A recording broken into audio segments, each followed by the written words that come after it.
Have you seen anyone matching the description? The Lotus Assassins are getting impatient. They were very vague and wouldn't answer my questions. Are they even sure of who they are looking for? Does it matter? Death's Hand himself seeks this one. Do you need any more incentive than that? Just question everyone. This person apparently caused a lot of damage in the south. Here, what about this one? At least it's a woman, like they said. You, identify yourself. By order of the Emperor and the Lotus Assassins, state your name and purpose for being in the Imperial City. We are questioning everyone who has arrived in the city recently. You bear a resemblance to someone we are looking for. I don't know. The long hair, the purple clothing, very similar. It's not enough to be sure. We could hold her anyway. It's not a good match, but the Lotus Assassins would leave us be for a few days while they question her. Is there a problem here, Captain? Well, is there? No, Princess Leanne. We were questioning this traveler by order of the Lotus Assassins. There is no need to pursue this questioning any further. You may go. My apologies, Princess, but I was ordered to detain anyone even vaguely matching. Captain, this woman is here on a personal matter of mine that does not concern you. Do I make myself clear? Yes, Princess Leanne. Then unless you wish to be transferred to the wall, you will leave and continue your search. Well, we meet again. I've watched your progress. It seems I underestimated you in Tian's Landing. I have no doubt that you will make as much of an impact on the Imperial City. I understand. Our last meeting was under interesting circumstances. You may address me as Princess Leanne, the Heavenly Lily. It is, as you can see, customary to bow in my presence. Your explanation lies in the simple bow you have given. Everyone around me kowtows low, obeying my whims. Honest opinion is rare. That is why I often travel without official escort and occasionally present myself as someone less bridled by the rules of the court. You understand why I don't go into detail here in the street, don't you? With what I have to tell you, I don't want to lose that option of disguise.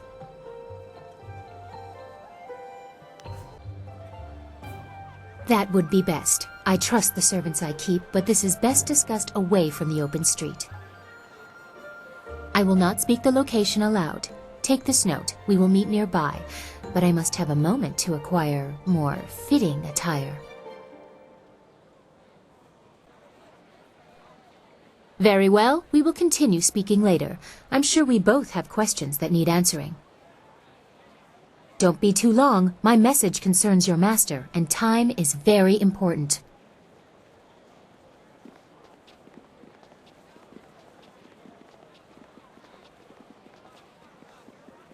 It would not have been proper for her to award it to you herself, but Princess Sun Lian requests that you accept this gift.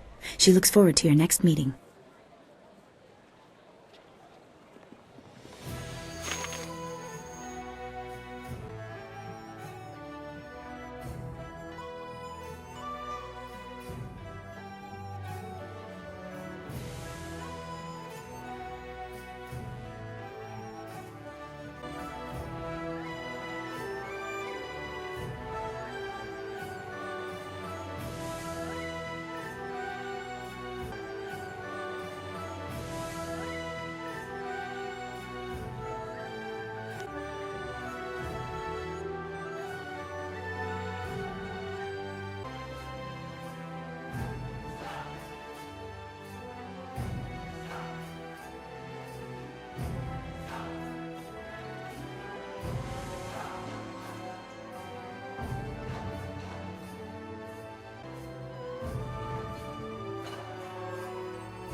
The Imperial City.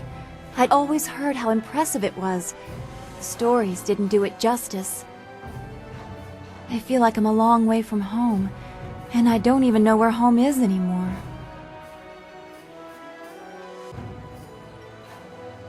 I haven't had any time to think about anything except Master Li and Two Rivers and the Imperial City. It's all so much to take in. I've probably told you this story, but when I was young, I dreamt of a magic carp that would take me to a place where no one was troubled by visions or spirits. Now I can't help but picture that poor fish flopping in the streets of the Imperial City, oblivious passers-by casually stepping around it. It feels odd to have lived with an image of the Empire for so long and to lose it so quickly. I miss Two Rivers. I miss Xingwu, Old Ming, Gu Jin. I remember lessons in the school, and you making some joke that had Smiling Mountain snickering under his breath, even as he scolded us for not paying attention. What do you remember about those days? I keep all our fallen friends in mind. With all the spirits I see, it would be hard not to. I see the walls between this world and the next as very thin. Come, we should get going. There's a great deal left to do, and I don't want to leave it for too long. I was thinking about the Imperial City. It is such an expansive place with a great deal of history, but my gift lets me see other things as well. Glimmers of the past. It is deep and layered, the lives of people spent in the shadow of the wall, working, dying, never leaving. All their experiences have left marks upon it. The stones echo with their passing. Sometimes I can almost hear their voices. I get hints, but nothing that seems useful. They are visions that are possible, or that have possibly been. They are very strong in the city, but they overlap as well. It has history, ages of history, and much of it is covered in blood and misery. And not all of that is in the distant past. There are dark currents I cannot see clearly. The threads of fate are woven in the city, or will be. Does that make sense? I don't know anymore. Any spirits that can speak clearly are asking for help themselves.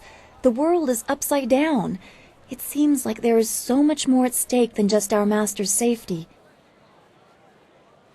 I am worried, but I know you'll be able to set things right. Let's get going. I feel a chill. What did you want to talk about? We just have to keep going. That's all we can do. I've only been here as long as you have. I doubt I have any information you would find useful. Don't go too far. I'd get lost in this city. I know it. I trust your plans go well, despite the dangers you face and inflict. Is there something I can do for you? They are as powerful as fear allows them to be. Not the specific information you are looking for, I'm sure, but you did ask about my feelings. If their tactics have not changed, everyone fears them as children fear the shadows, never knowing what might come. They are not outlaws. Their orders come from Death's Hand, and he is the will of the Emperor. At least, that is how it was meant to be. Pardon my outburst. Every act of the assassins has the approval of the Emperor. We were supposed to reflect his glory. That is why some actions should never have been ordered. The Lotus Assassins were once the Order of the Lotus under Prince Qin, spiritual advisor to the Emperor. During and after the attack on Dirge, changes were made. As flames seared the sky, enemies of the Emperor faced a new threat, Death's Hand. He assumed command of our order, and we began silencing people.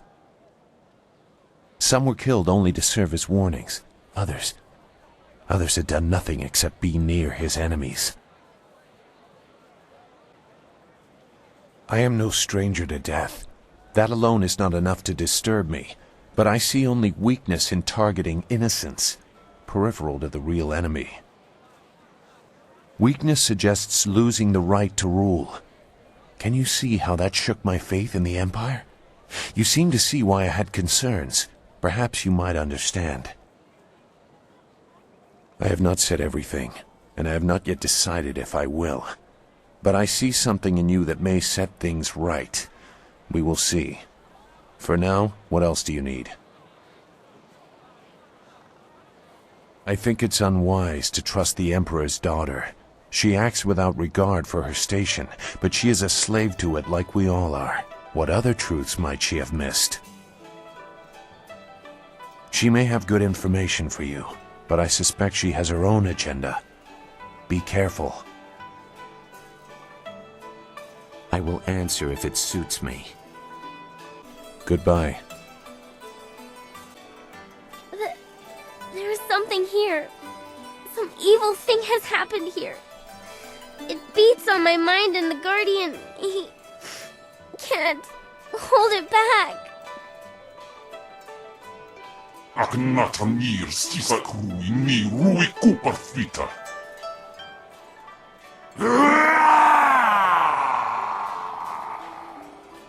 You can't stop me from being here.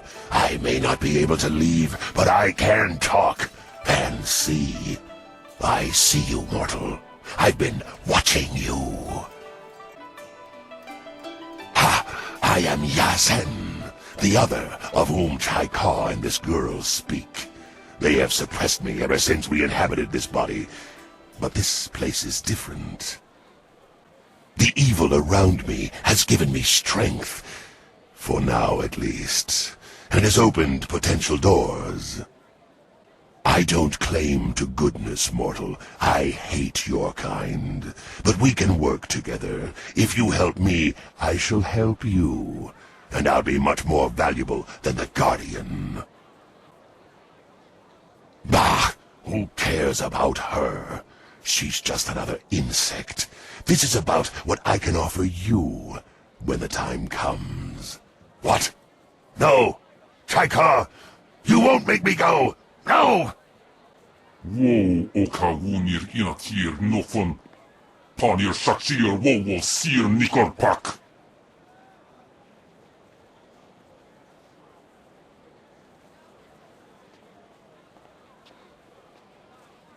I'm sorry. They were fighting again. I'll be alright. Soon. Just give me time and I'll be alright. They don't come out very much. The Guardian protects me and keeps the other inside. When the other tries to get out, it feels like my head is going to tear itself apart. Yes, but the Guardian has always been with me, and I trust him. The other one has been there too, but smaller. They won't say why. They say we have to be with you now. Wasoki parir no kasisa ir sonkot nawa patia yir ni ok. Ukir okir wo kup thithir sunurk. Uk ipipir sa ir tatasi. Ispirta. Hok kawari sa ir tasir uyuk. Ne wo kup kipsitir sunurk. Wanawir kup tha ir tanir uk kun aso. Si ir sukut afithir noni. Ukir okir wo kup thithir sunurk. Uk ipipir sa ir tatasi. O yakup tiir. Okir ayiyuwir. Ha! You care too much for this whelp. Ukir okir wo kup thithir sunurk. Uk ipipir sa ir tatasi. This place is evil. I don't like it here.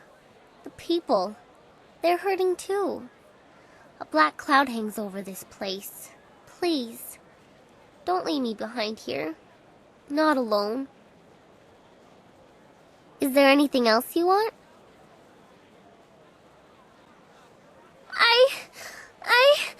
Oh! It's time you and I had a talk, mortal. You've been paying too much attention to this girl's problems and the Guardian's advice. We need more realism here. The girl is already dead. She's a walking corpse. She's nothing to anyone. What I want is the body. I need an anchor, and this little walking meat puppet can provide that. But Chaikar gives me trouble. He's in my way. He's weak, but the girl sides with him. To take control, I need your help, and I'm willing to offer servitude for it. Ha! You say that now, but when the time comes, we'll see how much power tempts you. And if you continue to refuse, I still have ways to get my revenge. ونوير كوب ثائير ثانير أككن أصو سيير سكوت أثيثير نوني وصوتي بارير نوكاسيسا إر سونكوت نواباتيا يير ني أك. There are spirits everywhere here in the city. Ghosts live inside of the people who remember them, just a little. Everyone has that spark, except for me. I have no one inside of me, except for the Guardian and the other. But some of these people, the ghosts inside them cause so much pain. The ones that hurt, the spirits have such sad stories. The people don't know though. All they understand is that they feel bad, but they don't know why. When you feel bad for no reason, you might have touched one of them. The city is old, so old, and so many people have lived and died here. There are spirits everywhere. I guess I can understand why so many of them feel so bad all the time. But we shouldn't talk about this so much. Who knows how much will draw their attention. We should keep going. Is there anything else you want? Okay. I can't believe my luck. I arrive home after being lost, only to find that my wife has gone off to visit relatives. No, you misunderstand me. My wife, she's not here. I thought I was as good as dead. Now my execution is delayed. Until her eventual return, of course. You're beginning to sound like my wife. Where were you last night? Why were you talking to that woman? Why do you smell like a goat? Always with the questions. As I mentioned earlier, after becoming tournament champion for the second time, I was forced to marry my sponsor's nubile niece. She is the reason I no longer fight. My disapproving dove did not care for my drinking, or for my friends, or my fighting, or my friends fighting. She believed I should settle down, be more respectable. At first I ignored her rebukes and continued fighting, but I soon learned that she was not a woman to be crossed. Prior to one fight, my duplicitous Daisy drugged my wine. I don't remember much of what happened next, which is fortunate. From what I hear, it wasn't very pretty. I spent the next several months under the tender ministrations of my doting wife. Needless to say, when I was well enough to walk again, I was more than happy to settle down. As to why I became a bondmaster, well, it's a hard, thankless job that keeps me very, very busy. Very busy. We made it this far. How hard can it be from here? From what I've seen, you're more than capable of handling anything we're likely to encounter. Not now. Memories of my wife are difficult to bear.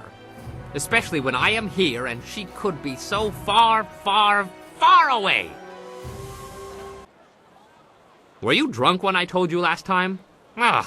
If you wish to use Drunken Master, bring me with you. I will throw you bottles of wine which you must pick up. The effect of the wine wears off, but I will keep a continuous supply of wine flowing as long as you keep the enemies away from me. As you say, I will be here scrubbing your pots until you call upon me again. What? What do you want? Well, the city has everything you could ever want. Fighting, money, wine, and there was something else that people like, but I can't quite remember what it is.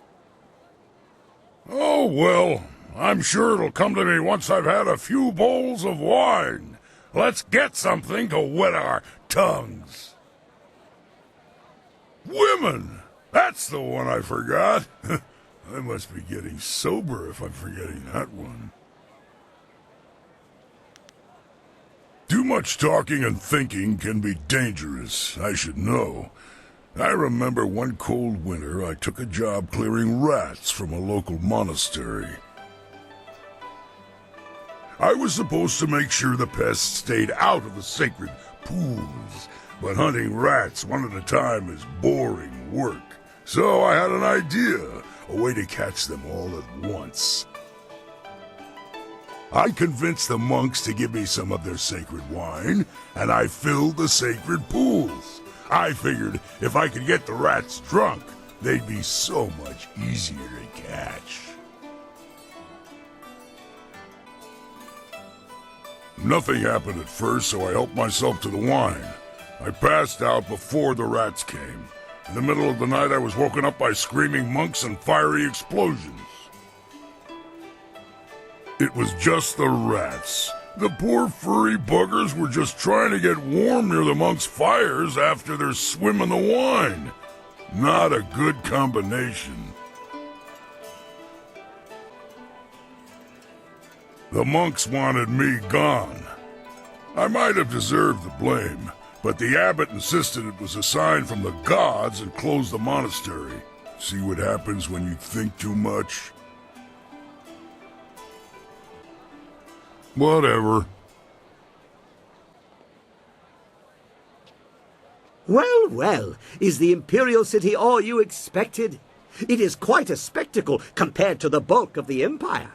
The marvelous dragonfly performed perfectly, of course. Go explore the city. I will stay here and watch over the marvelous dragonfly. I have some ideas for making her even better. Go, have fun. I know I will. If you like, but nothing was ever built by talking about it.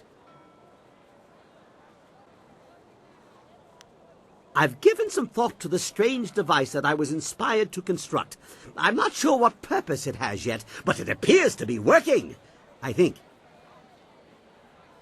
Just a few tweaks. Tight fit. Not sure how that will affect things. What's it? I don't remember seeing that before. Just get this last. There we go. It's ready. Now we can finally find out just what it does. After I name it, of course. Nothing works right until you name it. How about the confoundable minutia?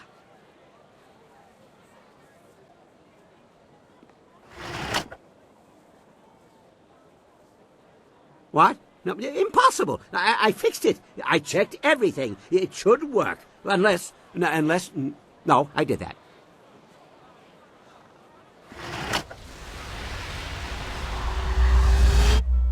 Oh, where'd the city go? Well, that was anticlimactic. A flash of light, but no resounding boom. What good is such a light if Earth doesn't meet sky? What? Oh my.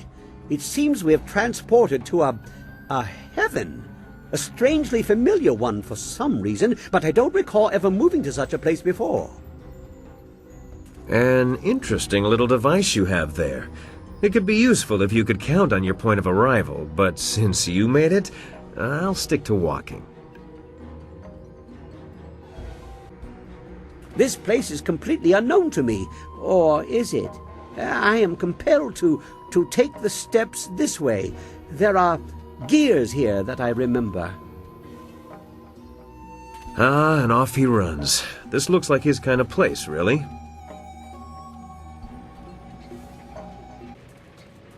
Look at this. It's a marvel.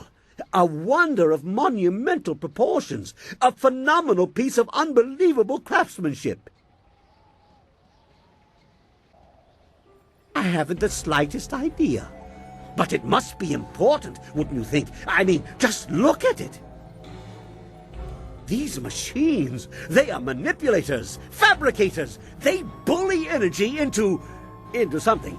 They can be activated, deactivated, on and off and on. You see? I can only come to one conclusion. Lord Lau's furnace. He's just a legend. Stories of his machines making much-needed lakes and unfortunate mountains are the kind of tale my father loved. But you can't take them seriously. Legendary, mythical, and overrated in some respects. But if anyone else has a better origin for such machines as this, I'm not hearing it. Artificer to the celestial bureaucracy, he creates machines that themselves also create. Although I'd make them a little less delicate had I his resources.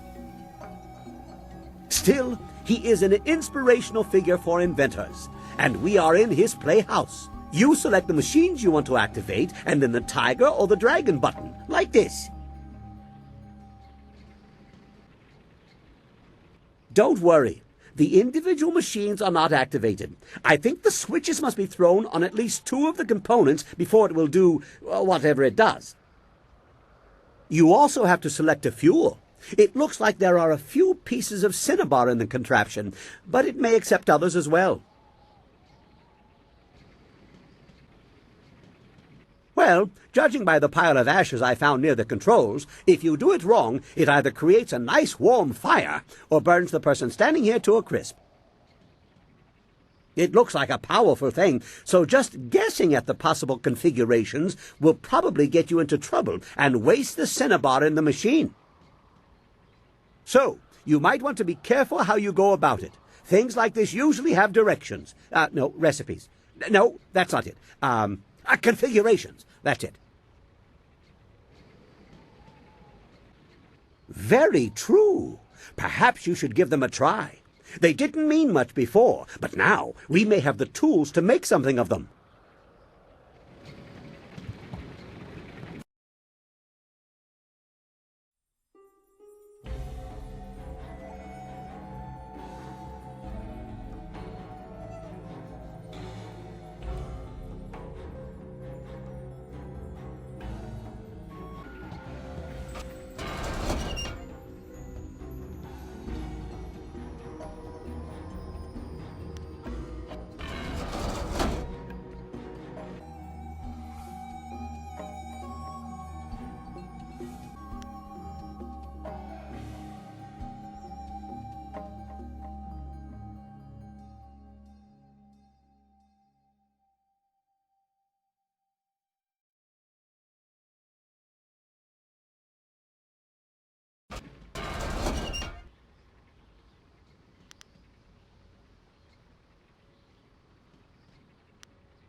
Excellent! What an amazing machine! Now, if we can find more configurations, just imagine what we could do here. Yes, amazing indeed. Of course, without more configurations, we'll never know just what it can really do. A most intriguing place. Well, given the rather fantastic nature of the furnace, I would bet that whoever has them doesn't really know what they are for. You found one previously in an unrelated endeavor. I'm afraid that is just the kind of continued uncertainty we will have to deal with. Keep your eyes open. Turn on the individual components, at least 2 of them. Place the fuel of your choice in the hopper, and then press either the tiger or the dragon button. Before you do all that, you should make sure you know what configuration you want. Otherwise, boom! You never know what might happen. Very well.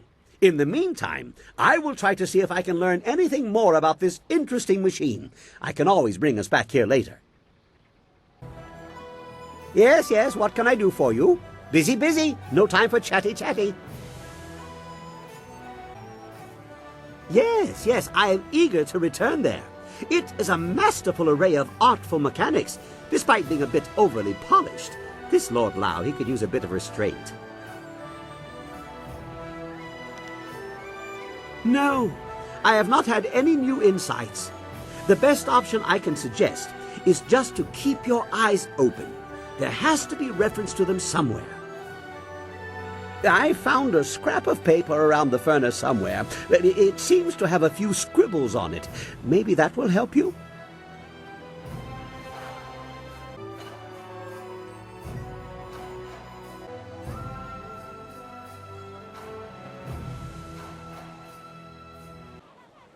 Certainly. It's just a flick of a switch, and I'm reasonably sure the trip isn't even doing any irreparable harm.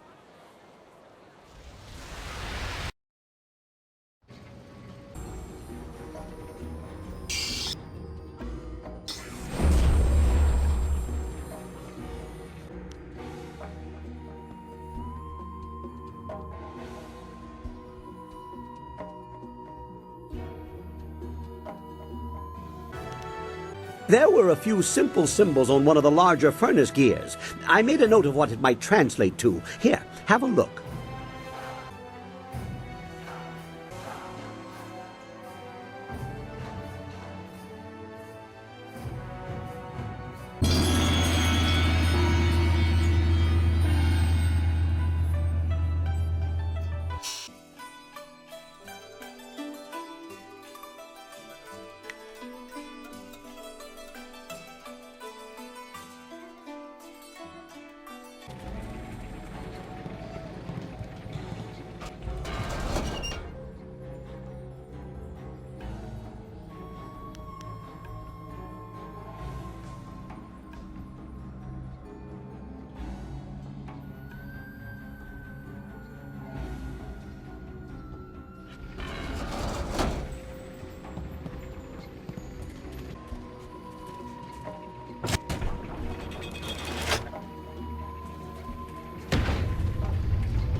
Yeah, I don't have any other clues to give at the moment.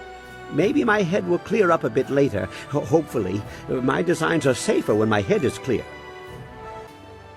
Always happy to help. What do you need?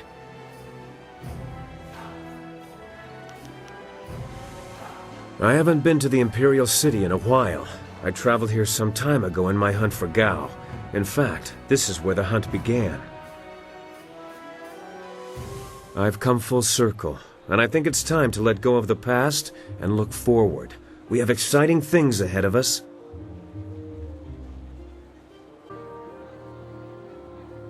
There's no point in living in the past either.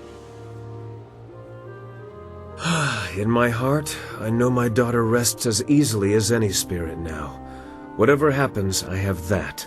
And if we succeed, I know she finds peace. If I could go back, I don't know if I would.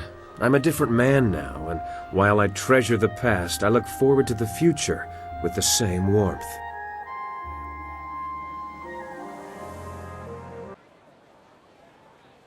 Besides seeing what trouble you get yourself into next, you mean? You know, I look forward most to the day when I figure out how to deal with you. A woman as strong as she is beautiful is rare, but I've encountered that combination before. Normally, I try to flatter you into my bed, but you...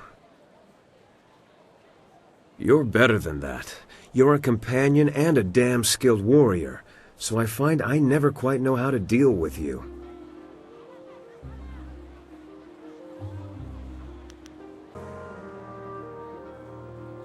See, now you're flirting with me, and I'm left here stammering.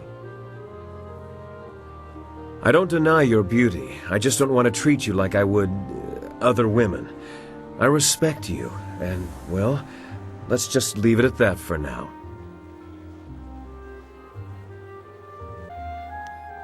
I don't know about you, but if a member of the Imperial family were leaving me gifts, I'd be mighty curious to learn more. Then again, the Scholar's Garden is full of more hot air than some flyers, so I can understand your reluctance to rush there. At this exact instant? I'm sorry, but if I'm going to be honest, and I think that honesty is the best policy here, then I can't tell you. You inspire the occasional distracted moment, and who am I to fly in the face of decorum?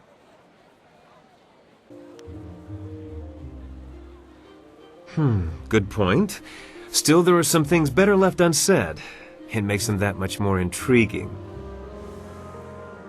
It's not that I don't want to talk, but I know time is of the essence, and I'd hate to hold you up. I'd be more comfortable if we made some more progress towards the palace before I use up any more of your time with my thoughts. Of course. I'll be here if you need anything.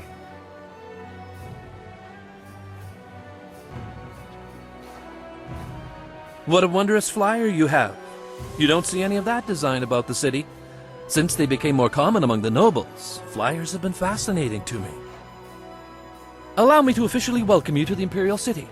I am Bai, the Outcrier, and I am here to direct you around our illustrious capital if you have any questions at all. It would be an honor to say that I aided someone who was greeted by Princess Sun Lian herself. There are several districts within easy walking distance. This area is the market district, and it is filled with all sorts of merchants and traffic. If you cross the waterway and turn left, you will soon come to the Gate of the Golden Way, a rich and luxurious place. The Golden Way is connected to both the Scholar's Garden at its far end and the necropolis, though no one would venture into those burial grounds without good reason.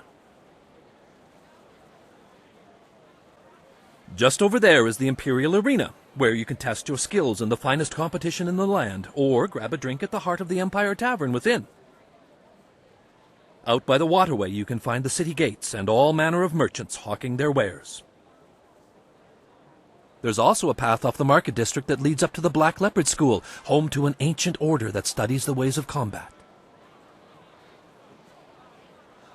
The Scholar's Garden is a wonder to behold. It is decorated with rocks taken from the Valley of Sprightly Stones. The finest minds in the Empire congregate in the garden. If you have a taste for history, the necropolis is accessible from the Golden Way as well. A city of the dead, the necropolis is filled with tombs of rich and poor alike. If you were wise, you would not look for the Lotus Assassins. They keep their secrets close, and even spreading rumors can catch their attention. How many travelers wander too close to their lair from simple ignorance, I wonder? There are rumors of a secret entrance into a fortress the Lotus Assassins call their own. The entrance may be in the necropolis, which is off the Golden Way. If you're smart, You'll go no closer to that place than this question. Was there something else you wanted to discuss? There's almost always something happening in the city. There's Captain San, of course, standing guard at the gates out of the city. Word has it the captain has some bounties. Rich rewards for those who can track down some wanted criminals. You must know about the Imperial Arena. Kui, the promoter, is always looking for skilled fighters to participate in his matches. It's this huge building right here. There's word from the Scholars' Garden that some strange outlander has taken up residence there, causing quite the ruckus, as barbarians typically do. There's a rumor floating around that the Black Leopard School has been having some difficulties recently, feuding masters, that sort of thing. The Black Leopard School lies across the waterway and up the grassy path, if you're curious. Word has it there's going to be a new play happening sometime soon in the Golden Way district, over at the large pagoda on the left side of the road. It might not be ready to start yet, but it's certainly worth keeping an eye out for. That's all I can think of right now. I know many people in the city, but it is impossible to know everyone. Who do you seek? I'm sorry, I can't say I know anyone by that name. Maybe you can look up at the Black Leopard School, across the waterway and up the grassy path. Speak with... Are you mad? No one simply speaks with Death's Hand. He is the commander of the Imperial Army and the Emperor's most trusted servant. No, you do not speak with Death's Hand, and even presuming that you are worthy of that honor is considered treason. I know you're new to the Imperial City, but the Lotus Assassins are everywhere. They do not tolerate treason or sedition, and casual questions can be viewed as such. That is not funny. We do not discuss that man. The Emperor's brothers are a very sensitive subject, and I won't discuss this further. I know you're new to the Imperial City, but the Lotus Assassins are everywhere. They do not tolerate treason or sedition, and casual questions can be viewed as such. A pleasure to be of service. Enjoy your stay here.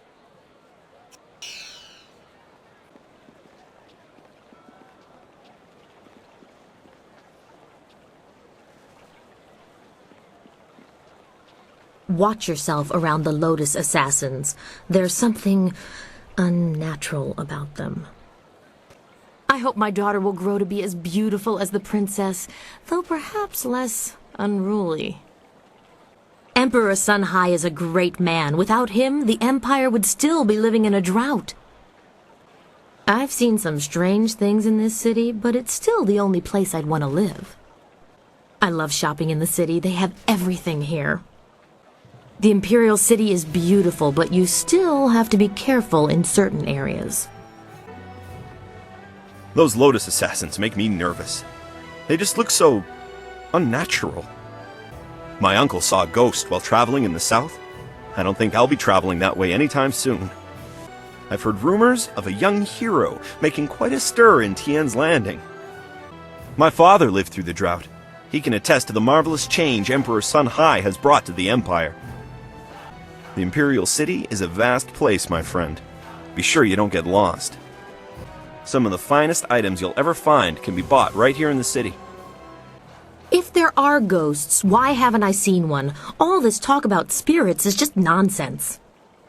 I'm not worried about ghosts. If there are any, the Emperor will deal with them quick enough. Good day, citizen. Some minor thing I can help you with? As long as these questions aren't about anything sensitive. For instance, I would be happy to provide directions. It's the Honorable Lotus Assassins, you see. They feel that those of us dedicated to the Imperial Army are nothing more than louts to be ordered about. Any member of the army, even city guard, is expected to defer any major disturbances to them. Makes me about as useful as a lamppost. This area is known as the Market District. Predictably, plenty of merchants set up their shops around here, and it's usually bustling. On the north side of the district is the Imperial Arena. The heart of the Empire Tavern in the upper level is a nice place to relax. What else? Oh, yes. There's the Black Leopard School up on the hill on the south side. Lots of skilled warriors get their start there. I'm afraid not. I'm on duty, and it's imperative that I remain focused on what few tasks I'm still deemed capable of performing. A fellow guard once paused for idle chit-chat with a woman. She went to the Lotus Assassins with the story of his inattentiveness. Next thing you know, he's arrested for threatening the security of the Empire with his lax ways. I don't know what happened to him, but I don't want to share his fate. What district are you looking for? The Golden Way is through a gate in the southeast corner of this district, just up a broad flight of steps that lead up from a courtyard. The garden is just off the Golden Way, so you need to head there first. One of the guards in there can take you the rest of the way if you need. The Golden Way is through a gate in the southeast corner of this district, just up a broad flight of steps that lead up from a courtyard. To reach the necropolis, you need to go to the Golden Way first. Once there, you can ask another guard, if you're still lost. To reach the Golden Way, go into the pavilion on the north side of the garden and make your way through the rooms of illumination. When you reach the large wooden pavilion, exit its west side and proceed down the hill to the south. A pleasure. Anything else? Be about your business and stay out of trouble. Pleasure to be of service.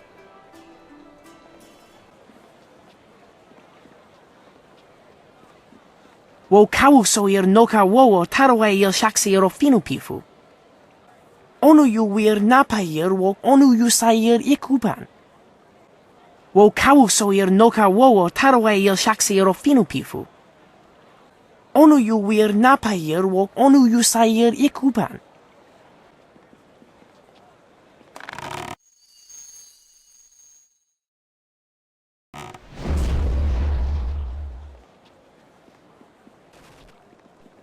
Be on the lookout for the Scourge of the South. It is your duty as citizens of the Empire to report anyone who matches this description. Keep an eye out for a young woman covered from head to toe in plum-colored armor. Reports suggest that she may be a demon spirit able to change her form at will. Do not try to apprehend the Scourge of the South, but instead report what you've seen to the authorities immediately. The Scourge of the South. I wonder how many people I'd have to steal from to get a name like that. With that description, they'll never find you. Ok wiwu ofir, san kasuir wowo sir tana. Wo kausoir noka wowo tarwe il shaxiero finupifu. Owo sair uyukap wowo tarwair shathir owo. Owo sair uyukap wowo tarwair shathir owo. I love playing in the city. There's so many places to see. My brother teases me about ghosts all the time, but I don't think there are any. I'm not scared of the Lotus Assassins, but I still wouldn't want to talk to one. I wonder if the princess used to play in the streets when she was little. I love living in the Imperial City. There's always something for me and my friends to do. I don't care even if there are ghosts. The Emperor is stronger than all the ghosts put together. The Scourge of the South has destroyed whole villages in the south. Many innocents have suffered at the hands of the Scourge. These bounties won't collect themselves. Greetings, citizen. Imperial Captain Sen at your service. Are you one of the mercenaries come to help me track down some criminal scum? I was told that there were some new warriors in town looking for work, though none of them matched your description. Admittedly, you don't resemble the ones described to me, but they're several days late. No doubt they'll blame it on the foolish ghost stories.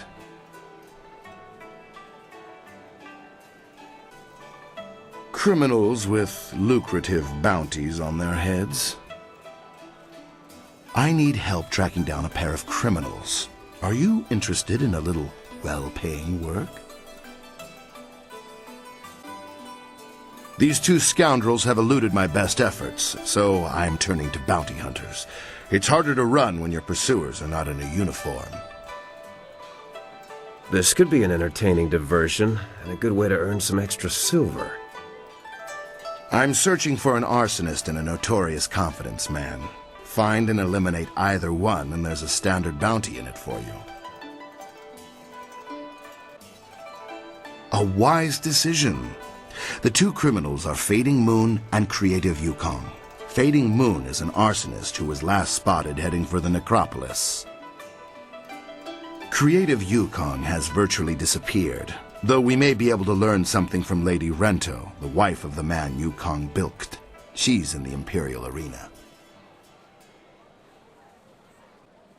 Fading Moon is an arsonist. Her first fires were in the poor quarters, but her last one spread to the Market District Gate. Last we heard, she had escaped to the necropolis. Well, as I said, she confined them to the poor districts. She would have been impossible to catch in that rat's nest. More frankly, there isn't enough money to make it worth my effort. The gates between here and the poorer districts will be closed for some time while repairs are underway. There's nothing particular about the scene of the crime, just ash. Yukong fleeced some silver from Lord Rento, a powerful man in the Ministry of Harmony. Yukong is a master of disguise, and he has hidden himself somewhere in the city. Lord Rento is away on court business, but his wife informed me that she'd be in the heart of the Empire in the Imperial Arena if we needed her. You could start there. She knows the details of the theft better than I. Lord Rento was reluctant to discuss them. Yukong could be anywhere or anyone, and Lady Rento is the only lead we have. What else can I help you with? I know little more than what the Honorable Lotus Assassin presented. Some treasonous southerner has been undermining the Ministry of Harmony and causing countless deaths. Not as such. The Lotus Assassins want to deal with this traitor personally. I don't envy anyone who has attracted that kind of attention. The Lotus Assassins are never worried. Their control, their protection, I should say, of the Empire is absolute. What could threaten them? I would like to advance, but I'm not angling. I simply accept that the Lotus Assassins are the true power in the Empire, and I support them. There is no such thing.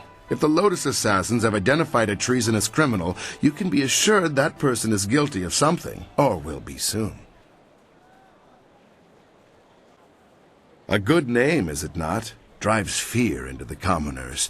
Yes, that miscreant will be turned in soon enough, and pity the scourge that shows up in my city.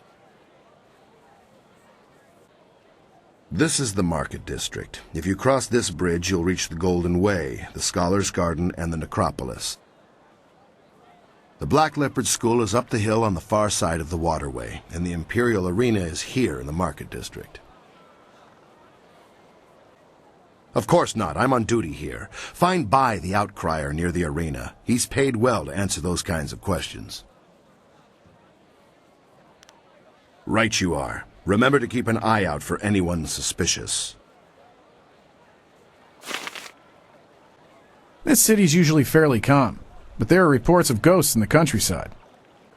With all the flyers, the gate doesn't see the use it once did. Have you heard about this Scourge of the South? Sounds like the Lotus Assassins are on edge. I'm not here to be your guide. Talk to Bai the Outcrier if you need directions. This gateway isn't as busy as it used to be. People are skittish about traveling. This whole Scourge of the South thing sounds made up to me. How much trouble could one person cause? If you need assistance, Bai the Outcrier is near the Imperial Arena. What is with all these stories about ghosts these days? Has gullibility finally consumed the Empire? Out of sheer spite, the Scourge flooded ancient ruins, wantonly destroying our very own heritage. The Scourge associates with nefarious fox spirits, aiding them in their occupation of our once pristine forests in the south. A group of river-faring businessmen have been attacked and forced to flee. Nobody is safe from this criminal. Her own master died at her hands, and she had fellow students kidnapped and tortured just because they didn't agree with her. If you think you've seen this person, you must report it to the authorities at once. It is your duty.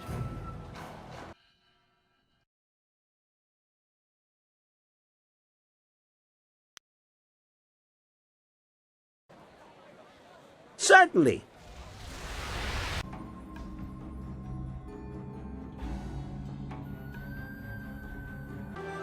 I've missed the city. For everything wrong with the Empire right now, this place reminds me of what we're trying to save.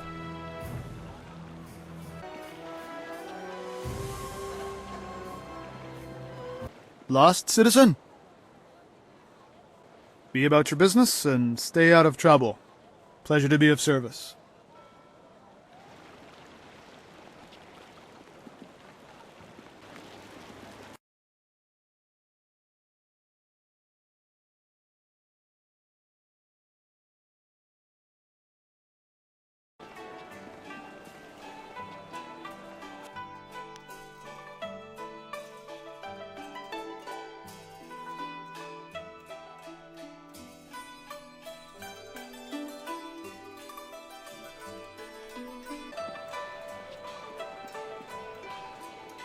The Imperial City is a vast place, my friend.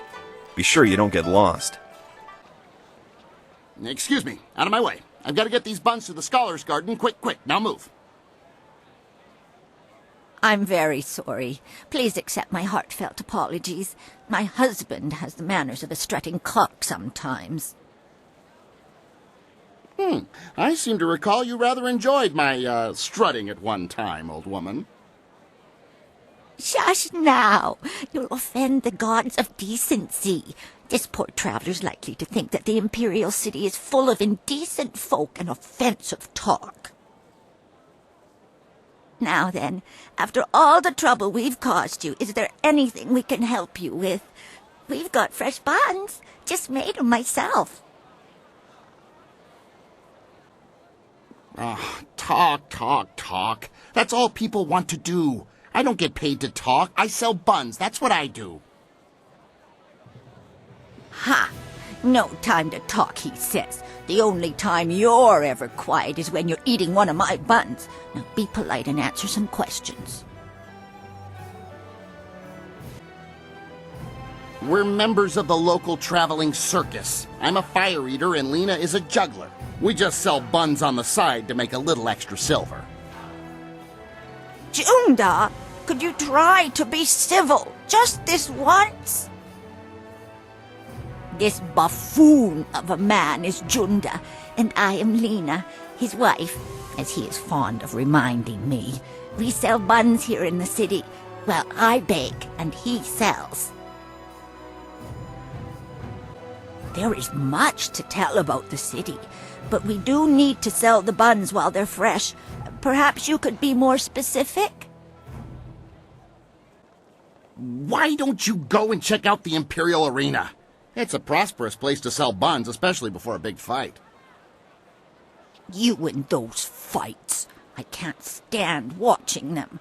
I prefer to take walks by the wall, or just gaze at the magnificent palace.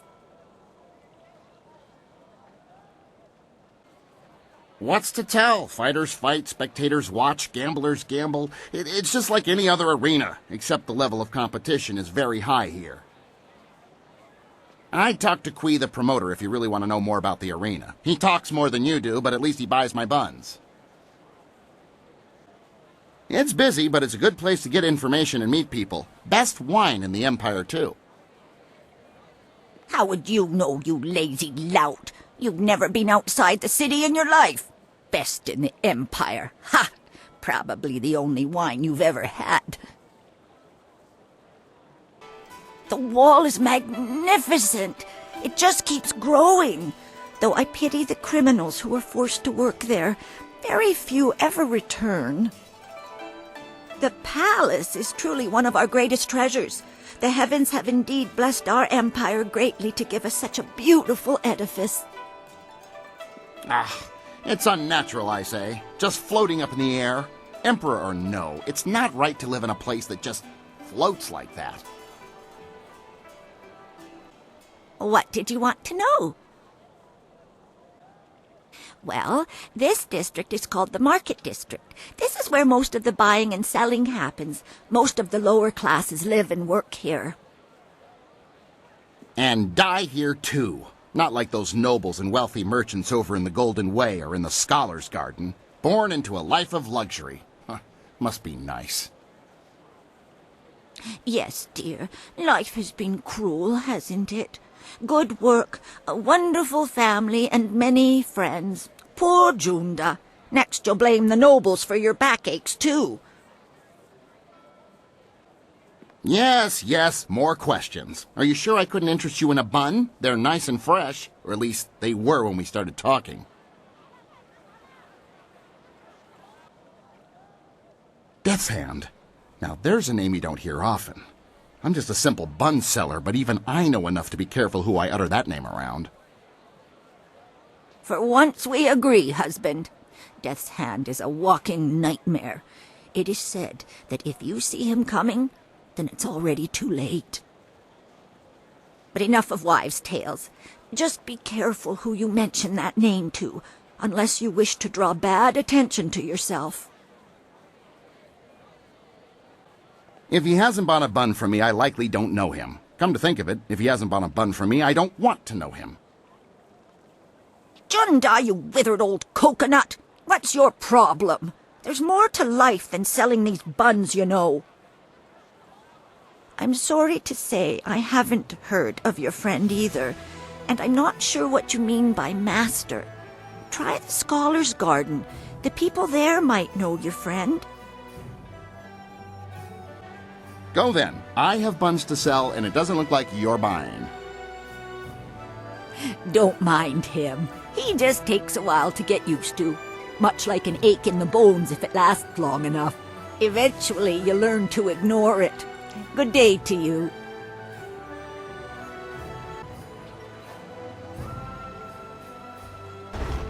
Welcome. Did someone from the Black Leopard School send you? No, I suppose you don't quite look like one of their students. Well, no matter. If you're looking for weapons, I have quite a good selection and reasonable rates.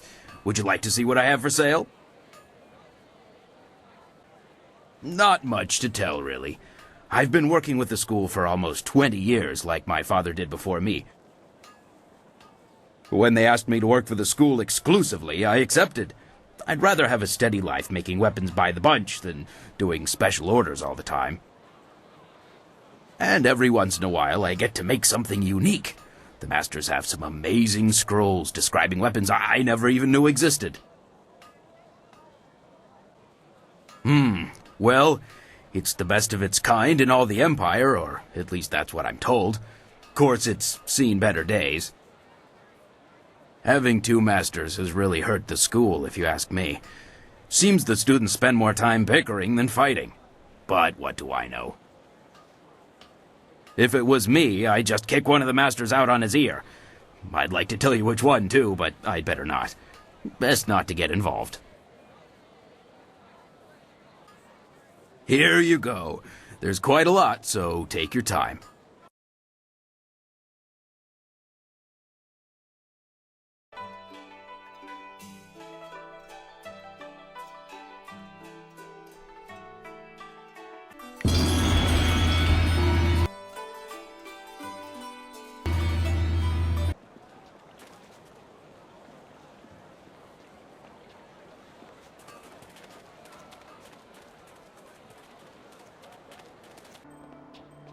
Do you really think we'll find Second Brother here in the city?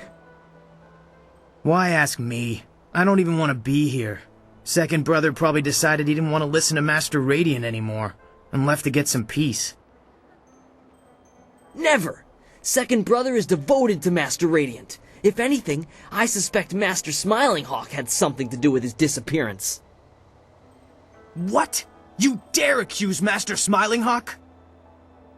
Quiet, you worms. You're here to look for second brother, not bicker like school children. Now get moving.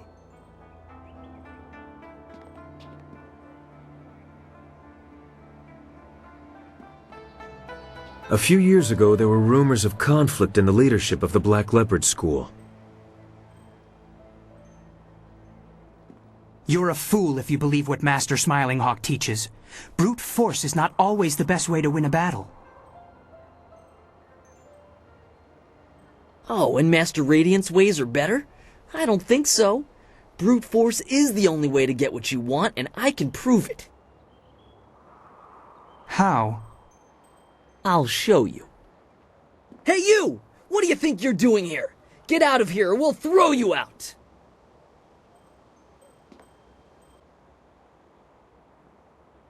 Ha! You sound like my weakling friend over here. Oh, please let me pass? No. Now, how about you just turn yourself around before you get hurt?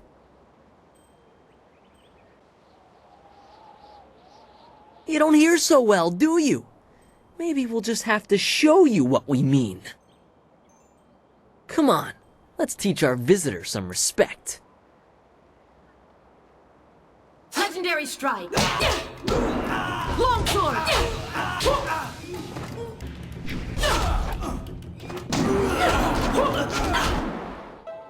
Wo ufna ak nahir Yakowa krui ni rui kuperfita.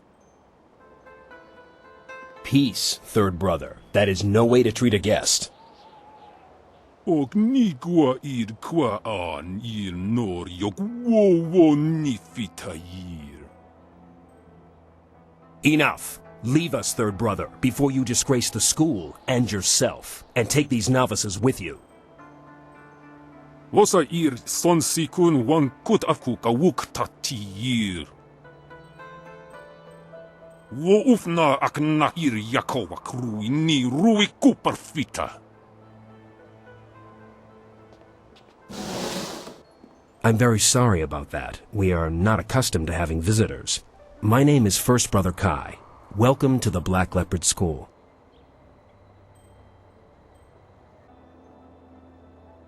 No, nothing more than usual. Normally this kind of thing would never happen. Fortunately, you seemed more than capable of handling the situation. In all my years, I've never seen anyone but a master with skills like yours. I would not normally ask, but would you be interested in joining our school? It would be an honor to have someone of your skill. Excellent. I must speak with the masters on your behalf. They are the final judge of such matters. Wait here.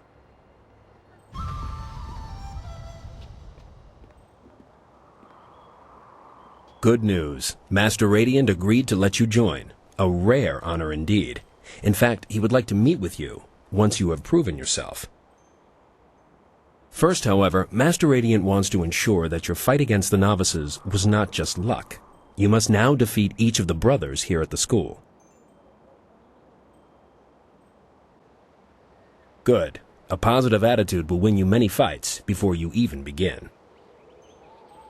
You have proven you can defeat our novices. Now you must prove yourself against the brothers.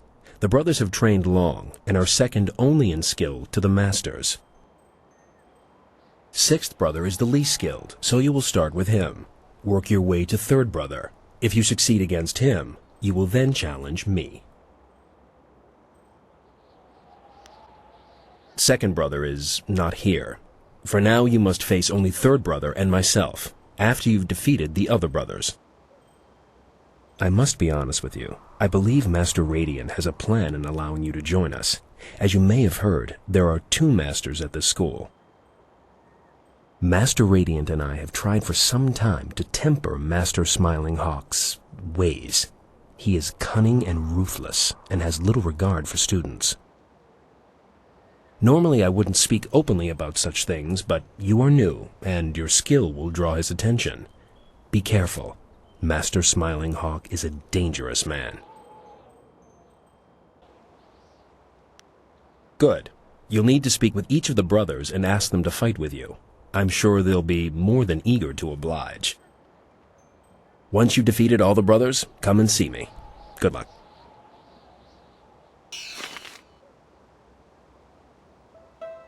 You still haven't defeated any of the brothers yet. Is there something I can help you with in the meantime? Certainly. What would you like to know? I can't get into the details of how that came about. However, I can tell you that it was not intended to be that way. A school should only have one master. The rivalry between our masters is hurting the school and the students. Of course, neither master wishes to step down. It is a problem that needs to be solved if this school is going to survive. Officially, I follow both. I am first brother, and it is my duty to assist both masters in any way I can. That being said, I was taught by Master Radiant, and I go to him for advice or learning in a given area. Master Smiling Hawk is not interested in teaching the students or the brothers. He seeks only to improve his own abilities. All we really know is that second brother is missing. Master Smiling Hawk sent him on an errand, but no one has seen him since. It is unlike second brother to be gone this long without contacting us. I suspect that something has happened to him. We have students looking for him now. I hope we find him soon. He is a good man and an excellent brother. It's named after Master Black Leopard, the school's first true master. He founded the school in a remote region of the Empire hundreds of years ago.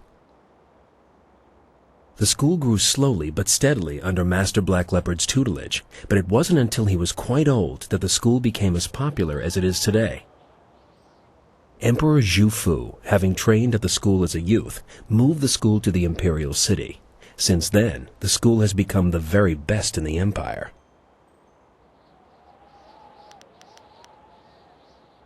Very little, I'm afraid. The school enjoys a degree of privacy from the outside world.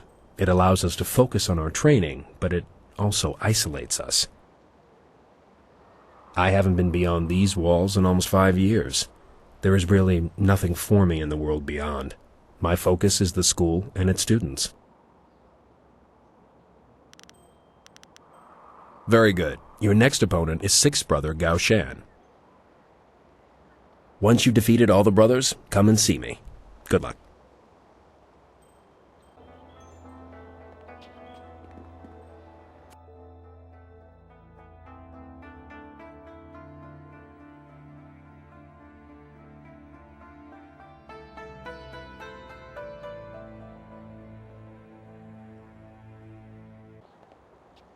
So you're the one who was challenging our novices earlier. That might impress Master Radiant, but it won't get you noticed by Master Smiling Hawk. I'm sixth brother Gao Shan. If you think you can defeat a disciple of Master Smiling Hawk, challenge me. I assure you, I'm much tougher than the novices. How should I know? He's probably licking Master Radiant's sandals. He was always such a devoted follower of that man. Huh, so you'd rather talk than fight. It's students like you that are giving the Black Leopard School a bad name. Master Radiant teaches patience and peace. What's the point? Why study for years to be a great fighter if you're not allowed to use your skills? Master Smiling Hawk believes in using our power to take what we want. He's the true master of Black Leopard School. I've already told you more than I should. Now do you want to fight or not? Alright, follow me.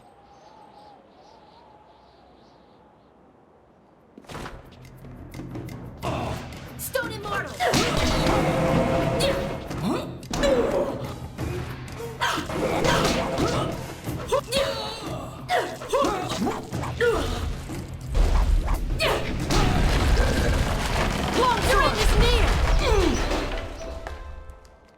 That was lucky. I'll be ready for you next time.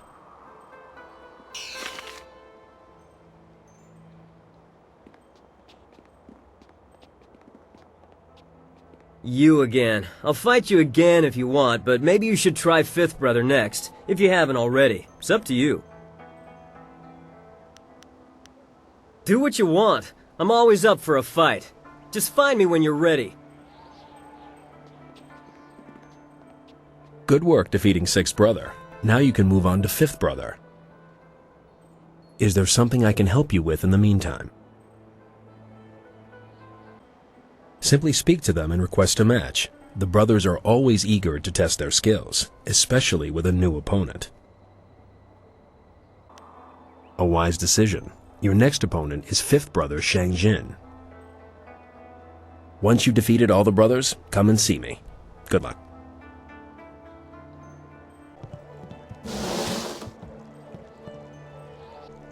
You must be the new student. I'm Fifth Brother Shang Jin. There's been quite a stir regarding your entry into the school. Most unorthodox. It would seem Master Radiant is up to his tricks again. Regardless, you've defeated Sixth Brother, so we can spar. Would you care to try your skills against mine? I have no idea, though he was very vocal in condemning Master Smiling Hawk. Perhaps he grew tired of all the bickering here and decided to leave. I know if I was a follower of Master Radiant, I would likely get very bored, very quickly. Maybe he just decided to go to a new school, somewhere more peaceful. The Black Leopard School is the most respected school in all the Empire, but we are losing that respect. The school has strong leadership, but we currently suffer from having too many leaders. 2 masters is one too many. I don't mind Master Radiant, but he is too detached and too passive. Master Smiling Hawk could regain our respect if Master Radiant would let him. Good. Follow me.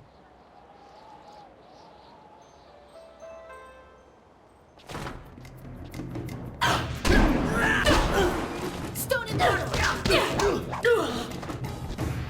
Longsword! Stone and mortal! Longsword! Thank you for the opportunity to learn from you. Goodbye.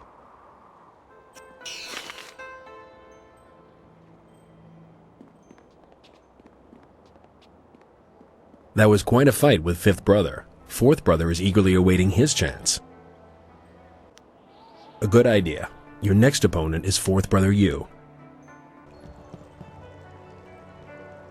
You are indeed an apt pupil. I didn't think you could beat me so soon after joining the school. You should try your skills against Fourth Brother, if you haven't already. Of course. Please return if you wish to spar. Good day.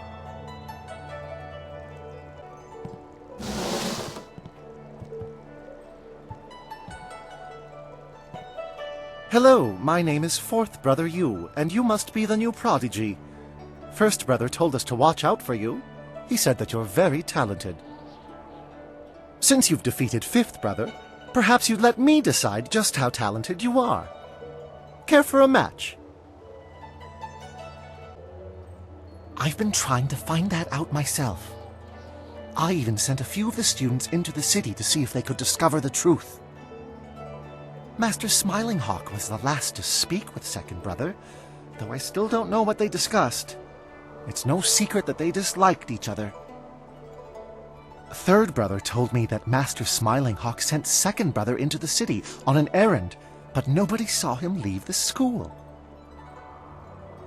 I fear Second Brother has run into trouble, and I suspect Master Smiling Hawk is behind it all. Well, the school is the best of its kind in all the Empire. I consider myself very fortunate to be a student here. That's not to say that we don't have our problems. Having 2 masters is a bit unusual, and it seems to slow the progress of the school. Master Radiant is a great leader, but he never comes out of his room anymore. Master Smiling Hawk, on the other hand, well, I shouldn't say anything about that. Let's go, then.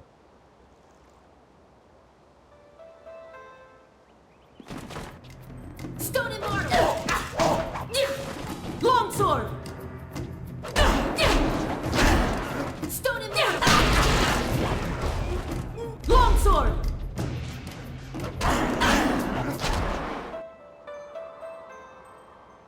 Very impressive. I can see the masters were right to let you train with us. Well, thank you for the fight. Okir okun wan pifir ir witiwik, ir wosa ir sankut.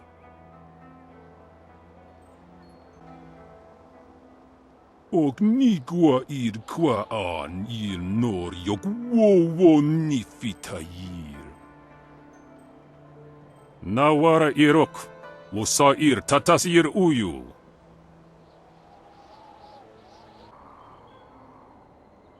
Wotawari ir, wopanir nisa ir pan. Sata asuni wakwakir fonir noni. Thank you, third brother, that is all. You are dismissed. Swatakwa air noroki yirtana.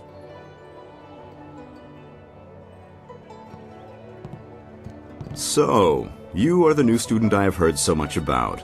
Rarely does someone so young display the ability that you have shown. I noticed that you did not come from one of our usual schools. Do you mind if I ask you who your real master is? I don't think I've heard of him. Nevertheless, he obviously taught you well. You have talent, and with second brother's death, we have need of a new brother.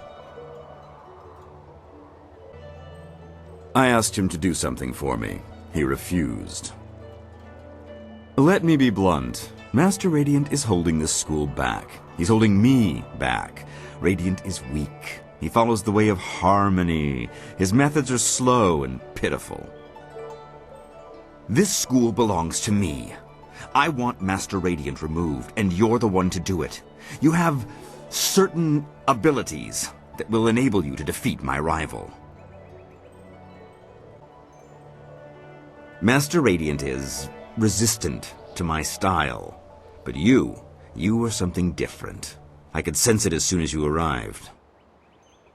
You are the only one here capable of defeating Master Radiant, and rest assured, I will reward you extremely well for ridding me of him. To begin with, you'll have to deal with First Brother Kai. Destroy him, and you'll only be left with Radiant. But together, they would be too powerful. So, First Brother is already winning you over, I see. He is pathetic, and so is his precious master. Do as I ask, and I will teach you things that no one else can. I also have a few rare items that should appeal to you. Simply kill First Brother and Master Radiant. The task is straightforward.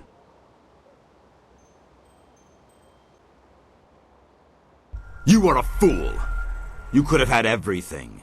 Instead, you will not survive your match with Third Brother. I will see to it. Now get out!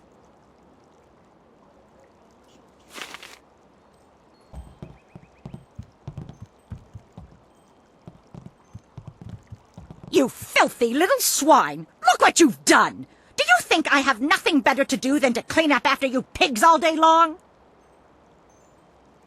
Yes, mistress. I mean, no, mistress.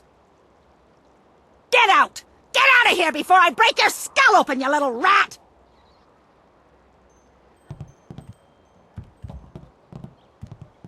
This isn't a public restaurant. We only serve the students here. You'll have to go back to the city if you're hungry. Well, good for you. Do you want me to bake a special dessert in your honor? Questions about what? Go ask your teacher if you have questions. Me? Is this some ploy to get an extra serving of fish in your soup tonight?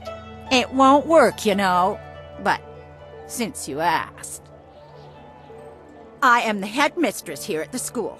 I organize everything that these witless fighters forget to do. Paperwork, laundry, cooking, you name it. It's a thankless job. Never so much as a smile or a wave as I labor over my work. If it wasn't for me, this place would fall apart. Masters? Ha! I'm the only master of this school. Those other two hide in their rooms all day long doing who knows what. How can you be master of anything when you never participate? It's unnatural. Of course, it wasn't always that way, or at least that's what I've heard. There was only one master once. Makes sense to me. Too many cooks in the kitchen, as I always say. You're the student, you tell me. What is there to tell? The boys come and learn to fight, and they think that's all there is to the world. Learning and fighting. They are very good at both, but put any one of them in a room with a lady and they just wither away. I'm surprised they even let you join. Never seen a girl in here except to help with the cooking or the cleaning. I hope you knock some sense into those boys. Good. I have work to do. I can see why the masters chose you to join the school. Even fourth brother cannot withstand your skills. It was foolish of us to challenge you earlier. I apologize for my impudence. I apologize, but I cannot talk right now. I must prepare for a sparring match with brother Shang Jin. I can't believe you defeated fourth brother. If I had known you were so skilled, I would have never attacked you. You certainly taught us a thing or two about fighting. I'm just glad you didn't hurt us too badly. Sorry, I'm new here. There's really nothing I can do to help you, I'm afraid. You may have defeated us, but third brother will teach you what real fighting is like. I don't have time to talk right now. We may be novices, but we're still skilled. Your lucky third brother stopped that fight when he did. I don't really feel like talking right now. You're one of the best students I've ever fought. You're ready to try your skill against third brother. He'll offer you a much greater challenge. As you wish.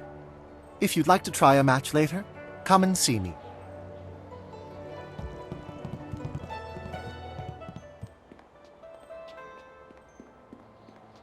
Excellent work with the brothers. Now the real challenge begins. Third brother Renshan will not be an easy opponent. If you like, you can continue to spar with the brothers, or you can go and fight third brother. What? So it's true. Master Radiant suspected as much. We must find a way to stop Smiling Hawk. Go, challenge third brother. I will speak with Master Radiant.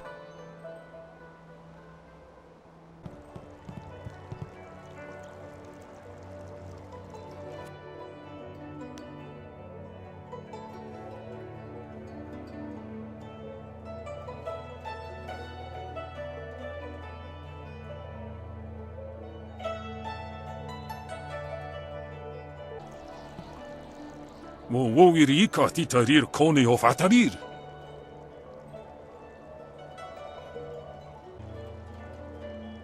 Ognigua ir qua an ir nor yog wowo nifitayir.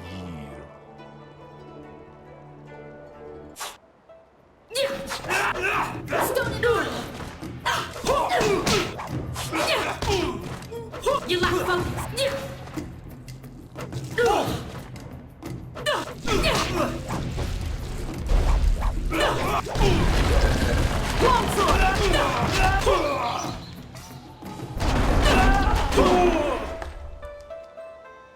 Oh no you. Oh no you ir ninir ayir wo.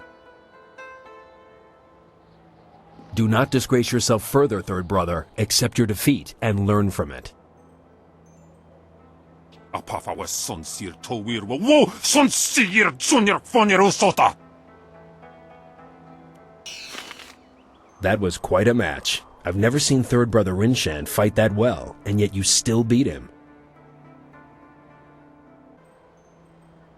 Master Radiant was sure you would prevail. He asked me to bring you to him once you defeated third brother. You won't have to test yourself against me after all. Come, let's go see him. He is anxious to speak with you.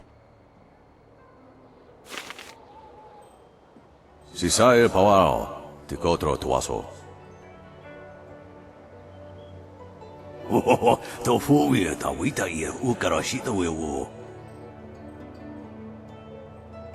Ipanar Nuko Iwa ir Nikasanaria iruru ni nua sa irkana.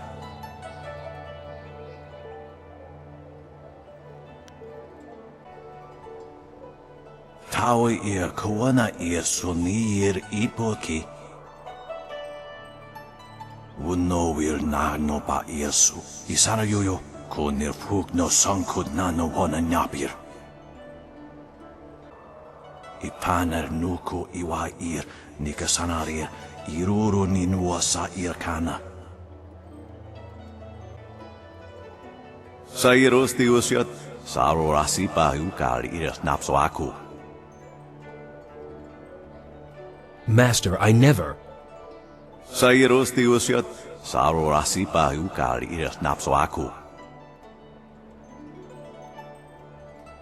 Tawe ir kawana ir sunir ipoki. Niato nonapadi irovir, kuni ugnawata ir.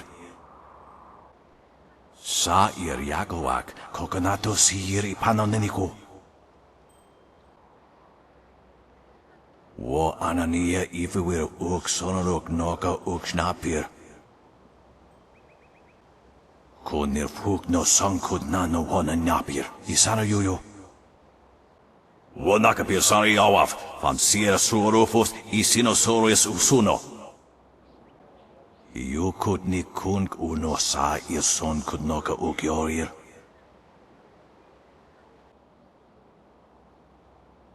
Tawe ir kawana ir sunir ipoki. Unikasurir kwana no kuni ugnawata ir niknipir. Nararo na pirapirni niktakatashi. Yukut ni kunk uno sa ir son kudnoka ukyorir. Irkana unikasurir kwana no kasa ir iruru. Ipaner nuko iwa ir nikasanarir iruru ni nua sa irkana. Sata tawe ir wonawa fu kuno sukut nia awafawa ir sutuk. Ikir niktine piru wo iferek uk sun puno. Wo sun puno no yapapap nasia iwir sa ir wuth. Niato nonapadi irovir, kuni ugnawata ir. Nararo na pirapirni niktakatashi. Sata tawe ir wonawa fu kuno sukut nia awafawa ir sutuk. Irkana, unikasurir kwana no kasa ir iruru. Tawe ir kawana ir sunir ipoki. Sata tawe ir wonawa fu kuno sukut nia awafawa ir sutuk. Ipaner nuko iwa ir nikasanarir iruru ni nua sa irkana. Onoyu iwakitsu sa irokawa shusi. Sa ir yagoak kokonato sir ipanoneniko. Very impressive. Your win over Third Brother was unexpected, to say the least. I doubt I can offer you a better challenge, but I won't decline if you ask me to fight. Of course. Please return if you wish to spar. Good day. Simply amazing. I never thought I'd see the day when Third Brother would lose a fight. Even First Brother can't defeat him. I'll give a fight if you want one, but I won't be able to offer as much of a challenge as Third Brother. As you wish. If you'd like to try a match later, come and see me. I saw what you did to Third Brother. If you can beat him, I'm not even going to try to fight you.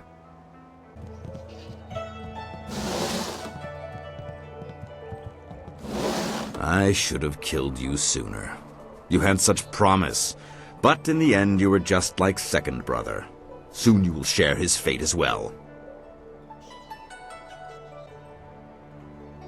Radiant is dead. His time has passed. Now is the time for the living. Help me destroy him and I will make this school more powerful than ever before. Now you see why I need you. You have the power to deal death to the spirits, to Radiant. I will give you one chance to change your mind, now that you have seen what Radiant truly is. Help me remove him, and I will reward you. I liked you, and I had so hoped we could come to some sort of agreement. But I suppose that just won't work.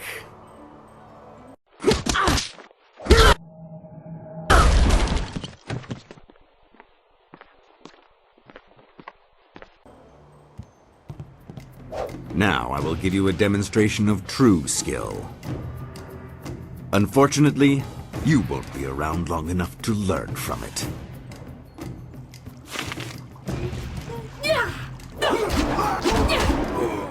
Stone Immortal!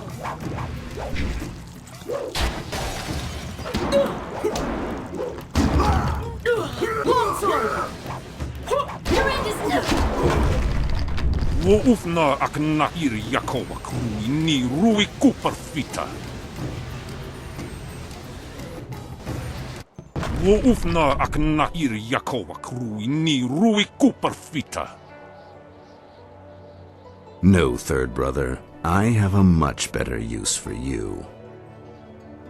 Ukir rufa ni nikerpa.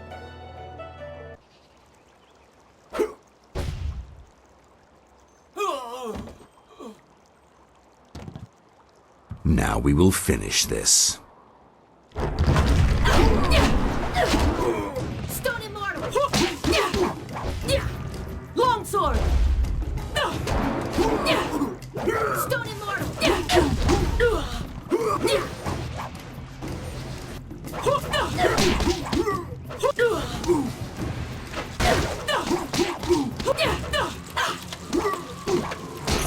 Master Smiling Hawk! You killed him!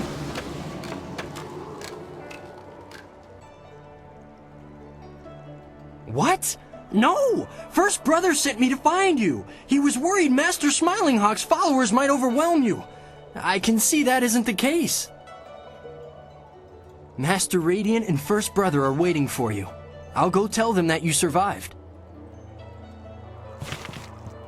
Wotowir ukawana ir usowana da hoki. Niato nonabadi irovir. Tawe ir kawana ir sonir ipoki. Master, why must you leave? I still have so much to learn from you, and we need a strong master to rebuild the school. Irkana, o nigasuri ir kwana no kasa ir iruru. Tawe ir kawana ir sonir ipoki. Thank you. If it wasn't for you, well, this never would have happened. It seems to me that you're the one who should receive this honor. Tasiye siye tintu, funye wuwusiye wo tahufu. Wuno wir na no ba Yesu. Isana yoyo, kunir fuk no sankud na no wana nyapir. Ikirnik tine piru, wo iferek uk sun puno. Irkana, o nigasuri ir kwana no kasa ir iruru. Niato o nonapadi irovir, kuni uk nawata ir. Irkana, o nigasuri ir kwana no kasa ir iruru. Tawe ir kawana ir soni ir ipoki.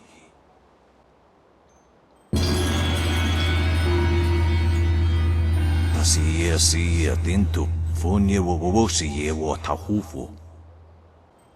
Wo sun pununok, yapapap nasiya uir saye uth. I would speak with you alone, Master Radiant, before you go. If you wait outside, I will join you in a minute. I have something I would like to offer you, and thanks for your help. Wo anania ifewir uk sonorok noka uk snapir.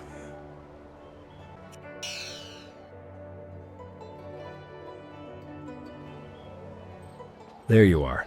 Master Radiant has gone, and I'm left to lead this school on my own. I'll miss him very much, but at least we are rid of Smiling Hawk. I wanted to thank you for all you've done, but I also wanted to show you some items that belong to Master Smiling Hawk. I thought you might find something of interest.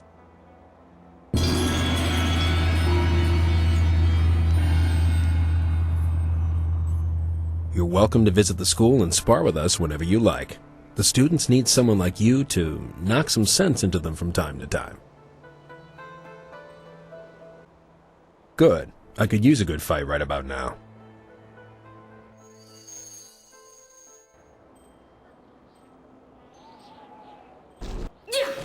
Stone and mark.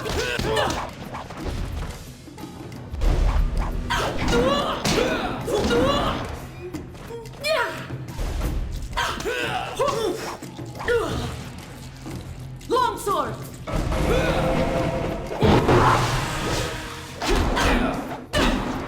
Stone and mark. Longsword.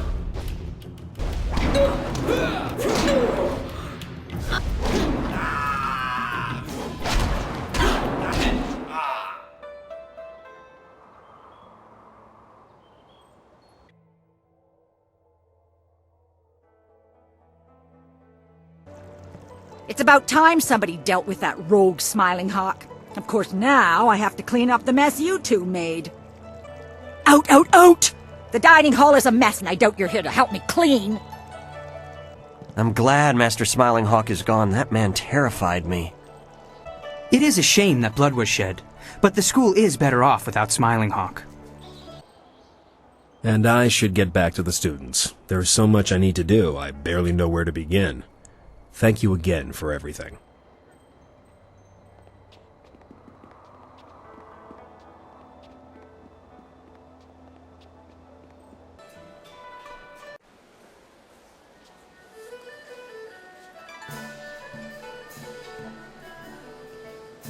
That's why my men brought you to me.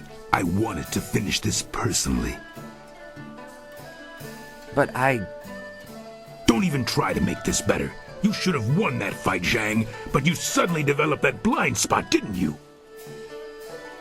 Did the glint of silver get in your eye? Joe, honestly,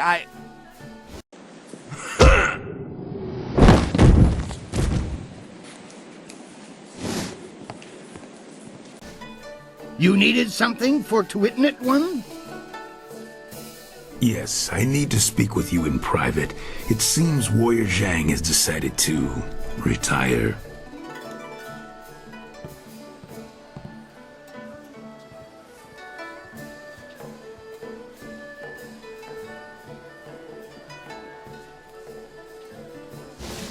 I'm finished here. If you're here to fight, do what they tell you.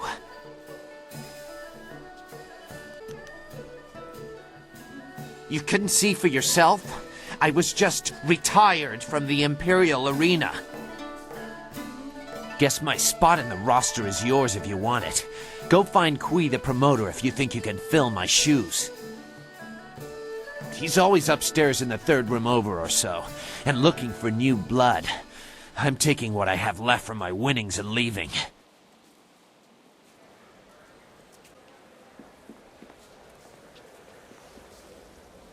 Don't pester me, or I'll find something to arrest you for.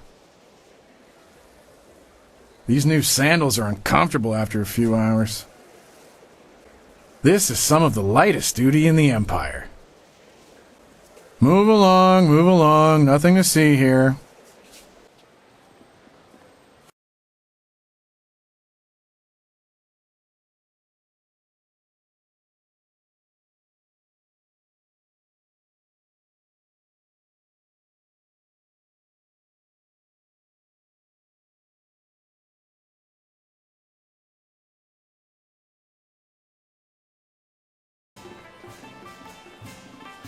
You should stay a while and relax. There's probably a fight starting soon in the arena pit.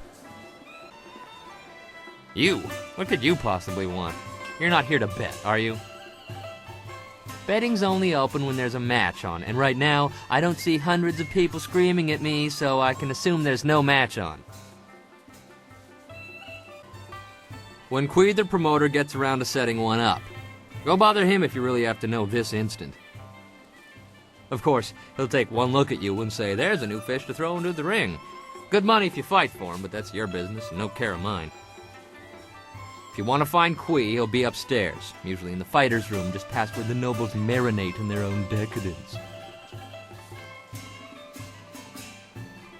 Right now, it doesn't. No match, no bets. That's not so hard, is it? And don't ask how it works when a match is on. I'm not your teacher. Come to think of it, you look a bit strapping. Why not fight instead of talking to me? Quee the promoter's your man if you're interested. He'll be upstairs a few rooms around the circle. Good, you do that. I need all the quiet I can get before the matches start. Have to build it up so I don't go insane when the crowds come.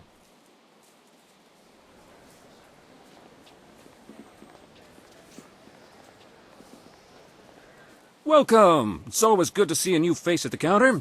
If you've got silver to spend, I'll be happy to help you out. I'm known as Thunderous Tauren, and you are my most honored customer right now, so you have all of my attention. The man to see is named Quee the Promoter. He knows everything there is to know about this place. Might even be looking for a new body to fill out the roster. This could be your chance. If you're interested, he's usually up in his office, up and around to the back. You look like a warrior to my eye, probably not fit for the odds and sods the usual patrons might pick up. Stop by again. Miniature Ravager hoods for the kids are coming in any day now. You know you'll want two.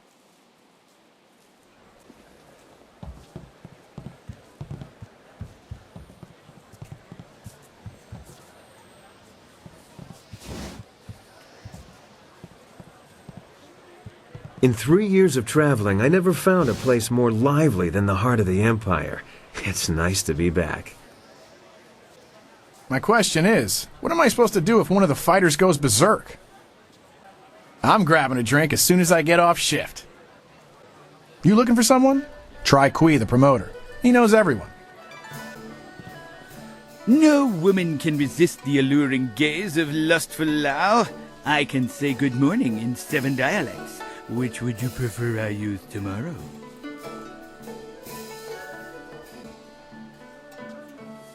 I see your true question dancing in your marvelous eyes. Yes, I can lift a 2-person rickshaw without my hands.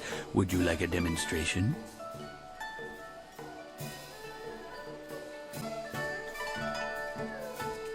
Not half as impressive as when I lean forward at 45 degrees and yet stand perfectly stable. Now, what are you really here to ask of lustful Lao? Worst subject ever.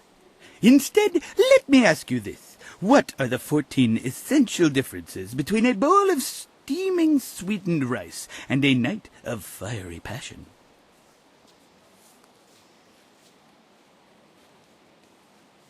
Don't know? Perfect. Lustful Lao humbly invites you back to a private room to share some rice at your convenience.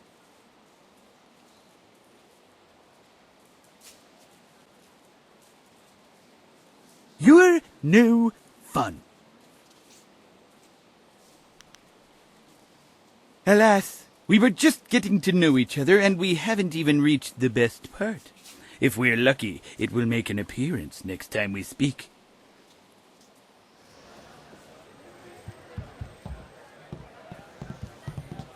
Busy, busy. The heart of the Empire never slows down this time of year. Either grab a table or ask the tavern keeper directly if you want to order.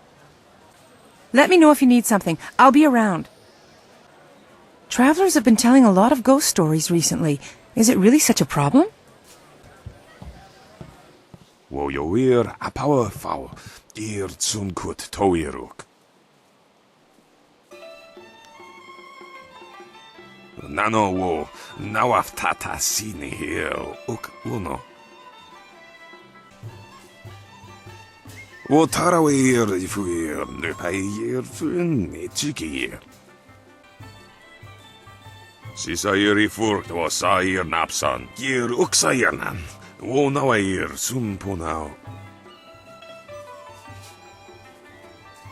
Po wo the soso yao yoir. Ukayir otonoayir, nisun puno, asir sunkut. Nano wo nawaftata sini here uk uno. Nano wo nawaftata sini here uk uno.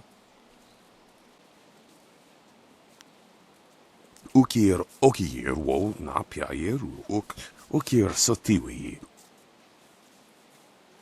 Wo ipsoko anir sunsir ofino.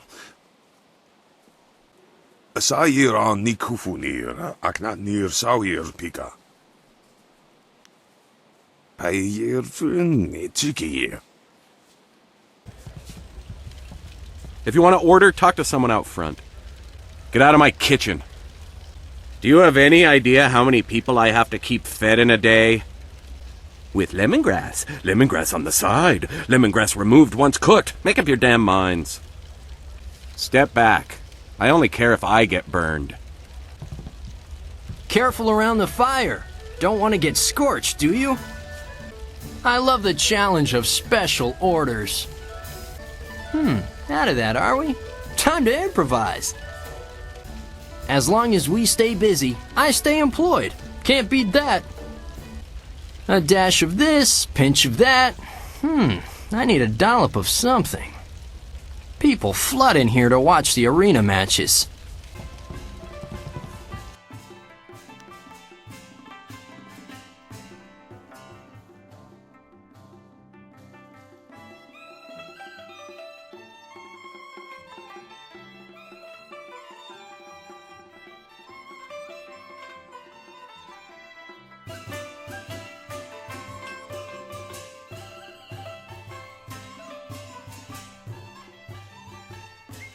Have you heard those ridiculous rumors about ghosts walking the Empire? I'm glad I'm not one of those girls always fawning all over the arena fighters. This place is always so busy, no wonder they call it the heart of the Empire. I wish Dr. An were less busy. Her treatments are marvelous. You should stay a while and relax. There's probably a fight starting soon in the arena pit. I should be getting home to see my wife. Oh well, one more bowl for the road. Rumor has it that the outer provinces are having as much trouble with ghosts as they are with bandits and raiders. The fights in this arena are the best in the Empire. The palace is completely cut off from us common folks. Go find someone else to bother. Go away, I don't want any. This is my spot and I'm not moving. Go get your own place. Leave me alone. Unless I've got a sure feeling, I always go with rolling high. Daoshin's game is the best in the city. All the rich folk don't know the fun they're missing. I was wondering if you'd wander over here to test your luck. It's hard to resist the rattling call of the dice, isn't it?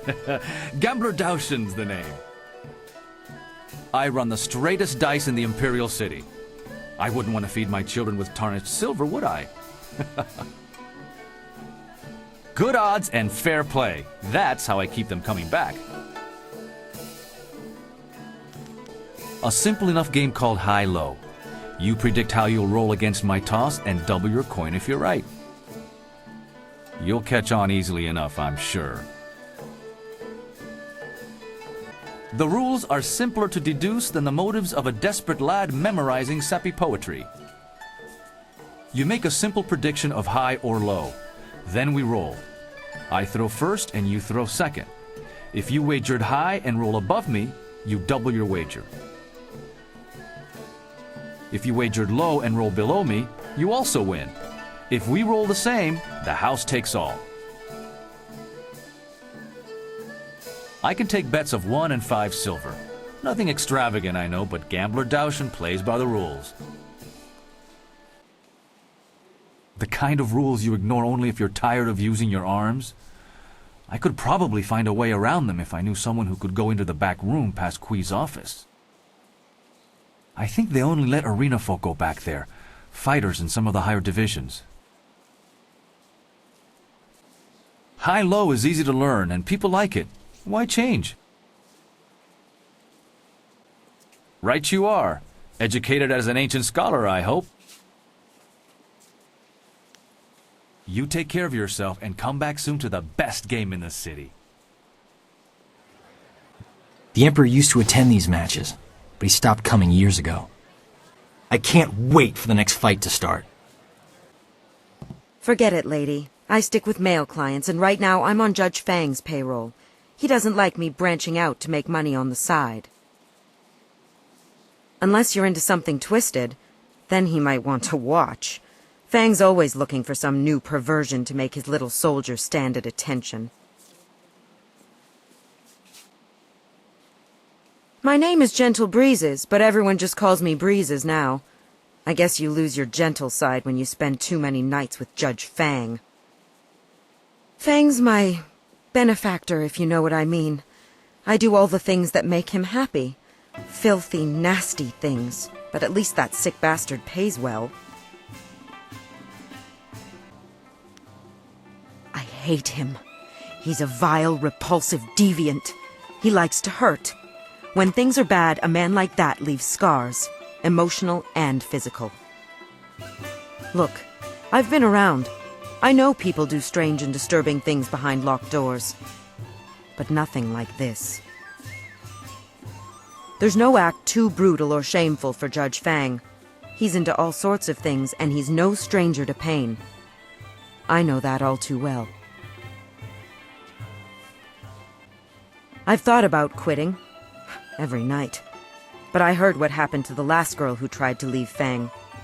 He's not the kind of man you just walk away from. He sees me as a possession. His possession. He's not just going to let me go. He's got the wealth and power to find me wherever I run. I'm stuck with Judge Fang until he's tired of me. I've come to accept that. It's a hard, grim fact, but at least he pays well. Fang's head of the Ministry of Harmony, so he controls taxes and executions across the Empire. That makes him a very rich and powerful man. Even the Lotus Assassins are wary of Judge Fang, probably because they know he's just as vile and corrupt as they are. All the rumors about him are true. He's the most infamous degenerate in the Imperial City. And I work for him. Go ahead.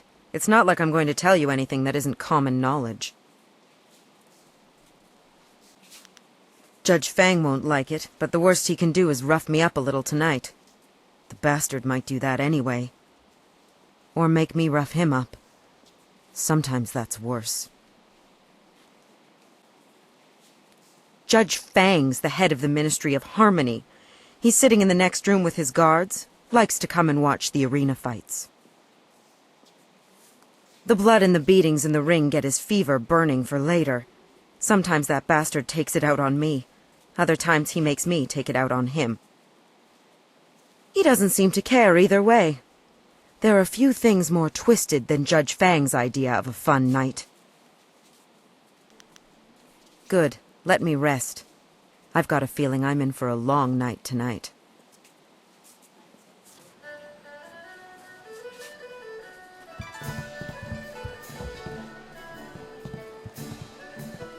Since my wife left me, I've had a lot more time to track the trends in the ring. You wouldn't have any hot tips for me, would you? No, no one ever does. Surely someone around here will front me a few silvers just to break this cold streak. I can feel it.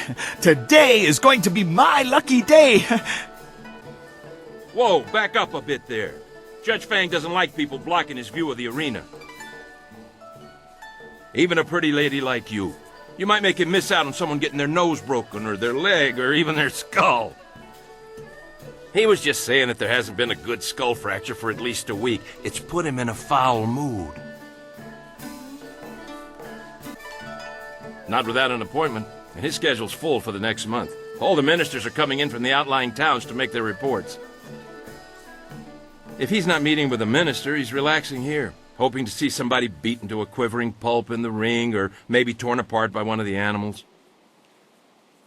Yeah, that or he's taking a break with Breezes. Poor girl. No amount of silver is worth what she does for him. Gentle Breezes. She's Fang's, concubine. She's over in the next room with the common folk. Fang doesn't like to be seen with her in public. He, doesn't mind her getting up close and personal when they're in private, though. The things she does for him. I wouldn't call him sick and twisted. That's an insult to sick and twisted people everywhere. Fang's on a whole other level. I never used to believe the stories, but now that I'm working for him, I can honestly say he's the most degenerate and perverted man in the whole Empire. But he pays well, very well. Enough so that we pretend not to see what's going on, though I still feel bad for Breezes sometimes. Forget it. I won't go into details about what Fang did to the last guard he caught taking bribes, but restraints, starving dogs, and gravy on certain parts of the body were involved. Fang watched the whole thing, laughing all the while, and when it was done, he went upstairs with Breezes for a little relaxation. Poor girl. Good idea. Come back next month. Fang might be taking appointments by then.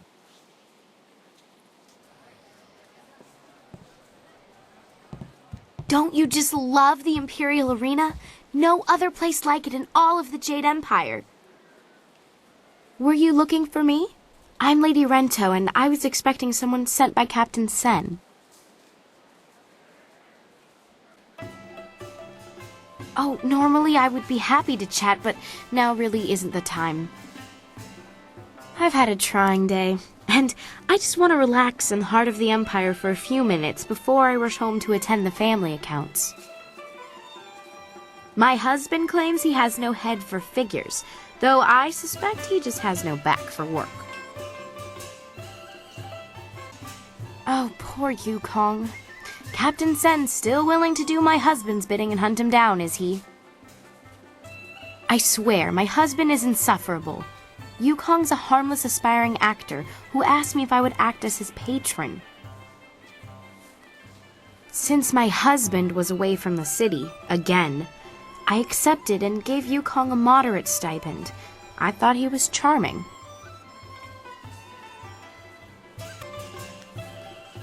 Probably less than my husband is putting forth as a bounty for poor Yukong.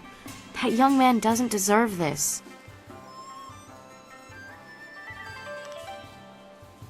That was how my husband presented the situation to the authorities. He didn't want to face the shame of supporting a humble actor.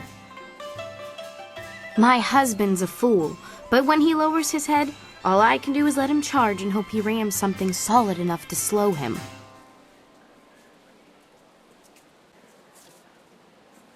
I would wager that you'll find him in the Scholars' Garden. Yukong was going to try out for that new play. It's going to be put on soon in the Golden Way, I'm told. Should be exciting to watch. Yukong was going to try out for a role as a scholar, so he may be using his costume to hide in the garden. He's not much of a scholar, so you should be able to spot him. If you happen to find creative Yukong, do go easy on him, would you? The poor boy did nothing wrong, and my husband is being unusually cruel to him. Good luck with your search. I have to get back to the estate, so much to do.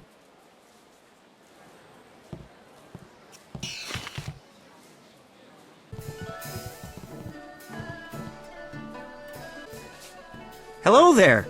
I'm Han, though fans and, well, everyone else call me Hapless Han. It's not such a bad thing. Fighting in the lower divisions means I never run afoul of the Ravager. Our current champion has nearly killed his last two opponents. See, I look on the bright side of things. Even if my losses make people call me hapless, are numbers really that important? In my mind, it's trying your best that counts. You know, looking at you, I'd say you could hold your own in the arena. Are you thinking of signing up, or was there something else you need? You have something on your mind? I'm happy to help. You're new to this arena, aren't you? I'm happy to help you out. Do you want to know how to sign up, or are you just curious about the events? Every warrior here starts out in the qualifying round, where they face a lot of the hopefuls. If you're doing well, you'll end up facing me. After that, there are the bronze, silver, and gold divisions, each of which has its own champion and unique trials. I'm sure Kui the promoter can outline those for you.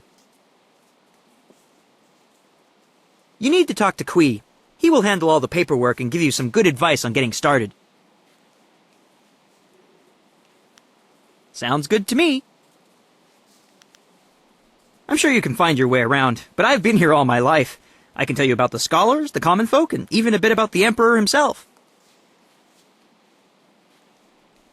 Emperor Sun is a savior to the Empire. He created a never-ending supply of water for us. It's just too bad his daughter isn't a bit more respectful of tradition. Then again, her father has changed the way things are done, so I suppose that's to be expected. He sealed himself away in the palace.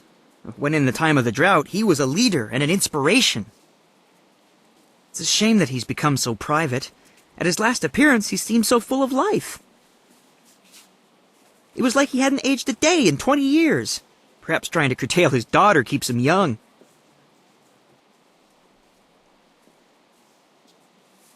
Princess Leon is a willful child, they say. Don't take that to mean I know her personally, but everyone says she's willful. To be fair, that could be good in a ruler. Still, you have to respect tradition. I'm not exactly sure what she's done that's so bad, but I know it set the nobles aflame with gossip.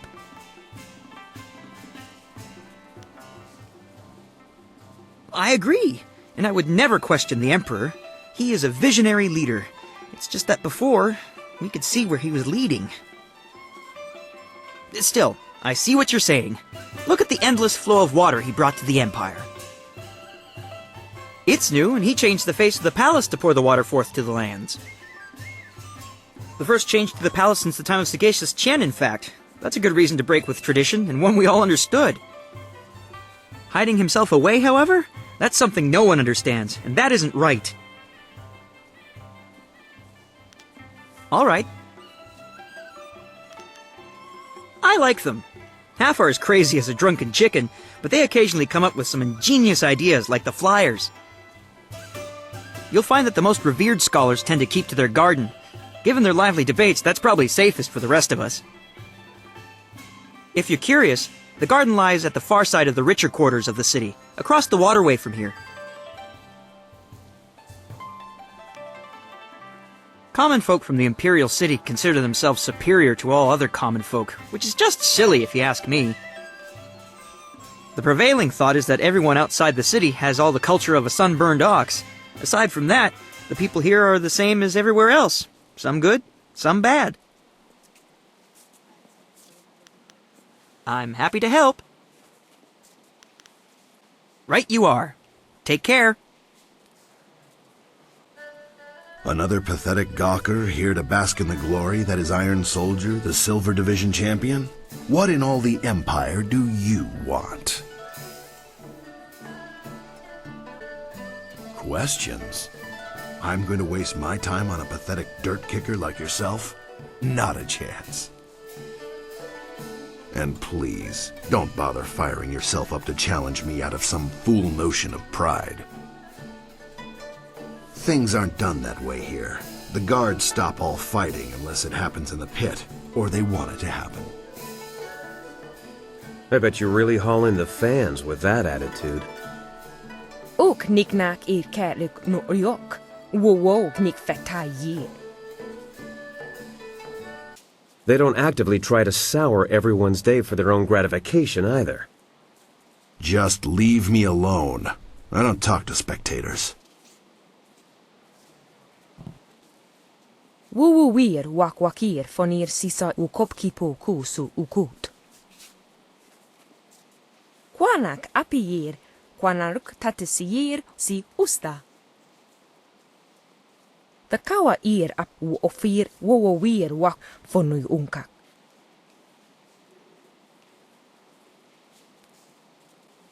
Wuyo ir nawarir kuno urk nuko uk kin piir ukir ifu wir wo. Utarawi ir kupki tir sanir naur kurk wu pan.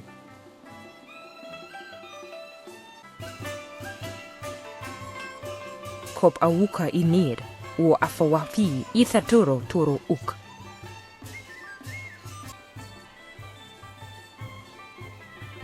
The kawa ir ap wo ofir wo wir wak fonui unka. Utarawi ir kupki tir sanir naur kurk wu pan. Wuyo ir nawarir kuno urk nuko uk kin piir ukir ifu wir wo.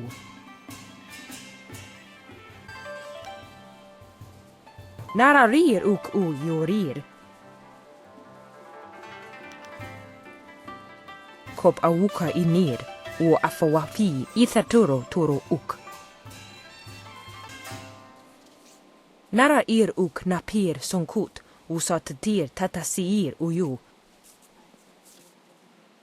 Yawar ir wo swair susu no.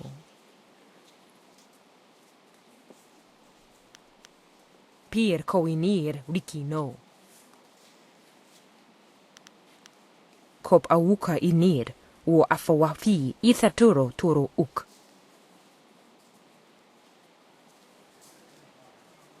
You again? Go beg for someone else's time. I have no reason to talk to mere spectators. Thawir nis tu kuiruk. Ayer fun. Soir ir wu nisir tintina yewir. Wo ifuir uk sunurk danowe na wafta tasieruk. On we pifir. Oksair caritas funir sisair ir furk tatasier. Ir karanos sakupono. Wo panaro wo sawir tatasi ni was sunir prawun. Wo sawir kokonatoi. Tir nik puntuir. Poir nokauk. Sawir takitir noni. Oksiir watawafu ni froto uso sawir. Uktatasir ni rioki. Kwan sawir fu ni sawir ukuar. Wano wiri fuwirok was safno sisitu. Kwawir ni sisir sisitu kun wano sisitu nig on wipifir. Wo ifuwir uk sunurk danowe na wafta tasieruk. Kitir noni nikuyo ipir ta. Aka wo nawir sawir sansinoka uk napir. Narawir wo ifuwir uk sunurk. Oksiir watawafu ni froto uso sawir uktatasir ni rioki. Sisaira yiki thir pro ni kwayirki. Kwawir uyu itarir noka sisayir na wurkut. Wo nisir wir uk noka thakuna fifir. Aka wo nawir sawir sansinoka uk napir. Narawir wo ifuwir uk sunurk. Kwan sawir fu ni sawir ukuar. Ukwiro ni sawir tatasi yeruyu. Wo nawir siyir fu ni winyanakan. Wo sawir noka ukrapro ni apawafa son siyir tu wirwo. Wo yo wir Shakespeare woso.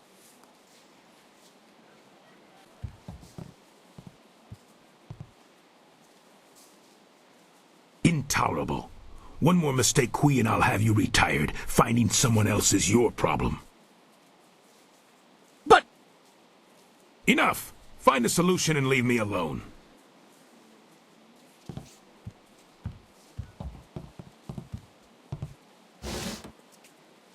This is not an appropriate time to... Wait a moment. You You have the look of a fighter about you. Those hands, that stance, even your eyes. I'd know that look anywhere. You must be here to join the most glorious contest in the Empire. Isn't it fortunate that Lucky Cho and I were just discussing how this place needs an M-fusion of new blood? The fighters here are skilled, but you would fare better than many of them. I hear the winnings are lucrative as well. Come with me a moment, and we'll engagitate in some dissertation about the best decision you'll ever make.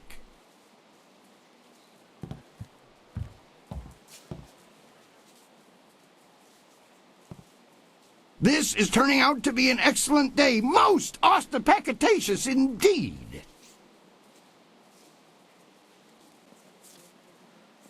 I apologize if I'm using words beyond your grasp. Very few people can match either the supply or the command of my language.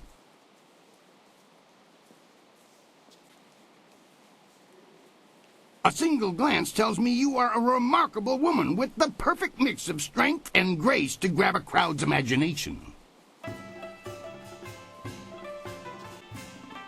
The question is, can you fight? Are you worthy of the arena? I say the answer is a clarion and resounding yes.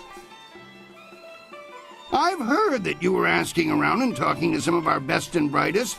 Your interest tells me all that I need to know about you. What say we get you signed up for the greatest attraction in all the Empire? The arena awaits.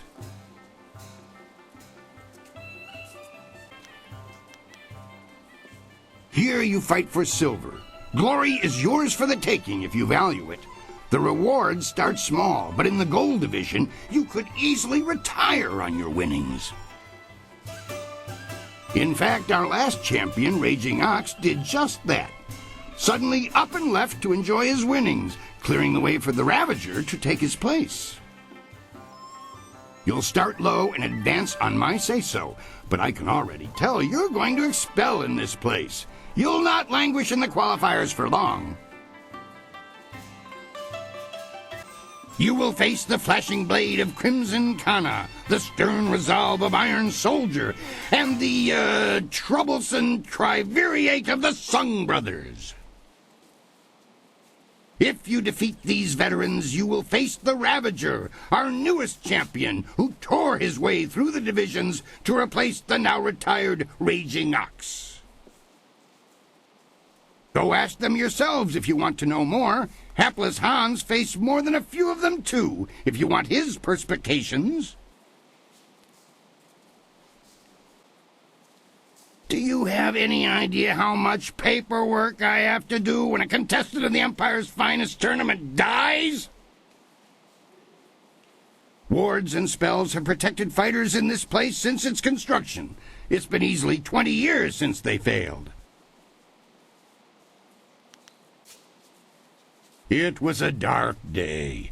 My predecessor lost several good men when the spells failed during an event he'd ironically dubbed the Feast of the Ogres.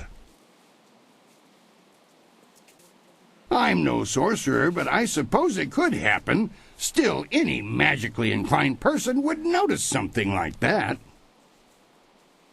Even if someone removed them, the protections would reweave themselves automatically in time. They've done so before. That's the spirit of the thing. Now, what name precedes you in your travels?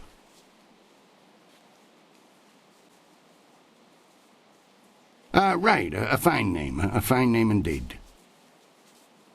But it won't sell. Not at all. We need something more memorable for the crowds. Think of something that would sound engaging, ringing down from the rafters. That's how we'll bill you. Silver Phoenix. Silver Phoenix. Conjures up quite an image. Are you certain?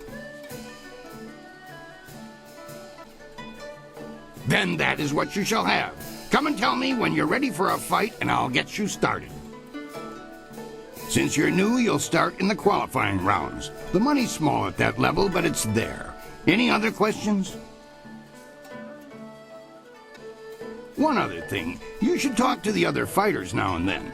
They will be watching you, and you should get to know them as well. We're all one big happy family. You're a big, happy idiot, Han. As you can see, they always have something to say. Han isn't a champion exactly, but he's solid enough that all fighters must beat him before they can leave the qualifiers. I like hapless Han personally. He never quits trying. Reminds me of a young me trying to clamber my way up from the streets. He'll go far, you rest assured. I'm always happy to share some history with this arena's greatest fighters. Would you like to hear some of the tales? The first thing to know is that this arena was founded under the auspices of sagacious Tien himself. The Emperor's blessings rest upon this place as the one true test of martial skill in the Empire. Interestingly, while we call it the arena commonly, its full name is the Trials of the Seven Gladiatorial Schools of Beneficent Light. A bound volume of the finest parchment contains the arena's rules. This tome holds over 3,000 rulings, the first dating back to the birth of the arena.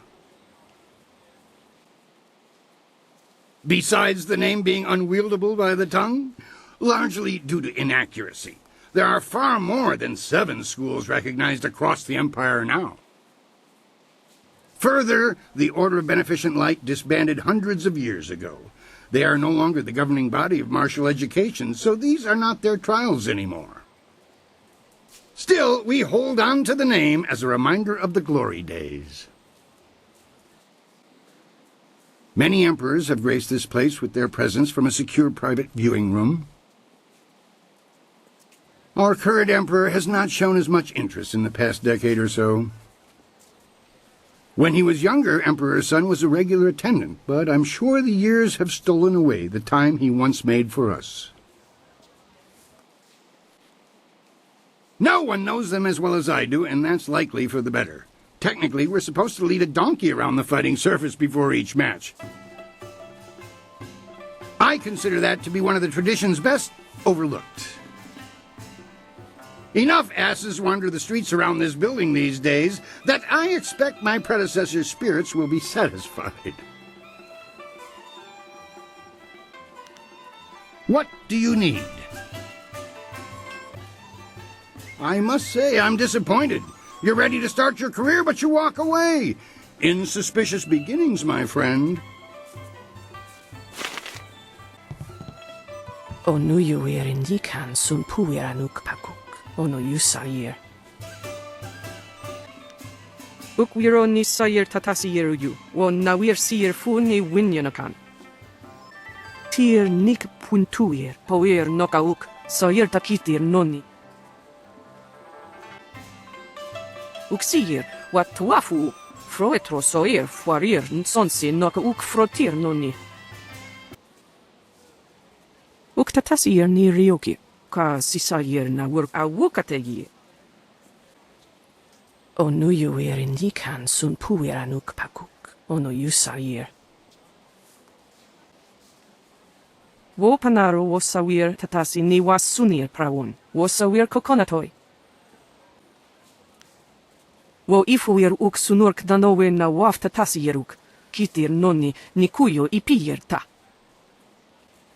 Wano wiri fuwirok was safno sisitu. Kwawir ni sisiyir sisitu kun wano sisitu nig on wipifia. Wo yo wir Shakespeare woso. I shouldn't talk too much. Talk to Brother Bo instead. Leave me be. I am contemplating. If you must pester one of us, then make it my brother, Sung Bo. If you wish to speak to one of us, Bo will be the most amenable. The brothers Sung greet our fellow combatant warmly. I am Sung Bo, this is my little brother Boo, and my older brother Sui. Do not bother me. Introductions merely clutter the mind. I don't think they was bothering you, Sui. It's Bo being talked to. Do not worry too much about us, though. There are many fights between you and the Sung brothers, but we shall humor your questions. You'll only deal with the lower ranks at this point. Bother us about fighters when you advance to a respectable level. We don't know nothing about the army. Please excuse Brother Boo. He occasionally feels the need to speak on things to which he has not given his full attention. We should not discuss the city, brother, while we are within its bounds. Do the stars show the dragons in ascension again? Then we should not speak of the city for now. The very topic is risky. Please accept our apologies. I'm certain one of the others would be happy to tell you about the city. Oh yes, we shall see you around. Of that you can be sure.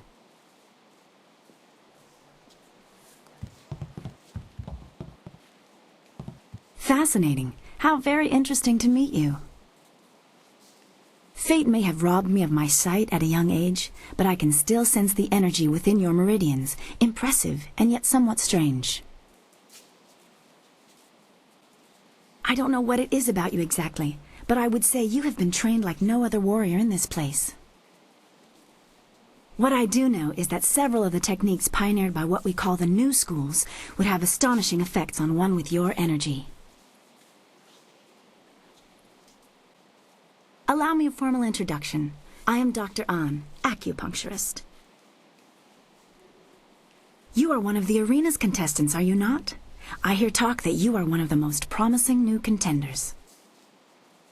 But I should not prattle on at you. What do you need from me? I'm afraid I can't help you. I know all the fighters, but I'm not at liberty to discuss them. I'm certain you understand the ethics at stake. My knowledge of their strengths and weaknesses would be a weapon in the wrong hands. Acupuncture is the process of healing the body through the release of its own energies. There are other applications, such as an understanding of the pressure points of the body as well. I release these healing energies through the very precise insertion of needles into the skin. It truly is an art. Acupuncture is also most ancient science, studied as long as the Empire has stood. Those studies benefit the warriors in this place most directly. My needles, used properly, can enhance your strength, restore your inner vitality, and unlock energies you barely knew your body held. The only thing I have found I am unable to affect with my needles is your inner magic. It seems even acupuncture has its limits. My techniques for releasing your untapped inner energies are newer and slightly more radical, but even they benefit from a century of research and years of practice.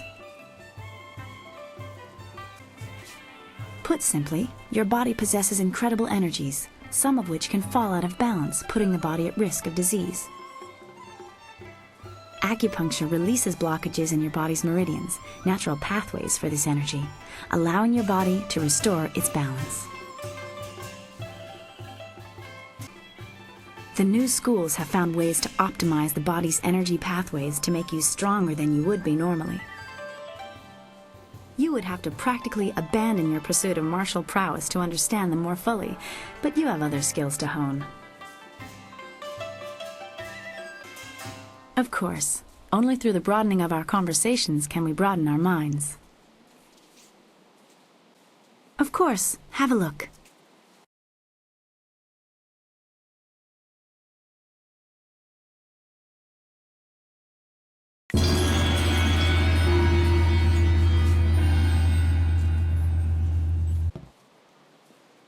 It will be a pleasure to see a new fighter in the ring. If you want my advice, I'd say to apply hot before cold to keep the swelling down. Keep that in mind and you should be fine. If you can make it through the other qualifiers, I'll look forward to facing you myself. It's always good to know who's competing at the higher levels. You're looking to the future. I know a little about Soldier, if you want to hear my take on him. We could also talk about Kana, if you're curious about her. My father is a smith of great renown, and he always wanted me to follow in his footsteps, but I couldn't. My blades would be brittle, and even simple ironwork would be clunky. Eventually, I had to leave home. My father is no longer my father. More precisely, I'm no longer a son in his eyes. I wasn't sure what to do after being cast from my home, but coming east to the city made sense. I was never properly trained. I've learned what I have from watching the fights here, practicing hard and staying focused. That's my story. One day I'll make it here, and my father will have to be proud of me. This is my chance to be someone great, and I'm sticking to it. He's one of the most experienced fighters here, but he's hardly a mentor. He's boastful, insulting, and a general pain. The fans love to hate him, though. He is an exceptional fighter. Years of military training will do that to you. He's currently the champion of Silver Division, which tells you something about his skills.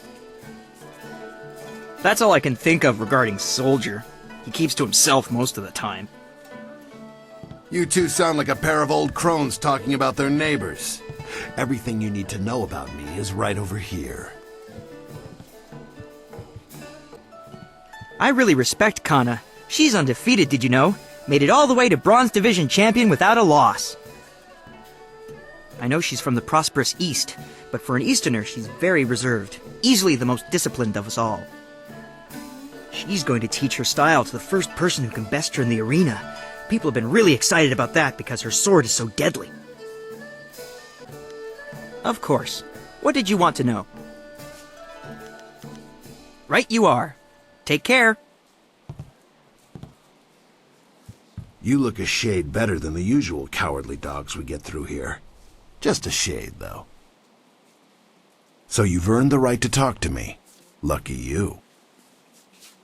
Iron Soldier's the name, though everyone just calls me Soldier. You may as well do the same. If I waste time talking to you, it's because I can respect that you're prepared to lose terribly in the arena. Haven't you figured it out yet? I don't like you. You're nothing more than a worm, and I don't talk to worms. Now go on and leave me alone. We've got nothing to talk about. Given half the chance, yes. If you can't handle it, you don't need to talk to me. There's some people who call the way I operate walking the low path, but they're fools.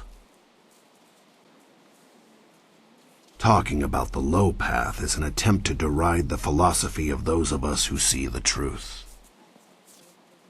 There's no real altruists in this world, just people who explain their actions with reasons that are easily palatable to the masses. I refuse to kowtow to those kind of lies. I'm a warrior. People either challenge me and grow stronger, or run away like weaklings. Like I care. It's in my nature to rail against simpering fools, and by being true to the discord I cause, I'm made that much stronger. That's all there is to it. I'm not here to hash this over with you. If you want that, go bother the scholars or one of those saps in the Black Leopard School on the hill. Good. Go bother someone else. I'm not really in the mood for company. Judge Fang wanted me to try something special last night, and I still haven't quite recovered yet. Good. Let me rest. I want to hear that you're ready for your next fight. What do you need? For your first match, we'll start you off against a mighty ogre. I'll be watching your style closely to see how you fare. Impress me, and I'll take you to the top. Even our great champions start out against the ogre. Take Raging Ox, who danced around the beast singing drunkenly to earn the crowd's favor, or the Ravager, who defeated him in a single blow. I should take a moment and explain the system we use here. I like to keep things simple and organized. Any other way, and things get more convoluted than the celestial court on the Emperor's birthday. When you're ready for your match, ask me about it, and I'll give you a quick summary of your opponent. I'll I'll be setting up your matches, of course. Various enchantments woven in this place keep the fights from being deadly, but they're no less real. You'll feel the pain if you don't keep your defense up. Are you ready to get started? Excellent. Follow me and we'll get you ready for your next match. A new warrior does battle with the Beast.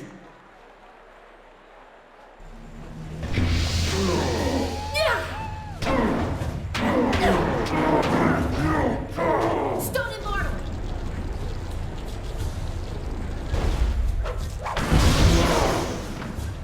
Longsword!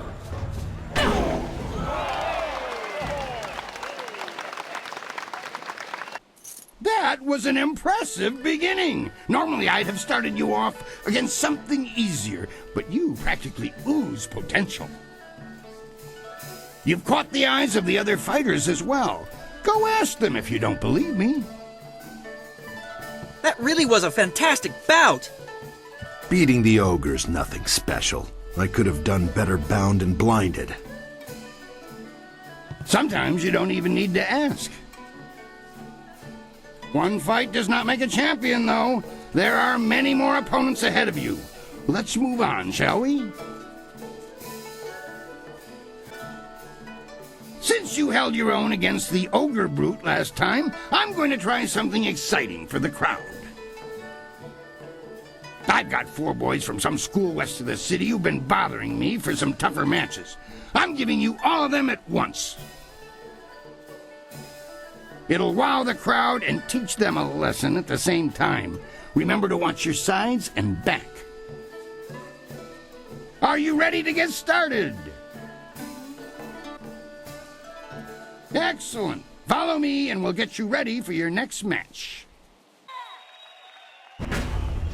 4 students test their skills against 1 master.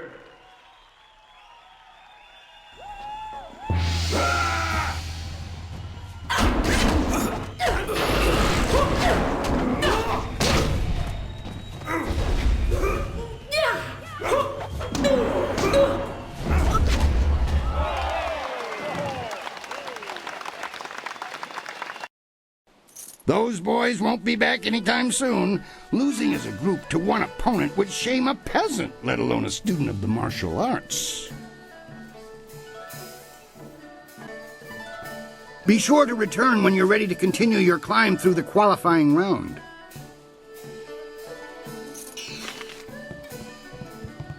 I watched your last match! You're really climbing the ranks. We'll be meeting soon enough. Right you are. Take care. Looks like you're still walking after that last match. Too bad. Surprising. Most of the time, you qualifiers hurt yourselves more than your opponents. Good. Go bother someone else. Oksayir caritas fonir sisayir ir fur tarawir iyawir a wukategi. Woyo wir Shakespeare woso. Look who stands before us, brothers. A recent winner from the qualifying round. How quaint. Oh yes, we shall see you around. I want to hear that you're ready for your next fight. What do you need? The crowd's starting to catch on to you. Have you noticed? People like you, and now I'm going to make sure they pay attention. I'm going to have a roughly hewn statue hauled into the ring. I want you to disconstructulate it.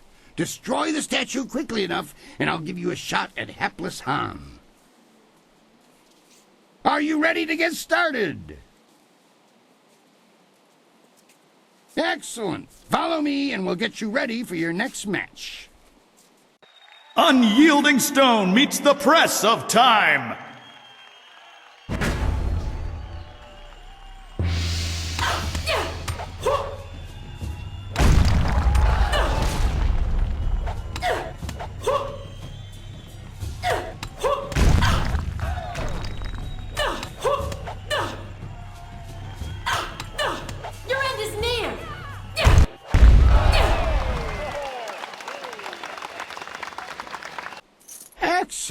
work.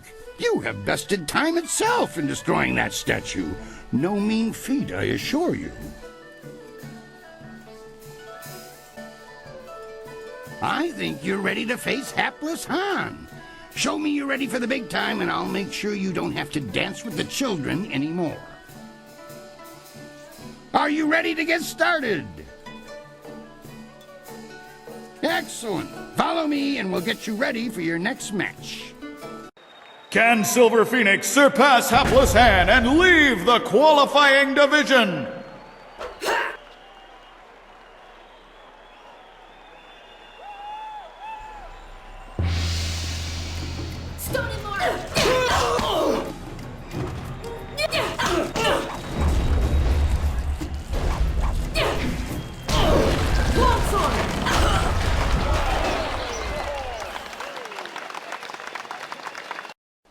You dealt with Han very well. I knew you would. All of our professional fighters move past him eventually. Kui, that will be enough. I bring you a message from my employer, Kai Lan the Serpent. He is impressed with how far you have come in such a short while. The Serpent wants you to know that he is watching your progress very closely. He is most interested to see how you fare in the Bronze Division. Kui, you may breathe again. That is all I had to say. Well, that was good, I think.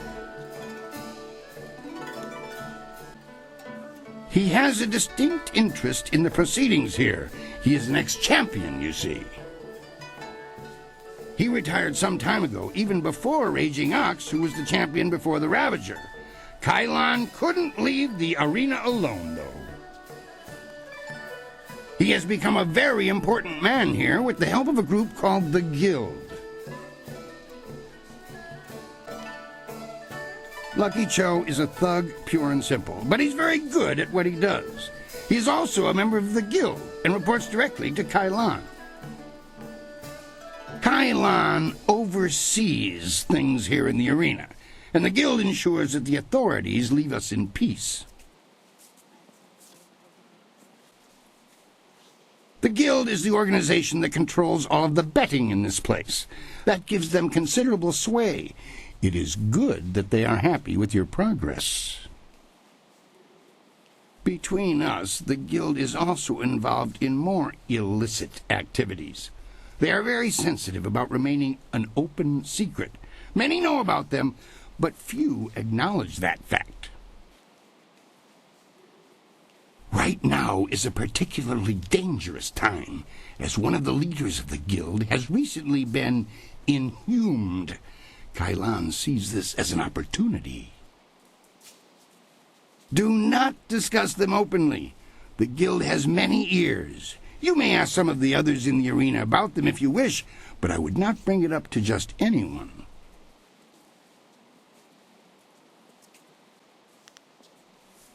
A wise decision. Very wise. For the sake of your career, I suggest that you limit any questions you have to your fellow fighters. Well done! That fight was much better than this wine. With all the pure water pouring from the palace, you'd think they might have learned how to make wine that didn't taste like goat piss. Black Whirlwind, that is you. Are you back to... No, just here visiting, and making sure nothing happens to your newest fighter. So you won't be... No, leave it alone, Kui. You know better than to bring this up. Just mind your business, promoter, and I'll mind mine. You travel in curious company. Regardless, when you're ready, come talk to me again and we'll discuss your next match. I know him, yes, but I know better than to contravigate his wishes. If you want to talk about it, ask him. I'm staying out of it. Now, if you'll excuse me, I must prepare for your entry into the Bronze Division. It will take me a bit of time before you'll be ready for your next fight. You should talk to the other fighters here. They've been watching you and are getting nervous. Of course, I'll need more time than that for these preparations. It's just a matter of preparing the proper documents. Why don't you kill the time by making your way out into the city? See the sights. Maybe visit the Golden Way or the Scholar's Garden. Actually, that reminds me. A woman was here watching your fight against hapless Han, dressed all in black and veiled. She seemed impressed with your preference. Just before she left, she told me to tell my new fighter that she was still waiting to see you. She said you'd know where. Sounds like quite the invitation. Uktatasir ni Ryoki, ka sisayir na work awukate. Uksir wa tawafu ni froto usosawir, uktatasir ni Ryoki. Kwawir uyu itarir no ka sisayir na workur, wo nisir wir nokathaku na fifir. Wo ifuir sunurk danowe na wafta tasiruk, kitir nonni nikuyo ipir ta. Wo panaro wo sawir tatasi ni wasunir prawon, wo sawir kokonatoi. Wono wiri fuiruk wasaf no sisitu. Kwawir ni sisir sisitu kun, wano sisitu nik on wipifir. Ukir kawuir wo fonir ir karano sakupono. Uksir, wat tuafu, froetro soir, fuarir, nsonsi, noka uk frotir nonni. Woyo wir Shakespeare, woso. Boy, that sure was something. I wouldn't have wanted to be me out there, except that I was. But I learned so much from facing you. Next time I should try some of that fancy stuff you do. I'm not exactly sure how you did it, though. You know, that's a good idea. I tend to focus on myself more than others. Perhaps I can learn some new tricks. Thanks for the encouragement. All the contestants know about the guild. They are the real power here. Keep your voice low. We don't want Lucky Cho to hear us talking about this. I don't know about the guild itself, but around here the man in charge is named Kai Lan the Serpent. He's a powerful magician and incredibly deadly in battle. Retired Imperial champion, in fact. I never have to deal with Kai Lan. I'm not good enough to compete with the big players, so he isn't interested in me. I prefer it that way. I've heard from some of the others that they sometimes ask fighters to throw matches, or worse.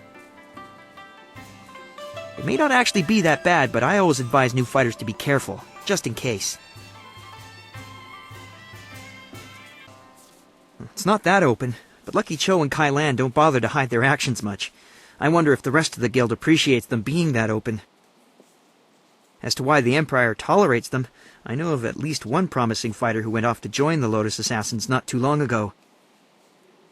It was like they recruited him after seeing what he could do here. Maybe there's some arrangement that makes the Lotus Assassins overlook this place. I don't like dwelling on the guild. I generally pretend they're not there. You're already past me. Now that you're a real fighter, the others will likely open up about themselves if you ask. It's always nice of you to stop by and chat. A lot of people who move past me in the arena never look back. While I cannot see you, your appearances are hard to ignore. Welcome again. Hapless Han stumbled in here for yet another treatment after you defeated him. Impressive handiwork, though I find myself in a position to wish you were less skilled, especially with Han. He is a continual strain on my time. I think you misunderstand the situation. I have no problems treating Han, but I receive no compensation for tending to injuries. I shouldn't complain, though. The arena pays me to look after you fighters, and Han's constant injuries have helped me hone my healing skills to a razor edge. Be well.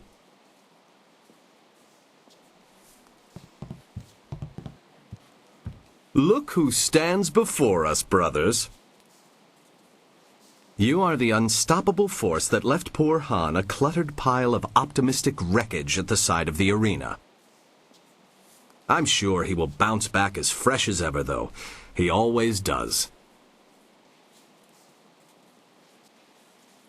You have earned the right to ask about your peers.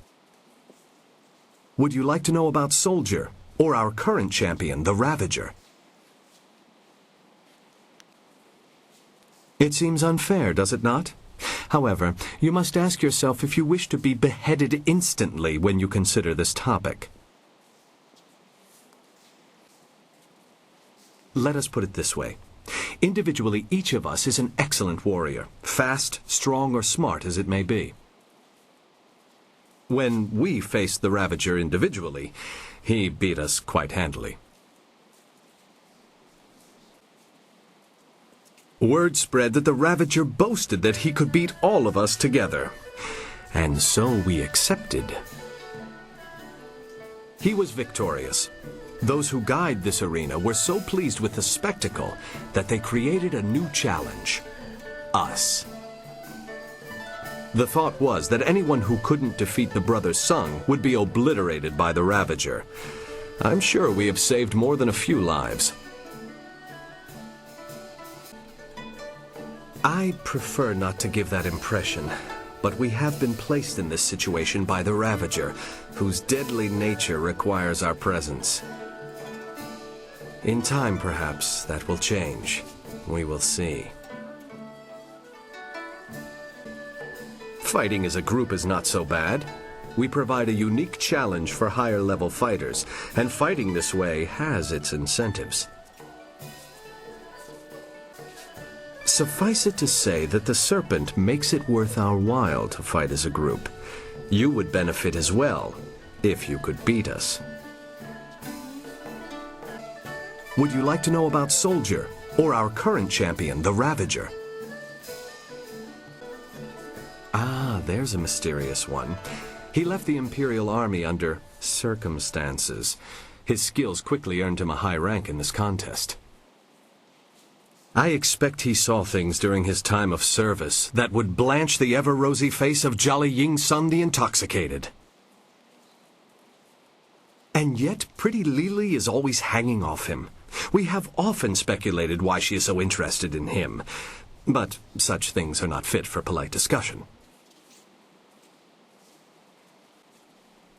There is something unnatural about that one. He smells bad, too. Like he's sick all the time or something. Though my brothers sound like offended courtesans, they have a point. We can't deny the Ravager's abilities, but he lacks precision. Strength is part of his technique. In fact, he may be the strongest fighter here in years. Stronger even than Raging Ox, our last champion. The Ravager's prowess lies in his incredible stamina. Blows that would fell lesser men are like the bite of a gnat to him. If you face him, use your strongest techniques. Of course, what did you want to know? We can tell you to be careful whom you ask about such things. Secrets kept in the open are the most sensitive. The Serpent who dwells in the shadows of this place, like an air spirit. He is everywhere, and yet invisible to the eye. Brother Sui puts it well. Kailan the Serpent is the guild's will in this place, powerful enough that only the brave or foolish discuss him at any length. Besides running the most expansive betting operation in the Empire, I speculate that they do much more than that, but we have been smart enough not to find out. We question things in the arena, though. For example, why are we allowed to fight as one body when the rules suggest such a thing should be illegal? The guild cares more for a good show than fair play. Good shows keep the bet money flowing, especially if a favored fighter were to suddenly and surprisingly lose. I agree. I don't want them around anymore. They scare me. If you let fear guide your decisions, Brother Boo, you will find that you have walked the coward's path. Philosophy aside, the Empire certainly could wipe them out. But wouldn't another similar organization appear? Regardless, if something could be done, the Empire would have done it already. A wise choice. The Guild always prefers that people not speak of them. Now, what do you need to know? Oh yes, we shall see you around. Of that you can be sure. Looks like you're still walking after that last match. Too bad. You ground the hapless one beneath your feet like everyone else does, huh? Han's pathetic for wasting time on the hopefuls, if you ask me.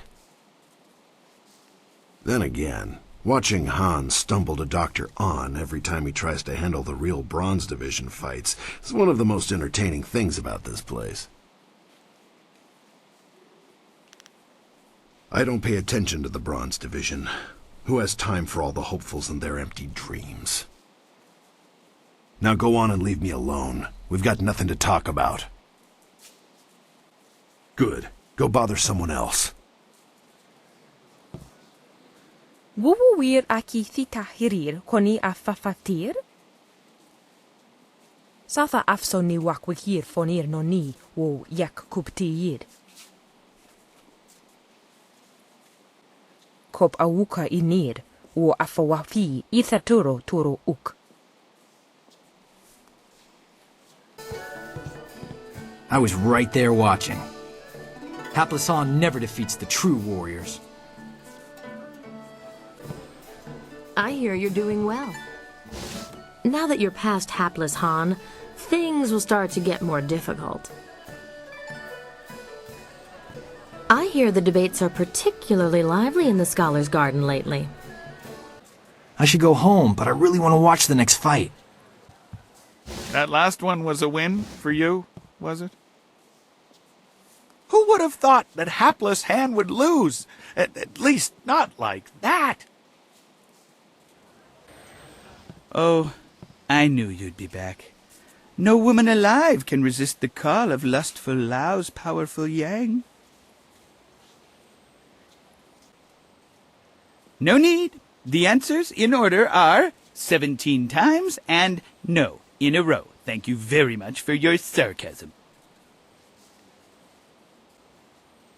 No, I'm fully versed in the 68 positions of the flowering lotus, any of which I'd be happy to show you once you're done with your silly questions.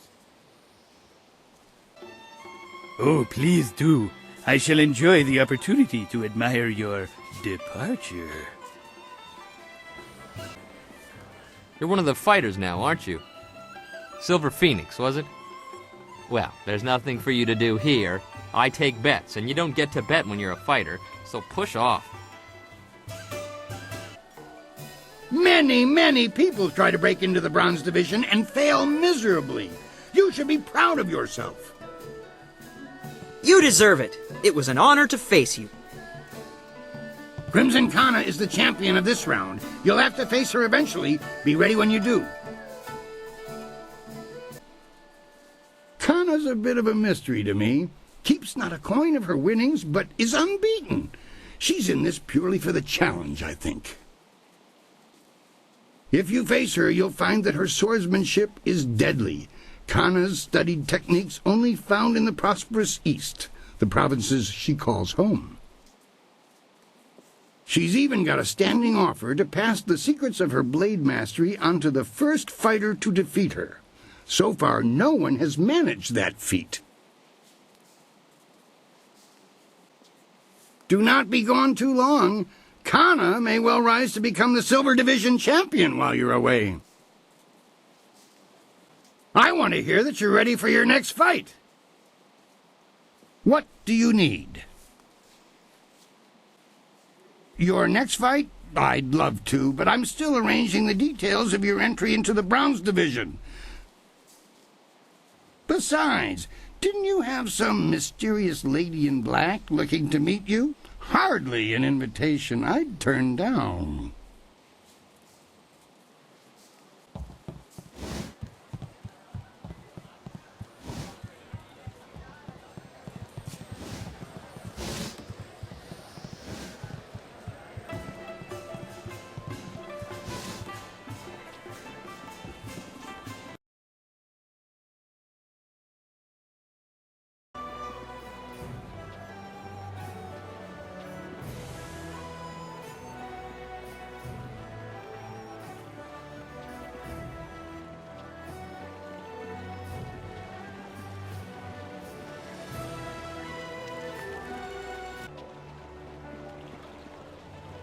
Is it fun beating up people in the arena?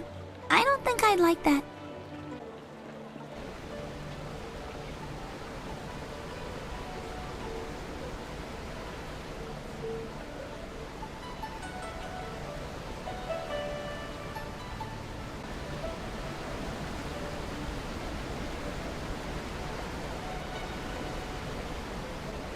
Hold on there. This way leads into the necropolis, a dangerous area. You shouldn't go in there unless you have some business there.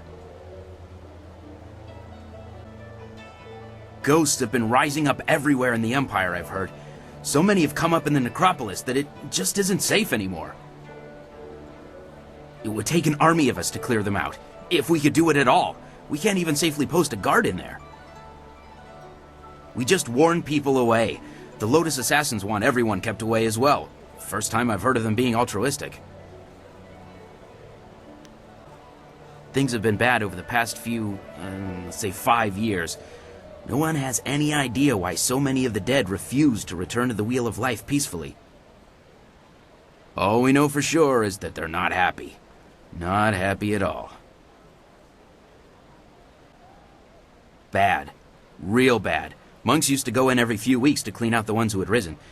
But lately it's become too much for them to handle. You look like a warrior. I'm sure you know that even if you disperse a ghost in combat, they reform again eventually. It takes a long time, but it's inevitable. Leave the dead to their own is what I say. Just block the whole place off and start again somewhere else. Anything else you need? Talk helps pass the time on duty.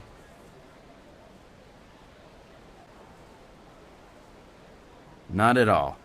This is pretty light work, since no one in their right mind would go in the necropolis. It's the City of the Dead, as some call it. The burial tombs of hundreds of generations of our most honored ancestors. To be buried in the necropolis is a great honor. Sadly, things are not well in there right now.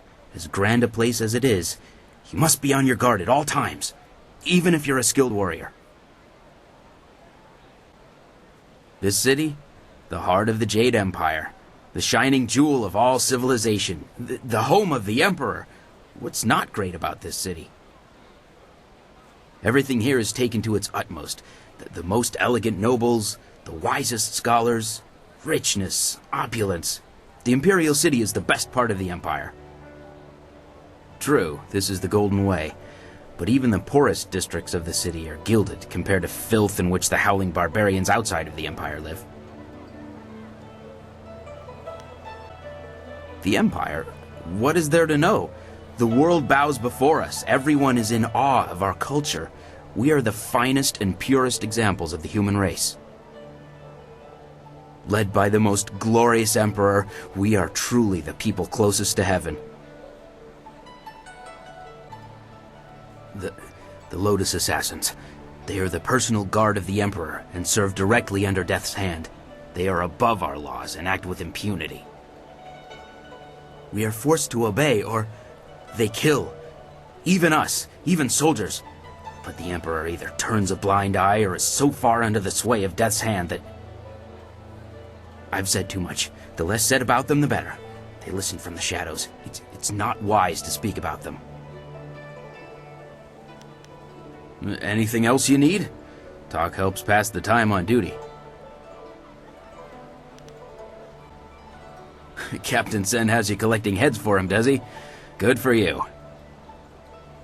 A woman did make her way into the necropolis some time ago.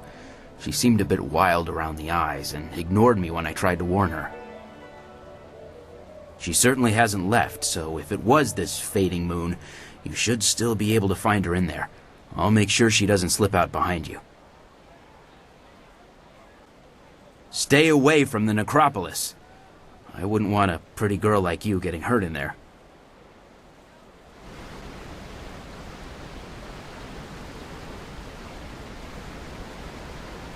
Lost, citizen? This district? Well, it's called the Golden Way for a variety of reasons. Certainly one of the richer areas of the city, and one of the best looking as well. This district is a major thoroughfare, with the Scholars' Garden at one end and the Market District at the other. There's also the Necropolis, but most people avoid that place. Who wants to spend time with the dead? What district are you looking for? The Market District's easy enough to find. Just head to the west end of the Golden Way and then turn north and go through the large gate. Easy enough to find. Just head as far east as you can go in this district and take the smaller path up the hill. It winds a bit past the Performer's Pagoda and leads right into the Scholar's Garden. You'll want to be careful in there. To get there, head to the western edge of this district. There's a footbridge that leads to the Necropolis gates. Somewhat hard to miss, as it's cut right into the rock with 3 statues around it. A pleasure. Anything else? Be about your business and stay out of trouble.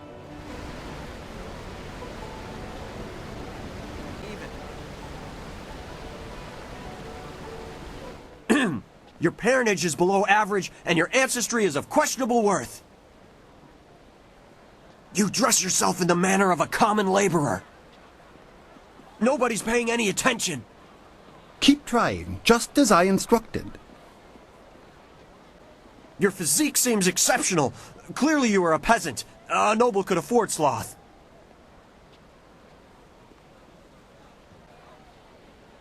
Your breath is like the wind of an ox.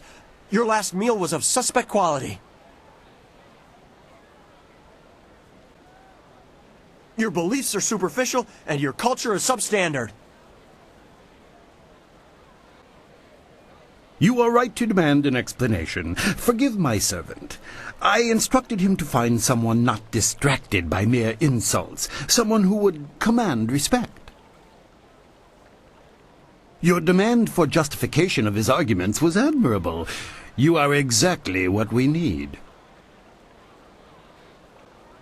An outlander strolled into the city several days ago and now sits like a cormorant taking what he wants from the river of our hospitality. He balks at our attempts to calm him and answers requests for payment with strange coins of questionable value. He needs to go. The outlander is not a dignitary or traveling merchant. He is a parody of civilized behavior. He spews insults at the Emperor himself. So far, he has escaped the notice of any higher officials. Perhaps he was mistaken for an actor in a troupe, but that will not last. If he is reported, the Lotus assassins will take notice. They'll want to know if he was harbored or his offense was encouraged. Guilt by association is enough for them. That's what's so infuriating. He doesn't respond to reason. He proposes challenges we don't understand, and then declares himself the winner. Several of our brightest have faced him, but as soon as they get the better of him, he sets off his strange firework and says they are beaten.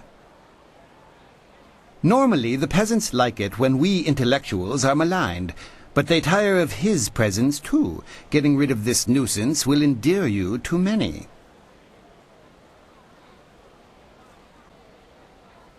I hope your ability matches your conviction. Several others have fallen short, despite their outrage at his antics.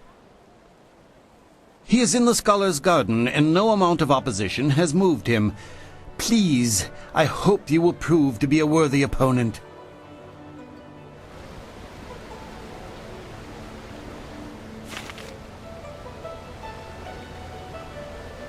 My grandfather fought in the arena. Once. So you're the new fighter in town. Good luck. You'll need it. You look tough, but I'm not sure if you have what it takes to win in the arena. The arena can be very dangerous, especially if you're unprepared.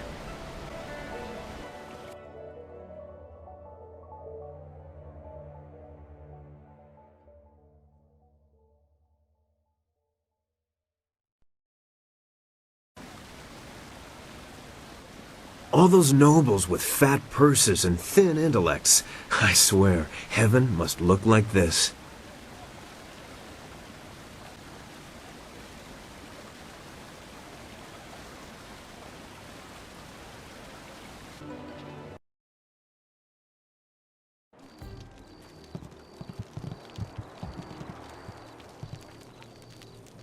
I didn't expect you in your strange training to make it to the Imperial City.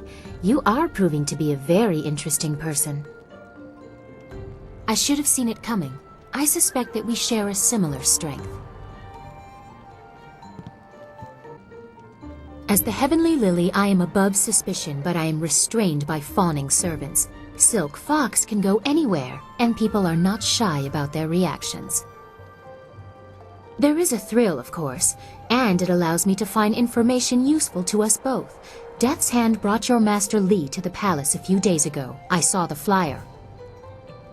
He was bound in chains. He must be powerful, but I still don't believe he is Sun Li, the glorious strategist. I was too young to know him. I was told that he and Prince Qin, the third brother, fell defending the Empire 20 years ago.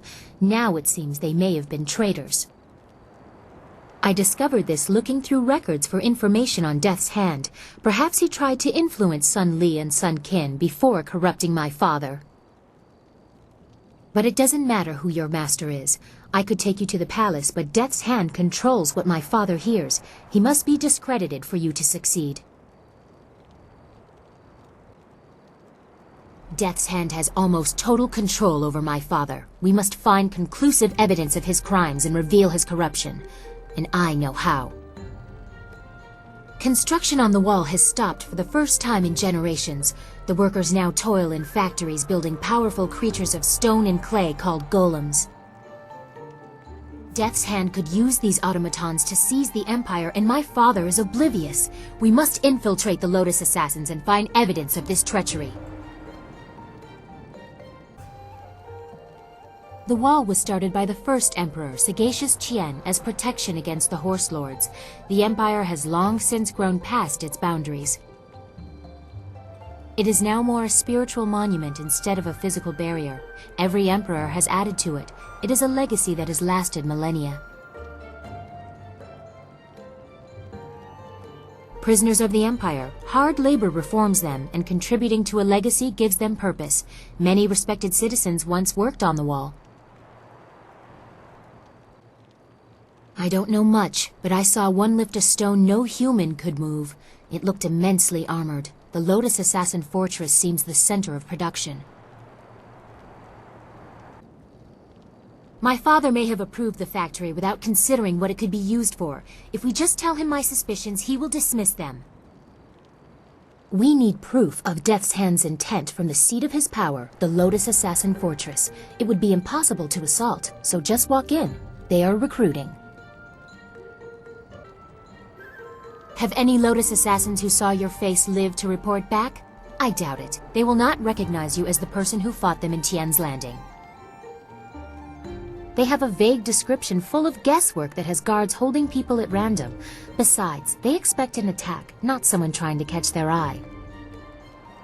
I would wager that you may profit from their tasks too. Can you see the beauty in using their own methods of recruitment to fight them? I think they deserve it. There are guilds within the Lotus Assassins. Executioners look for fearsome warriors. Inquisitors are more subversive, and they look for cunning in their agents. If you prove yourself in the arena, they will notice you. My people can spread rumors of your interest. The Executioner will take a real interest when you finish the silver round. Or, if you prefer, the Inquisitor recruiter is also seeking new people. He might be open to persuasion. Death's Hand rules over the Lotus Assassins, so I take special interest in their activities. I've had most of my life to ask questions. You suspect my motives? You have no reason to doubt me. If I wanted the Lotus Assassins to find you, I could simply tell them your name. Yes, I will have my people spread rumors of your interest. Once you pass the silver round, the Executioner will take an interest. I'm sure he will find you as impressive as I do. Or, if you prefer, court the Inquisitor. Ask Scholar Dongao in the Scholar's Garden about him. I hear Dongao is closer to the assassins than he should be. Unless you want me with you, I will wait at your flying machine. You travel with such interesting peasants. I'm sure I'll be entertained for hours. Of course. I look forward to it.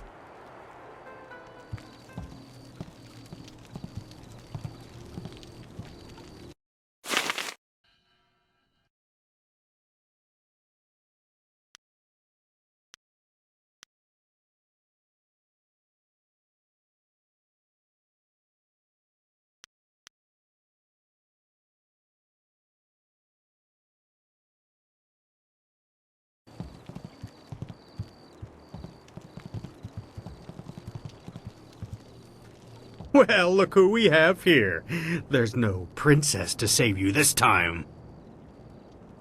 Do you think we'd forget? You can't humiliate us and just walk away. We'll teach you to insult a guard of the Imperial City. Longsword!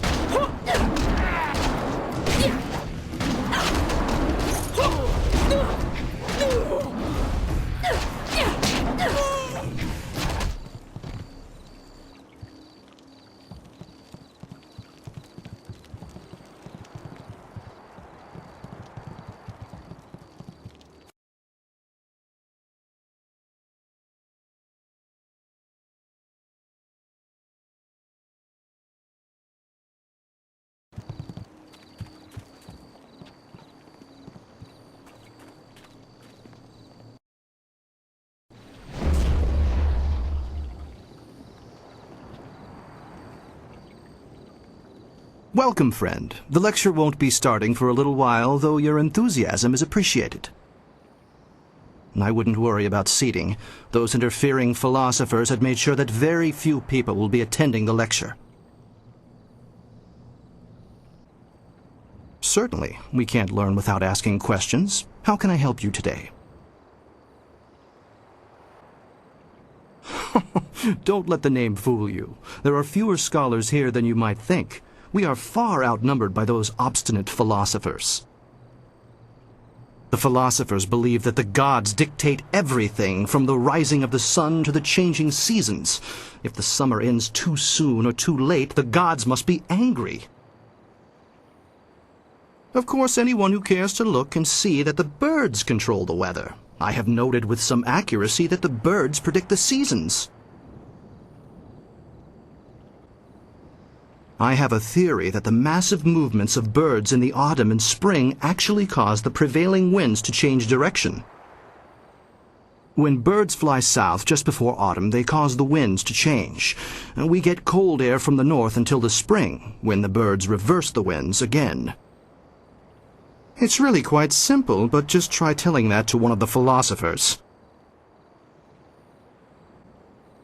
Don't get me wrong, I like most of the philosophers, but their strict adherence to aging traditions makes them very difficult to deal with. They're always preaching about peace and harmony. Really, we kill and subdue the creatures of this world in order that we can survive. Where's the peace in that? Can a man survive long enough without eating meat? What about the grains we use to make our bread, or the hides we use for any number of things? We consume constantly. Peace and harmony are wonderful ideals, but in nature only the strong survive, and they don't do it by being peaceful. I'm glad you asked. Today I will speak on my theories of cloud formation. That was my first major discovery, though it hasn't been widely accepted yet. The basic principles are really quite simple. I deduced after lengthy study that clouds are formed by the moisture escaping from our bodies. When the weather is cool, you can clearly see small clouds escaping from people's mouths. Similar clouds form on the skin of people working strenuously in the cold. These clouds of breath rise up and collect near the tallest peaks, where it is almost always cloudy. This was one of my finest discoveries. What? Huh, that's quite a question. I'm not sure who told you, but I'd appreciate it if you would keep your voice down when asking those kinds of questions. Nobody here suspects me to be anything but an overzealous scholar, and I'd like to keep it that way. So you want to know about the recruiter? You have a flying machine, do you not? Yes, I know about that. Go back to the landing area and someone will meet you there. The location is public, yet relatively private. Common folk are not welcome on the landing area, so there will be no crowds to hide spies, or an ambush. He already knows, I'm sure. Now go, and I will not speak to you about this any further. They already know about you. That means one of two things. Either the princess is exceptionally good at spreading rumors, or they're desperate for new people. The safe bet's on both of those being true. I don't think you'll have any trouble catching the attention of the Inquisitors. No, I'm sure they have no idea of your real identity. I wouldn't worry about that. This Inquisitor will be more interested in you than he'll let on. I'm not even sure if you needed to talk to Dong Gao to catch his attention. Sorry, I forget myself sometimes. It's just, well, let's not be late for that little meeting at the Flyer. Come and learn about the ways of sagacious Tien. Free your body, mind, and spirit.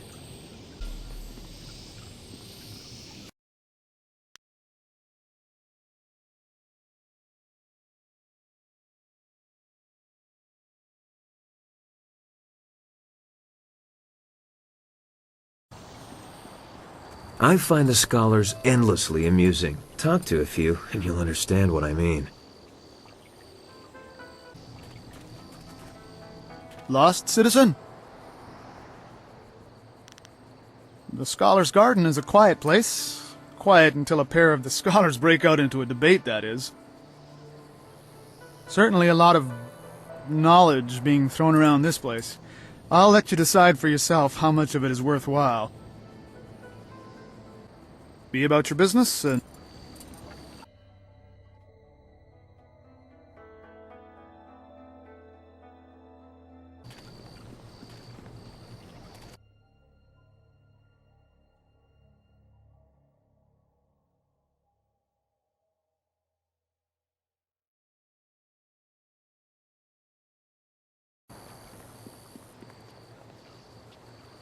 Hello there, traveler. Forgive my forwardness, but I noticed your arrival earlier while I was at the tavern. That flying machine of yours is truly a marvel. I actually have a design for a new prototype flyer, and I hope to get funding to build it one day. The other scholars aren't interested in my inventions, though. Me?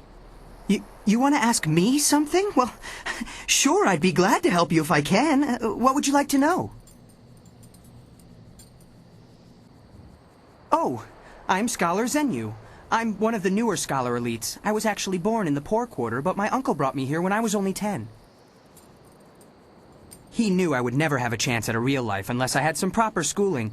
I've lived here with him ever since.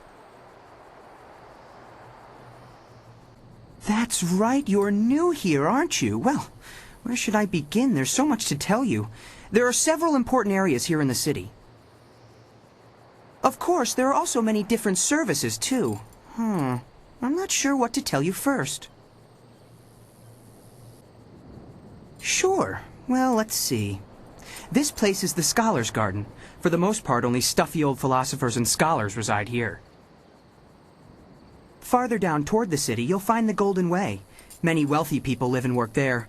Hopefully some willing to fund one of my inventions. Then there's the Market District, near where you landed earlier. Most of the city does its business there. It's an interesting place. At least, I think so. You'll also find the path to the Black Leopard School there, across the river from the arena. I haven't been there, but I hear it's an interesting place to visit. One of the best places in the city is the arena. Just don't tell my masters I said so. If you go to the arena, you'll also see the heart of the Empire Tavern. And of course, there are several shops and merchants with all manner of supplies available. All of that can be found in the Market District. I'm not supposed to go there. At least not when I'm studying, but it's hard to resist. It's known as the best tavern in all the Empire. I actually do some of my best thinking while I'm there. I like to sit in the upper rooms with a bit of wine and just look out over the city, or the arena. Of course. What do you want to know? Sure. What would you like to know? Now there's a question you don't hear very often. Not too many people like to talk about him. In fact, if I were you, I'd be careful who I ask. I'm not one to believe in superstitious nonsense, but I still wouldn't want to draw his attention. He's very powerful and very dangerous. Some people even suggest that he has gained some control over our honorable emperor. I find it hard to believe, but I suppose it's possible. A city like this always has rumors. Some people say the ghosts are angry and attacking innocent people. Another rumor suggests the emperor is dying. But I wouldn't believe any of that. Just because the emperor hasn't been seen in a while doesn't mean he's ill. Perhaps he just wants some solitude. The emperor is a wise and powerful man. How else could he have solved the drought so many years ago? I wasn't born then, but I've heard the stories. It's true that he hasn't been seen much recently, but I don't think it's anything to worry about. It's not like the Empire is falling apart in his absence. Maybe he's just taking a rest from all the hard work he's done. Nobody deserves a rest more than the Emperor. I think they are just rumors. I haven't seen any ghosts at all, angry or otherwise. If the ghosts are angry about something, why aren't they here right now? Come to think of it, I don't know any one person who's ever seen a ghost. I prefer to spend my time and energy on things that are real. Designing a new prototype flying machine, now that's important. All right then, goodbye.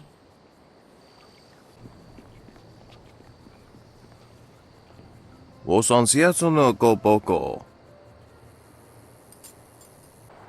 Koni uk noia kup sa ia sisia su ukot. Pakeni wa kawane ya. Awth utkur wo kokopia kawa ya elwoth. Wasrafno sositu noko ota napia ifaria ok.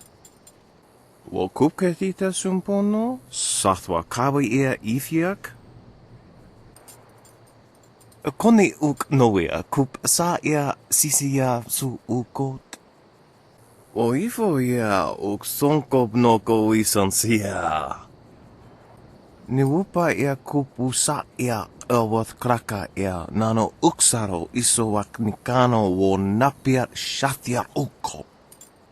Aworth utkur wo kokopia kawa ia elwoth. Wo kawa ia tanke ia nano wo ia wasonak.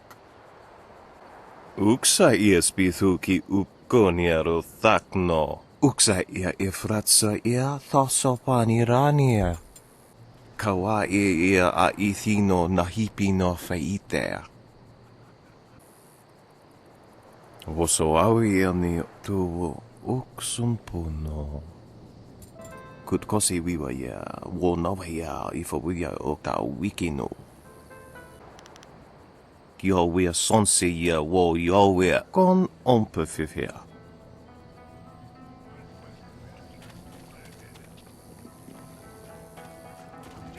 Greetings, and welcome to the Scholar's Garden. I am Philosopher Zhao, one of the many masters you will see here during your visit. I see by your accoutrements that you are not from the Imperial City. I hope your visit here is one of fulfillment and success. As sagacious Tien once said, more valuable than silk are new friends in a foreign land. If you need anything, I will be glad to assist you. As sagacious Tien once said, kind words and respectable attire are seldom a sign of true character. Only deeds reveal the intent of the soul. I am glad to help you in any way I can. I am honored that you would ask me, though I must warn you, the teachings take a lifetime to learn and cannot be taught in a day. Perhaps I could explain the core principles of Tien's teachings. I could recite the history of Tien if you like. The teachings of sagacious Tien are very simple, but the implications are astoundingly complex. At the heart of the teachings are the concepts of harmony and discord. Also referred to as the way of the open palm and the way of the fist, one cannot exist without the other, but neither can they coexist in one person. Harmony with the world comes from understanding your place in the world. An ant that believes it is a tiger will never achieve harmony. In other words, accepting your place in the world and using your skills accordingly is the optimal way of following the path of harmony. Discord is the other side of the coin. People who choose the path of discord seek their own advancement over everything else. These people will ignore the world and use whatever means necessary to raise themselves above their station. Sagacious Tien taught both harmony and discord to his students, for one cannot be fully known without the other. However, he himself followed the way of harmony. Sagacious Tien was the first emperor of the Jade Empire. He was a philosopher and a leader without compare, unifying the warring factions of his time. His teachings founded this great empire, though there was very little written about Tien himself. We do know that he brought peace to the people of the empire, and since that time, his teachings have guided hundreds of generations of followers. Of course, what would you like to know? The Scholar's Garden is the seat of learning in the Jade Empire. The philosophers and scholars who live here dedicate their lives to the pursuit of wisdom. The scholars are dedicated to unlocking the secrets of the physical world. Many still follow the teachings of Sagacious Tien, though some take their studies too far. I am certainly not opposed to their ways of study. Indeed, the scholars have made many wonderful and important discoveries. We philosophers dedicate our lives to the study and teaching of the ways of Sagacious Tien. We believe in peace and harmony and balance. Many find it difficult to grasp the significance or usefulness of our studies, but we assist anyone willing to learn the ancient teachings. I am afraid I would not be the best person to ask, but there are others to whom I could direct you. You could ask young scholar Zenyu. He spends a good deal of time in the city enjoying worldly pursuits, though he does not think his masters know it. There is also a man named Bai who works near the Imperial Arena. He is renowned for his knowledge of the city. As you wish. With luck, the winds of heaven will bring us together again one day. Farewell.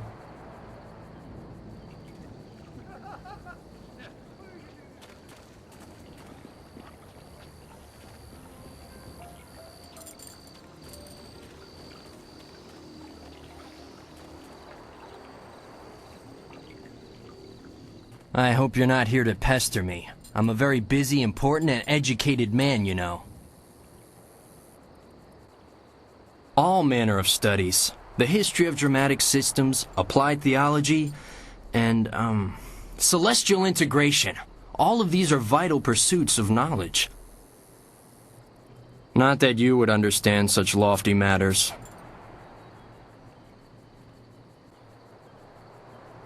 Oh, I doubt it. You don't look the type for heavy reading.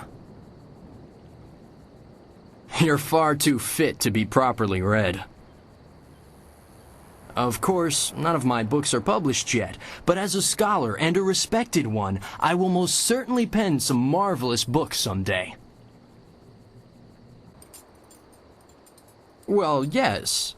Unless your theories are astoundingly brilliant, which is the case with me. This answer should be interesting. I have a question I would ask of this scholar, if you would permit me. Well, you see, drama can be broken down into several systems, and I study the history of those systems over time, how they've changed, and that sort of thing. Well, of course not. A student of theater, are you? I was just wondering about the recent shift in dramatic presentations away from the customary iterative productions where the fourth wall is regularly deconstructed. Does the shift towards more codified productions with barriers established between the presented world and the actual environment create a more immersive experience?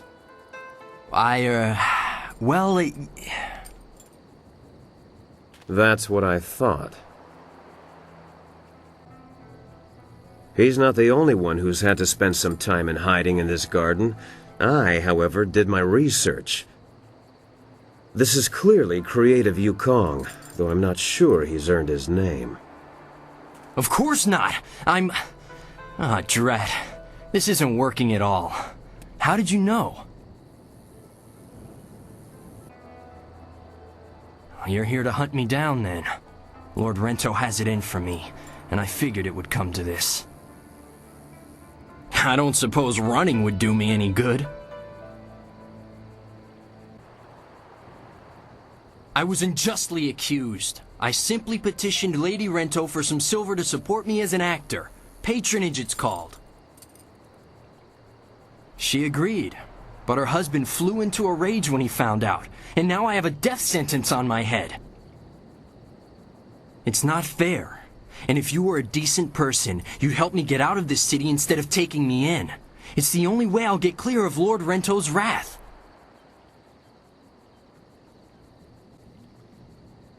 You need more proof than my pathetic attempt to pose as a scholar? How about the fact that Lord Rento was out of town when I bilked him? Not that anyone but Lady Rento will confirm that for you. Still, it should be apparent that I'm not some great confidence man. We should go see Captain Sen right away if you're sure. Is now a fair time to go down to the gate to get me out of here? I understand. Attend to whatever else you had to do. And if you're still willing to help me, come back and see me.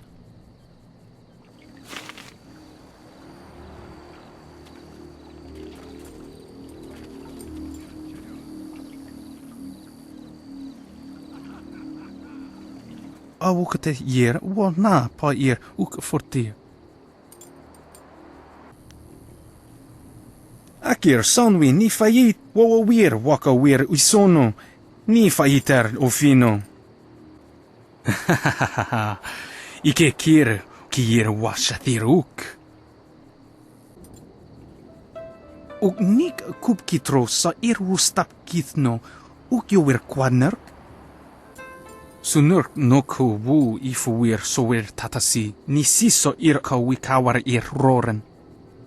Usa ir sawi apihir ninu siso ir tiuth. Wawawir shaksi ir kawir onk ni siso ir akuwu uksunti wawawir shaksi ir fukno. Sunurk noku wu ifuwir sowir tatasi ni siso ir kawikawar ir roren.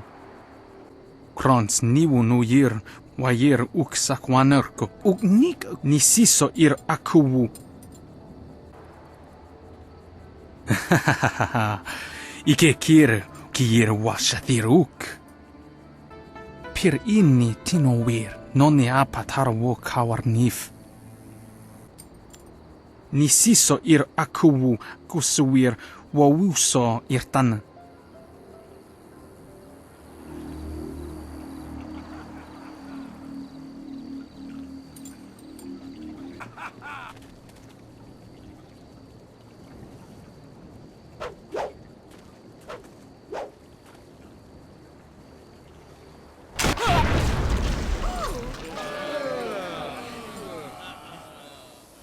As amusing as your savage dances are, once again I have proven the superiority of setting your nose to the grindstone and not mucking about.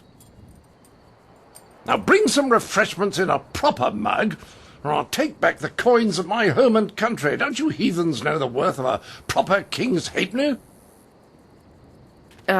Generous visitor, if our customs are so displeasing to you, perhaps you should find lodging elsewhere? Please? And leave you lot to your primitive ways? Tell them what I think of that, Squire Percival. Sir Roderick Ponce von Fontelbottom, the magnificent bastard, will do no such thing. He means to educate you all. Good lad. Found him wading in the mud, planting weeds. You can't keep your crackers crisp doing that. Can't help you if you don't know the horror of a soggy biscuit. I've given him dignity, and unless one of you has the will to deny that I'm your better, I suggest you start learning. We'll have you in proper trousers by the morrow.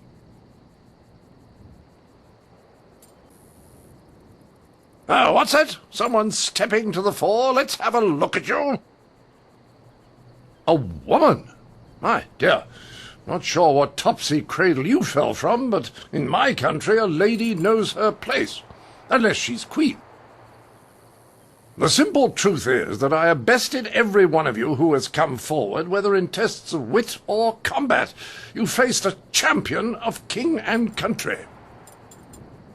Now, I didn't ask to land here, but if a storm is going to cast my ship into the very heart of such a dark empire, I'll bring the light of knowledge wherever I can.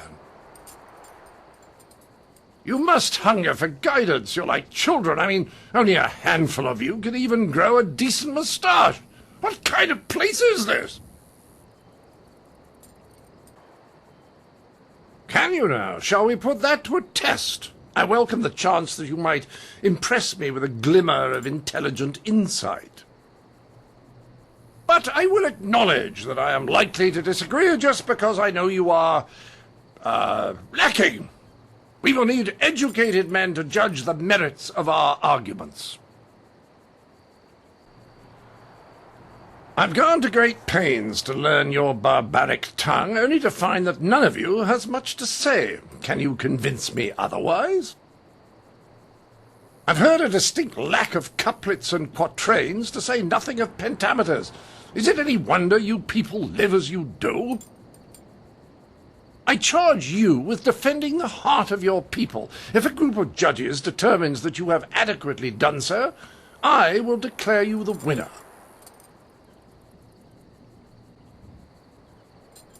Whoever you wish. These five, standing here. I'm sure there will be a balance of opinion. The test must be fair. Go on, talk to them all to prove I haven't coerced them. We'll begin the debate when you're ready.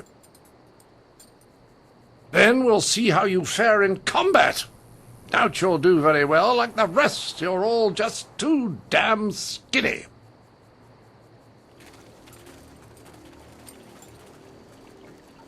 I heard you accept the Outlander's challenge. I'm grateful you have seen fit to defend us all. I would be honored to sit in judgment of the debate. Several of my fellow scholars have also volunteered. To do otherwise would only help the Outlander win in the long run. If he wants a true debate, we will allow it to progress fairly. Of course, I doubt his arguments will have the weight that he expects, not here in the heart of the Jade Empire. I am ill-equipped to see my own faults, but I, like my fellow scholars, am adept at exploiting the weaknesses of others. Scholars Heng and Zhao are easily swayed with simple facts. Cite such details and they are certain to change their opinion either for or against. The best course is to appeal to the individual preferences of the judges. We are theoretical thinkers, really. It is not so much the subject, but the tactic that triggers reaction. Each judge will respond only to argument styles they favor. If a judge likes fact, use it once and he will join your side. Use it again and he will switch back just to further debate. Other arguments may not interest him at all. I wish you luck. I look forward to your defense of the Empire.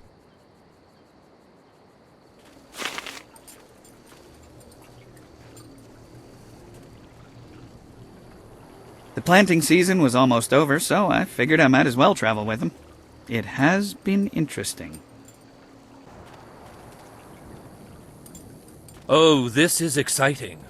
I've never been asked to jury a debate before, and now I'm the third of your 5 judges. My name is Scholar Zhao.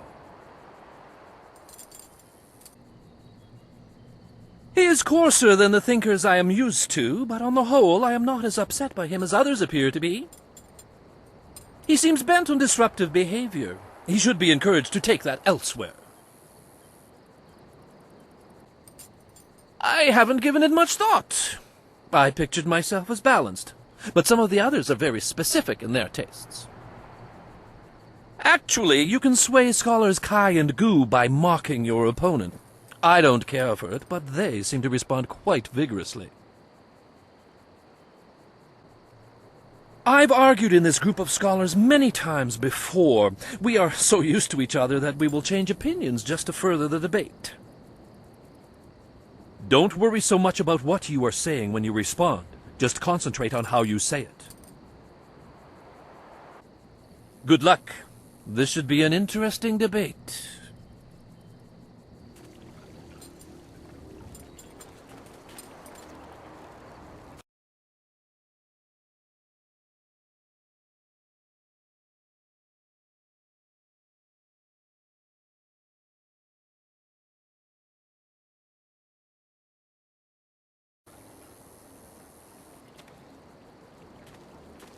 Greetings to you. I am Scholar Hang, and I will be serving as the second of 5 judges for the debate. I look forward to honorable discourse. I don't dislike him. I find some of his points to be worth discussing, but Sir Roderick is a bit disruptive for the garden. He may bring attention that we do not want. It would be best to peacefully encourage him to be on his way. I'm sure the others agree that my tastes are balanced. The minister, however, is easily engaged by sympathetic pleas, as are scholars Zhao and Gu. I find their appreciation of such fawning to be distasteful, but that is one of the arguments they prefer. Try to choose your arguments in a sequence that eventually turns everyone in your favor. Don't worry about losing a vote on a single topic. Good luck against the Outlander. He is a tenacious speaker. I greet you. My name is Scholar Kai, and I will be the 4th of 5 judges for the debate. I suggest you don't mess it up. He is an insult to our accomplishments as a people. If you fail in the debate, at least take him to task physically. I don't care where he came from. Anything to get him on his way. I am always impartial, but some of my fellows are easy to goad into decisions if you know their tastes. The minister is particularly fond of confrontational arguments. Respond in a rage and you are sure to engage him. Some arguments may win a judge's favor while turning another away. Vary your topics so that you don't end up manipulating the same judges over and over. The Outlander uses flawed logic. Don't allow him to taint this forum of culture and intellect.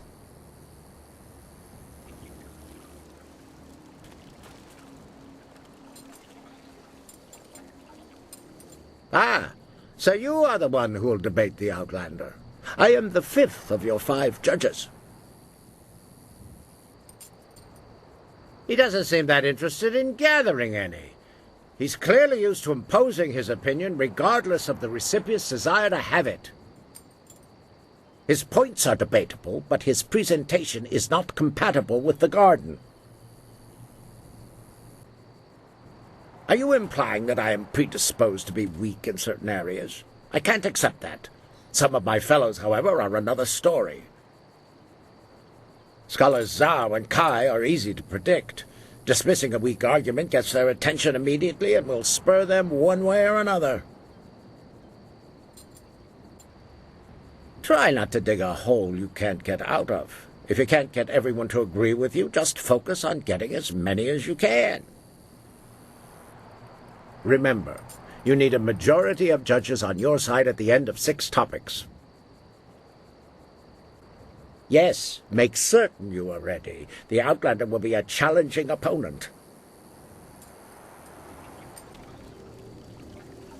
I am supposed to be the servant of an educated man. Destiny is a trickster that does not share the joke. I like this Outlander. His foolishness is not disguised behind education. Well, ready to set the ponies in motion, are we? Let's declare some rules and get to it. You don't mind if I make this interesting, do you? Good. Don't want to set you off your game, but I thought we should ensure that the process was more entertaining than a simple checklist of virtue. It will be a simple matter. 5 judges, 6 topics. I'll pose my argument about why your foolish land stumbles like a child, and you try to answer. The judges will raise their arms to indicate whom they favor. Arms up for you, arms down for me. After 6 topics, if you have a majority, you are the winner. By the Queen's corset, if you get them all on your side at any time, I'll declare the match over. Now, shall we proceed? I will pull no punches, and I expect no mercy on your part. Let's see which of us is truly superior. Well, what shall be my first point of contention? I know, the most basic of concerns for a culture, the currency of its economy. What manner of society would use the silver coin as the basis of trade? Gold is clearly superior, which you admit by using it for important statuary. Your understanding of what determines value is flawed. Your rebuttal?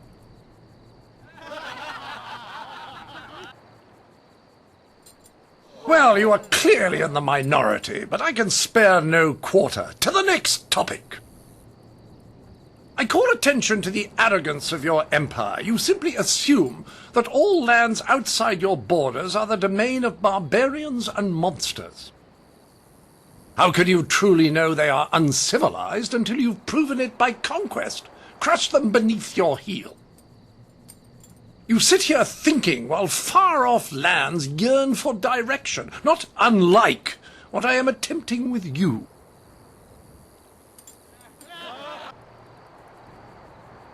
Well, you are clearly in the minority, but I can spare no quarter. To the next topic. Shall I draw attention to your foolish reliance on personal combat? You've got strange dragon powder arms, but you waste them on spectacle and flying chariots. Any decently civilized people would have developed a proper array of personal sidearms by now, like old Mirabelle here.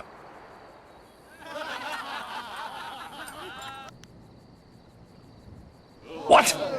My monocle must be fond. I can't see anyone in my favor. It appears they've reached a consensus against you, Sir Roderick. Clearly these people are incapable of fairly comparing one of their own to an outsider. This is a farce.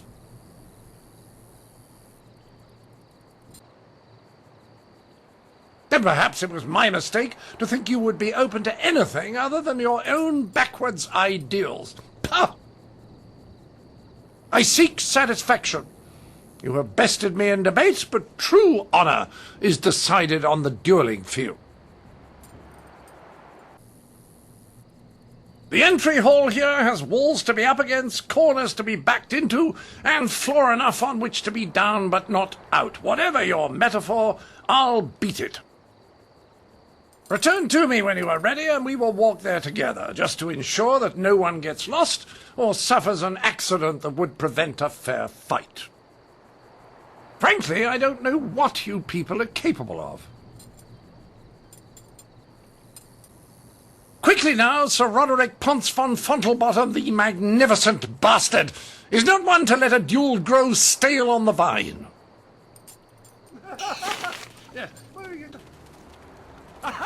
You are the first person in this Scholar's Garden that has made any sense to me. You won the debate against the Outlander. I hope you teach him a lesson in combat as well. A masterful use of intellect. If you beat the Outlander in combat, you will shame him totally. A great victory in the debate. A win in combat would be a fine way to finish. I have no doubt that you will take this Outlander to task in combat. Give him no ground. Your debate with the Outlander showed great understanding and intelligence. I hope you are equally proficient at combat. If you can beat him in combat, he will have to acknowledge that he is no match for the best of the Jade Empire. I'm sure it will be a spectacular battle. Good luck.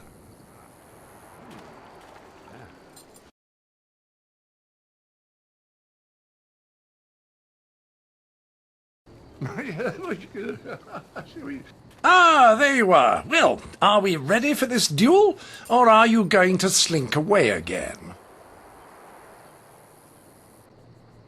What? Good! Let's get this over with so I can return to schooling the rest of your fellows. I envy you. You're about to experience for the first time the skill that has forged an empire and traveled the world. There will be pain as well, but I imagine it will be almost worth it.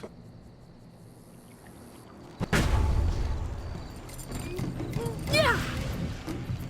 I need healing.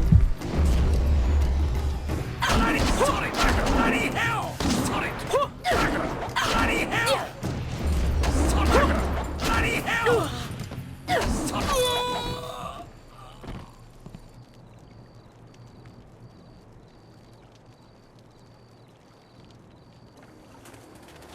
That was a fine display of skill.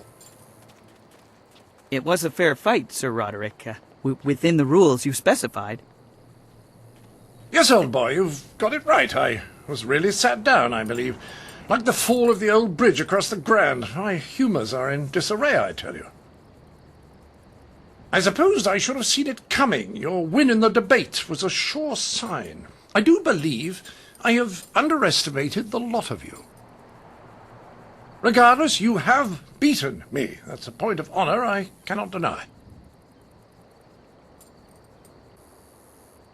Well, there's no other thing for it. Intended or not, you've earned a reward from me. The unsuccessful combatant in a duel must arrange a worthy gift for the victor. I wouldn't be much of an ambassador for my country if I didn't abide by its customs. The Duchess of Almsbottom's rules of engagement are quite clear on this matter.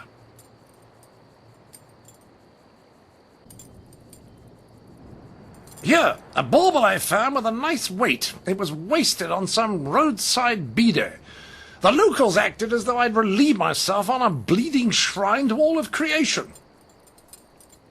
I just don't understand this place. Right, Percival, fluff my travelling trousers. We will darken this garden no more.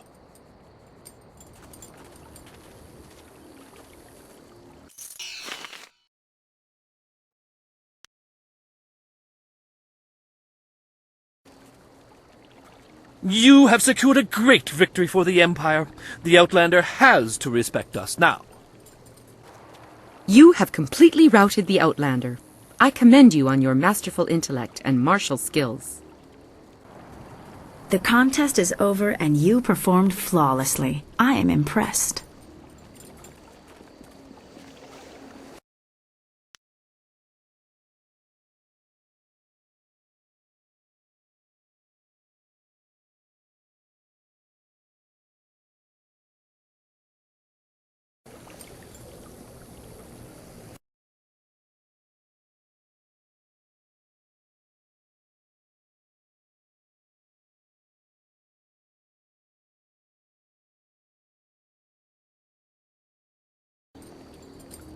A triumph all around. This Outlander cannot ignore how complete your victory was.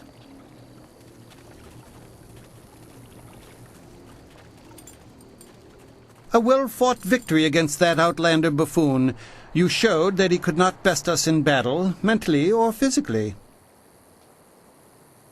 We are all in your debt. but the Ministry of Culture is particularly so. Please take this token sum of silver as payment. You certainly earned it. Your service is appreciated. If only there were more like you in the Empire.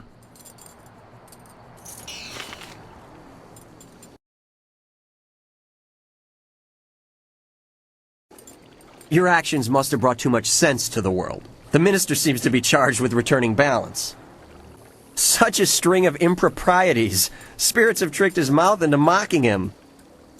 The minister is not completely aware of what he says. I hope you're not here to pester me. I'm a very busy, important, and educated man, you know. General questions? Who has time for such mundane subjects? Go ask one of the scholars. One of the other scholars, that is. Suspicious? Oh, heavens no. Everyone here is extremely legitimate and completely normal. Yes, indeed. Well, no, not him. He, of course, isn't usual in the usual, sense. Not at all. Everyone else, though, is perfectly legitimate. Don't even bother lying to us. It's clear you're no scholar. Of course not! I'm... Ah, drat. This isn't working at all. How did you know? You're here to hunt me down, then. Lord Rento has it in for me, and I figured it would come to this.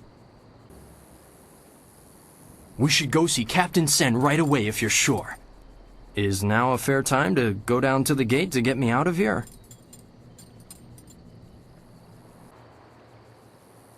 The only easy way out of this city is through the gate that Sen is guarding, and he's looking for me. However, if I disguise myself as a mercenary and sneak past him, I might just get away, but you have to help me by distracting him. Just tell him that I've already escaped, and I'll get away just fine. I can't imagine what might go wrong.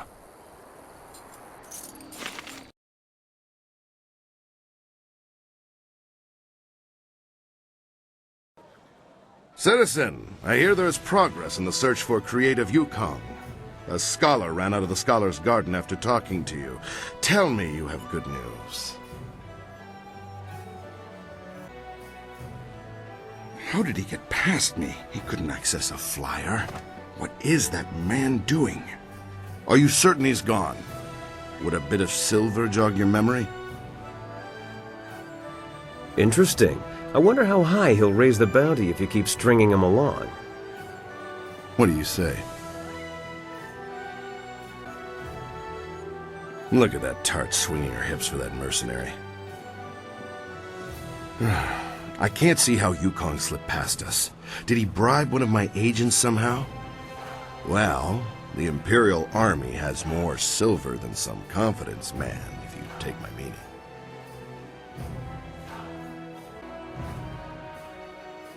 Well, if you say so. Despite Lord Rento's insistence to the contrary, I doubt he was a master criminal. Perhaps I'll just declare Yukong's bounty a dead matter. Is there anything else that the Imperial Army can do for one of our fine citizens? Right you are. Remember to keep an eye out for anyone suspicious.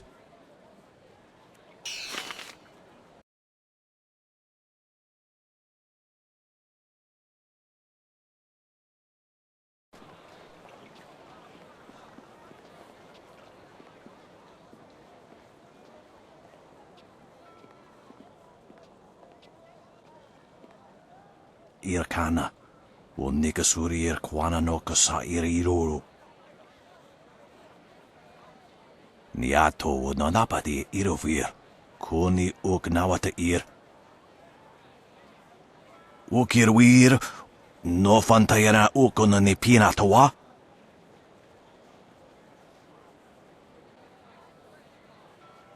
Oksasa sarana fukno, rekni ukni akawani rapani. Irkana, wo nikasurir kwana no kasa iriruru. Sata tawe ir wo nawa fu kuno su kutnia awafawa ir sutok. Wo sun ponono yapapap nasia wir sair wuth. Usair kokonato tanatia katanano shafatoyo kokonato sir ipanoneniko. Niato no napadi irovir kuni ugnawata ir. Wuno wir na no ba irsu isana yoyo kunir fuk no sankud na no wana nyapir. Sata tawe ir wanawa fu kuno su kutnia awafawa ir sutok. Wuno wir na no ba irsu isana yoyo kunir fuk no sankud na no wana nyapir. Ipanar nuko iwa ir nikasanarir iruro ni nuasa ir kana. Wuno wir na no ba irsu isana yoyo kunir fuk no sankud na no wana nyapir. Ikirnik tine piru wo iferek uk sun puno. Usair kokonato tanatnia katanano shafatoyo kokonato sir ipanoneniko. Wo sun puno no yapapap nasia wir sair wuth. Usair kokonato tanatnia katanano shafatoyo kokonato sir ipanoneniko.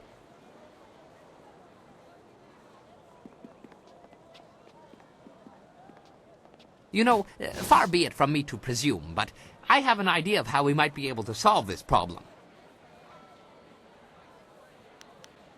My glorious wife's third cousin is a minor official in the Ministry of Harmony.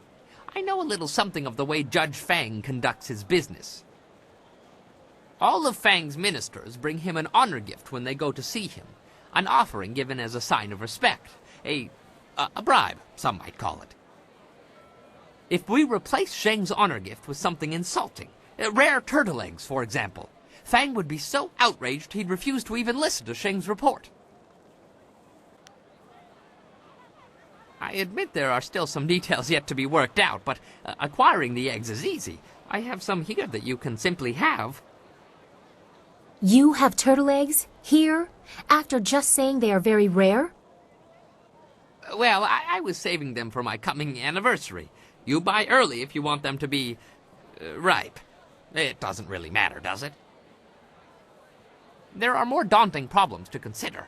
For example, how will you sneak past Sheng's guards to make the switch? We should just kill Sheng. Nice and simple. Kill his guards, too. Oh, yes. And while we're at it, we could kill Fang and his guards, too. Unleash rivers of blood in the streets, all in the service of the Lotus Assassins. Now that is how you interrupt the bureaucratic process. I'm all for it. I am no coward, but there is already more blood on my hands than I can ever wash clean. You know this. I have no plan for you, no easy answer. But working with the Lotus Assassins is a bad idea. No good can ever come of it. We really don't have any choice, Sue. It's the only way we'll ever rescue Master Li. I don't like the idea of causing trouble for Shang. Maybe we should investigate Fang in the arena first. We might be able to stop him from getting that report without hurting Shang. Or anyone else. Maybe you're right, Dawnstar. I just hope that in the end we don't sacrifice everything for the sake of one man, even if he is your beloved Master Li. It's up to you how we handle this, but remember that the Inquisitors aren't just thugs, they're more subtle.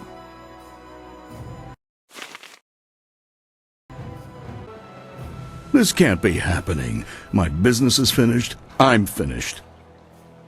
Poor Chang. If only I hadn't sent him on such a dangerous mission. He'd still be alive. Well, it looks like your contact with the Lotus Assassins will be bad for your reputation, but good for our goal. I can't agree with this. You don't know what you're getting into. You don't know the danger they represent. Really? What did you see while hiding in your swamp? I've observed Death's Hand for years, both in the palace and elsewhere.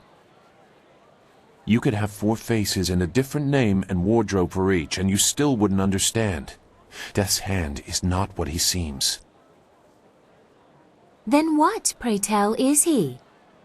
I don't know, but his power does not come from study or skill. He is something darker, and we should not be trying to enter his lair. It sounds like Sagacious Zoo wants to go back into hiding, or perhaps the nursery. Pay no attention, not everyone is as weak as he is. Thank you for listening, but I want more than caution. Neither of you understand what they are capable of. You aren't doing much to add to our understanding. Go sulk in the corner like you're accustomed to doing. This is not helping anything. Are we any closer to getting to the Lotus Assassins so this accursed woman will help us find Master Li? Oh, she spits fire at last. Now I see how the child left her little village. She has some spirit in her after all. And surprisingly, she's right. You've made contact with the Lotus Assassins, but haven't shown them why they need to fully accept you. The Inquisitor has a task for you to prove your worth. Get to it and show him why you should be recruited. You could also seek out the Executioner in the arena. He would be interested in your skill as a combatant. We've gone over this. Death's Hand is using the prisoners who should be working on the wall to construct some sort of personal army of golems. My father probably knows something, but not the true danger of it. I need to show that Death's Hand intends to seize control. The Lotus Assassins act for Death's Hand. There has to be proof of his evil intent in the Lotus Assassin Fortress. That is where you need to go. My father? What do you want to know that isn't already public knowledge? Emperor Sunhai is well known and well loved. Death's Hand is wearing away at that reputation, however, and I need to stop him before it goes too far. He has been present for as long as I can remember, but he only rose to prominence after the end of the long drought. My father was very caring when I was a child. Now he is cold and distant. I know Death's Hand is corrupting him somehow. I will answer what I can, but you have other things to do as well.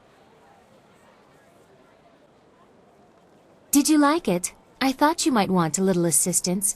Consider it a small token of my favor. I thank you for your courtesy. One always likes to hear when one's gifts are appreciated. It is difficult for one of my rank to give gifts, even one so simple as what I gave you. A princess is not normally allowed to show favorites. The Imperial Palace holds many treasures, although Death's Hand carted many off. To what end, I do not know. Besides, it was mine by birthright to do with as I wish. Must I always be dictated to by tradition, despite my respect for it? Sometimes I want what everyone else has, to be myself. Generosity is part of my character from time to time as well. It is more than most men will show for you.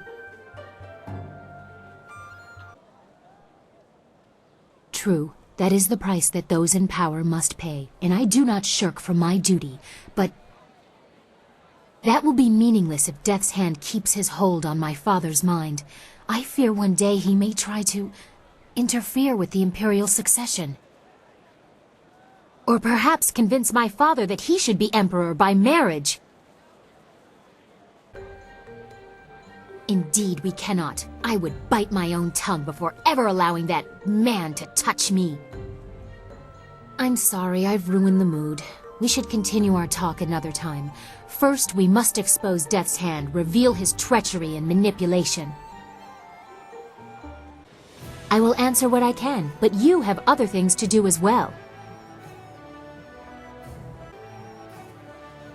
Your progress is admirable, but don't become too close to the Lotus Assassins. Their power is seductive. That is how Death's Hand gained influence over my father. After the disappearance of my uncle, Sun Qin, the Hand of Heaven, the Imperial Order of the Lotus Monks was directionless. Instead of taking on that role himself, my father gave it to an advisor, Death's Hand. I was only a baby at the time. He did not have enough time. The burden of state is heavy and he is not a well man. Death's Hand takes advantage of this. Regardless, the Lotus Monks were placed in the care of Death's Hand, a duty reserved for royalty. It was almost as if my father took Death's Hand into our family, my family.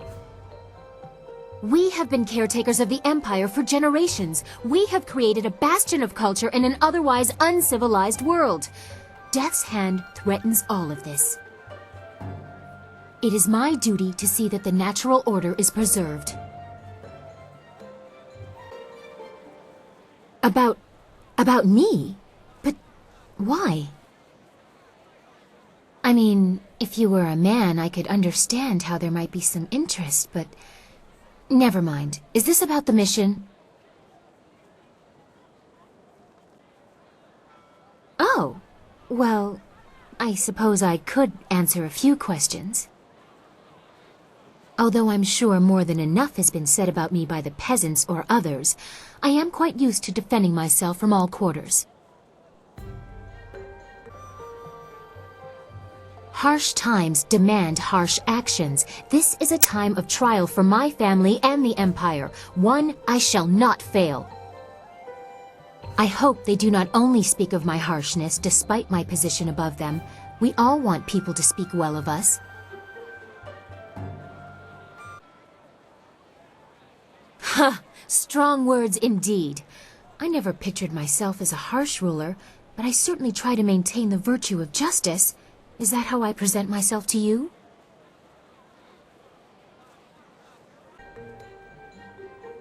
First you stab at me with your words, then twist them around to seek my heart? You are very adept. You're very unlike the women of the court I grew up with. I have long tried to separate myself from them. As you can tell from my unconventional choice of traveling companions, I think we are very similar, you and I. You are interesting. We will continue this another time. I find myself at a loss for words. Very few people have had such an effect. Yes, you are interesting. I'm not sure we have the time. There are too many important matters at stake. We need to make progress before I will feel comfortable spending more time on idle chatter. I wish you luck. Once you have gained the trust of the Lotus Assassins, we will plan how to proceed.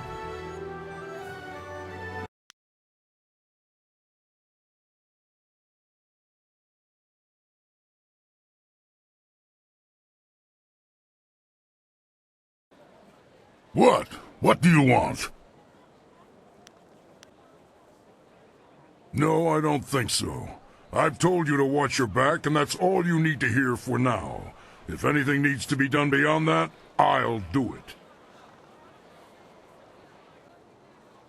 I don't know. Hopefully nothing, but I'm keeping my eyes open. You just carry on and know that the Black Whirlwind's got your back. Not literally, of course. I respect you too much to go grabbing anything posterior.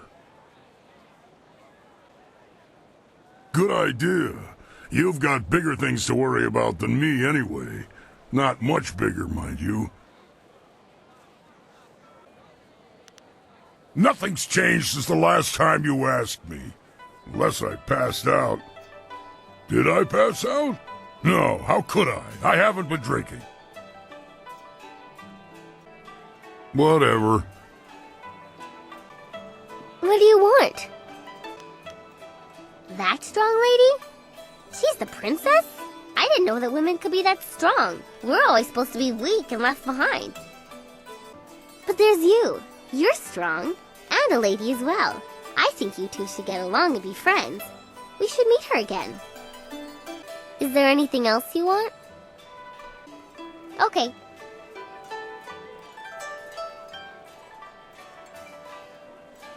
Yes? How can this humble bunmaster assist you today? I think you need somebody like me to keep your camp in order while you're off invading the fortress. I can make sure there's some hot soup waiting for you. Turtle egg soup, perhaps. Now, there's a thought. Where did I put those turtle eggs? As you say, I will be here scrubbing your pots until you call upon me again. Yes? What do you need? I'd like to get that business with Minister Shang out of the way. She worries about the poor minister, a man she would despise in any other circumstance. Very well, but we should get that business with Minister Shang out of the way. Yes, yes, what can I do for you? What? Not now. I'm busy with repairs on the Dragonfly. Come back later. No, I have not had any new insights. The best option I can suggest is just to keep your eyes open.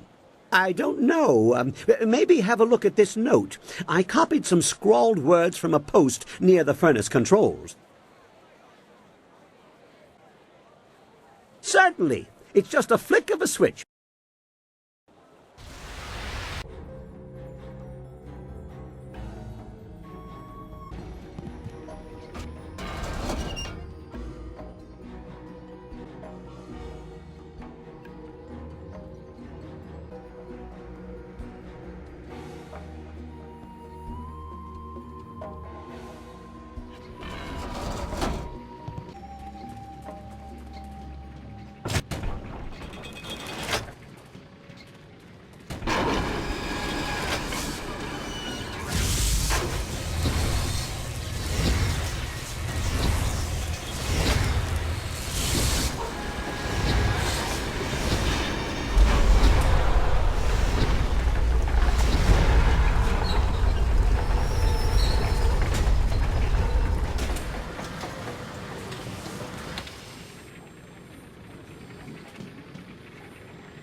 There's just something about this place. I can almost feel it. It's on the tip of my brain.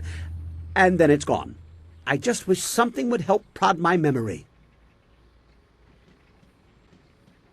Huh? What? Well now, what have we here? Well, isn't that just a golden carp full of luck? Let's see here. It's a wind map. Very sloppy ink, like it was crafted in a hurry, but I can decipher it. It would seem that someone wants to reward proper use of the furnace. Through some wind, like any other of its kind. Really, I think you'd have grasped the concept by... Oh, you mean specifically?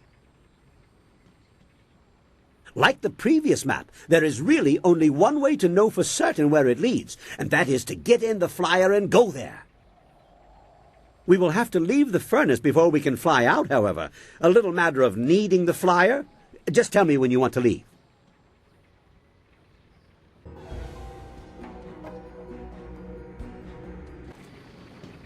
Always happy to help. What do you need? I'll be honest. I can't think of anything I haven't said already.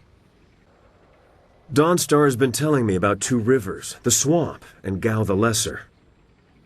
I was sorry to hear about your town. You're a woman with a knack for finding trouble. You'd be bored and then complacent. The magical spark in your eyes would dim and you'd grow old. That's not really what you want. I didn't say it was a bad thing. We're kindred spirits, you and I. There's something I've been meaning to ask you. Why? Seriously, why are you doing this? Details aside, you're fighting the Empire as a whole when you oppose the Lotus Assassins, Death's Hand, or the Emperor's will. I know all about your village and your master, and that explains some of it. What it doesn't explain is your drive, your strength. What gives you that? I wonder if fate cast this burden upon you, or if you rose up on your own to shoulder it. History will probably decide. I know you're going to follow Silk Fox's plans to find a way into the Assassin's Den. It won't be easy, but I'm confident we'll succeed. It's what happens after you find a way in that has me worried. What can I say? You're a source of constant excitement in my life. I'd hate to lose that. All kinds. Trust me. Let's not get too far off topic, though. This is important. I knew men and women who were drawn to the Lotus Assassins. They went into that place to prove themselves, as you intend to. And the few who made it back out were different. They acted like they didn't know us, or just didn't care if we lived or died. It's hard to say if there's even a difference to the Lotus Assassins. That's reassuring to hear. I'm afraid of what would happen if they convinced you that their way is right. I know you'll be fine. The Assassins will be lucky if you don't bring the place down around their ears. Just be sure not to tip your hand before you're ready. That's all in the future, though. We should keep at what we're doing. There's a lot left to tackle before we're done. Of course. I'll be here if you need anything. If we make it back to the real world, speak with me again and we can head off on that little wind map adventure. Did I say, if we make it back? Ha! Yes, I did.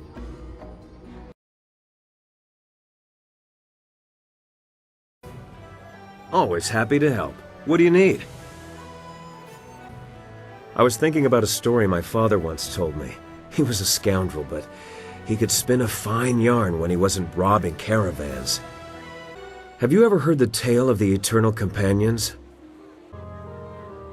The Eternal Companions were a group of warriors that traveled the ancient kingdoms, well before the formation of the Empire. They were said to be giants, to know styles no one could match, and to always appear to offer their services to a kingdom when times were worst. What made me bring this up was just a simple thought.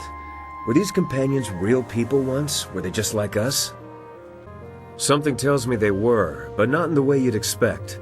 You know how legends tend to grow in the telling? I think they also absorb other tales as they go. I doubt it. For instance, we have yet to wipe out a rival kingdom. Failing that, I'm a bit shy of 12 feet tall. The point is that when things are wrong, people believe that someone will do something about it.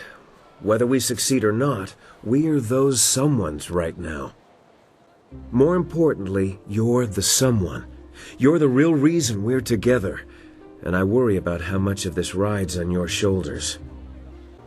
You're important to me in many ways. I just want you to know that I'll do anything I can to help. Anything. Just ask. Well, that would be terribly out of character, wouldn't it? No. No changes are planned on my end. You're welcome. We'll talk again soon, I promise. For now, let's get back to it. I trust your plans go well, despite the dangers you face and inflict. It is a foolish idea. You do not understand the seductive nature of the assassins and what they do to recruits. It does not take much to make a person forget who they are. With a little effort, they can be pushed past any morals they might have claimed. Cloaked in service and honor, even the most depraved of barbarity soon becomes unremarkable. A naive assumption. Perhaps you can avoid direct participation, but their fanaticism will still affect you. The rot that is Death's Hand permeates the complex. He was made our leader during the raising of Dirge. He replaced Sun Qin, who along with the glorious strategist, never returned from that campaign. I did not serve Death's Hand long, but when the orders came, he never questioned. The connection is more direct than loyalty, and he instills that in his Lotus assassins. That is how so many were driven to kill without cause, and why I decided no more. There was more to that event. You are right to sense it. But I have kept my silence for so long that I must carefully consider the repercussions of breaking it. I must inevitably deal with my demons. Your destiny demands it, but I must also know that those demons will be put to rest, not exploited. For many years, I did nothing. If I had known Master Li was the glorious strategist, so much could have been resolved one way or another. In the end, I will have to trust that you are enough his student to find a way to protect what I cannot. So you claim. I am not accustomed to words having such weight.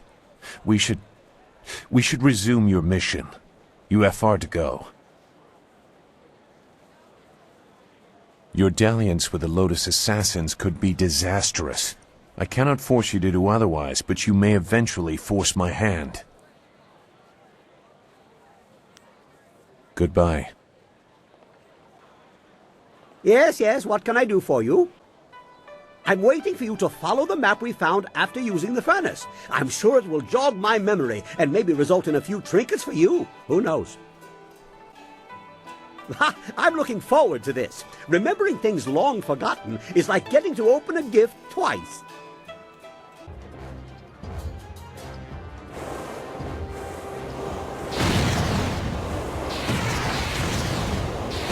More memories are hidden in this route. Interesting. Keep going. I'm beginning to think there is a lot at stake here. Yes, yes, I see things so clearly now. Interesting. No actual destination, but my memory is plotted again. Good job.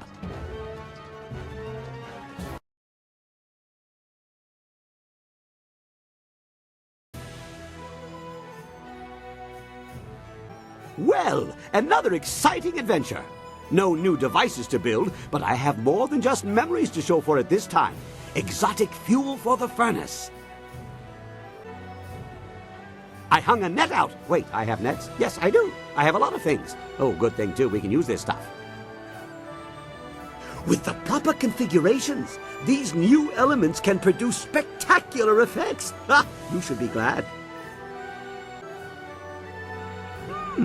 I see what you mean. It does seem to be a rather complicated number of hoops to go through just for some shiny baubles, even if baubles are always nice to have. Perhaps more will be revealed with further operation of the furnace, like how the map for the last trip appeared. There must be some plan in place.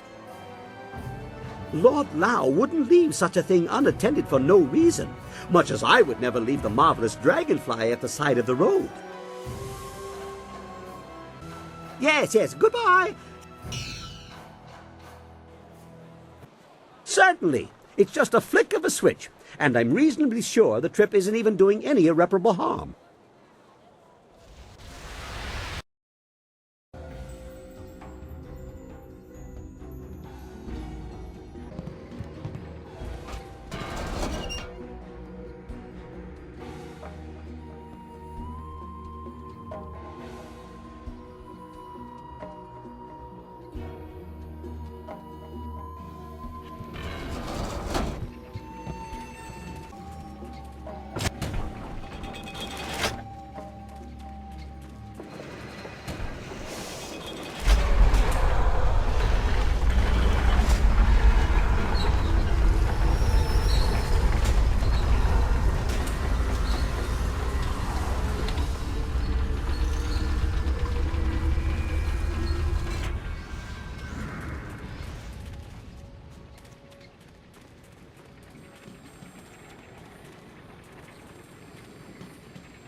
What am I going to do? I'm ruined. What? Oh, you. You're the one with the flyer, aren't you? Forgive my impertinence, but do you own that flyer, perhaps? I am Hingu, a mechanic and a businessman. I supply upgrades to people fortunate enough to have flyers. However, I've had some trouble attaining parts of late. My previous associate went on a trip to retrieve valuable parts and never returned. I need someone brave, someone who is a capable pilot. The missions I have are dangerous, but the rewards are worth it. I will pay you good silver, and I can sell you parts for your flyer, to make it better. What? Make it better? This is the finest ship of its kind. I should know. I made it. You're just a fix-it man. What would you know about ships? I have been working on flyers since they first started appearing in the Empire. I take these rickety contraptions and make them into something amazing. Rickety? There has never been a flyer more solid than the marvelous dragonfly. Rickety? Your wits are the only thing rickety around here. As you say, all the more reason to work with me. If your flyer is truly that good, you'll have no problems. Very few at least. I have some supplies in the North Provinces that I need to pick up immediately. We've had trouble with bandits up there, so it might be tricky. If you could bring me those supplies, I have the parts necessary to upgrade your flyer. What do you say? Very good. Here's your wind map. It'll show you where to go. I'll also pay extra if you get rid of those bandits plaguing the area.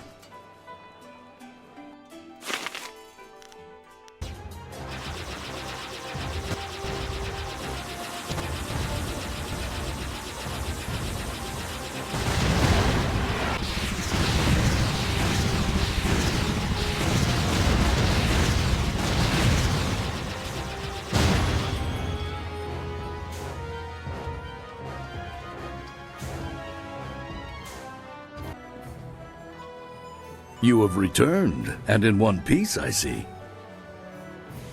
Not bad. You brought back the supplies and you took out a few bandits on your way. You can have a little bit extra for that. There were some great flyer parts among those supplies. Would you like to have a look at them? Or if you'd prefer, I could tell you about another mission I have for you. Yes, of course. I have some very interesting items now.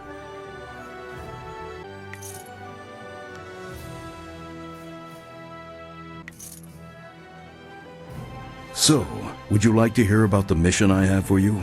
Or did you want to have a look at the flyer parts again? Excellent, I am most pleased. The prefect of Shangdang County will be glad to hear he has an escort. His ships have taken a heavy toll lately. There are many raiders between here and the prefect's home, and his ship is intended more for luxury and less for war. Get the prefect home safely, and I will reward you well. The prefect has also told me to offer you extra silver for destroying as many of the raiders as you can. The prefect is anxious to be going. Here's your wind map, and remember, protect the prefect's flyer at all costs.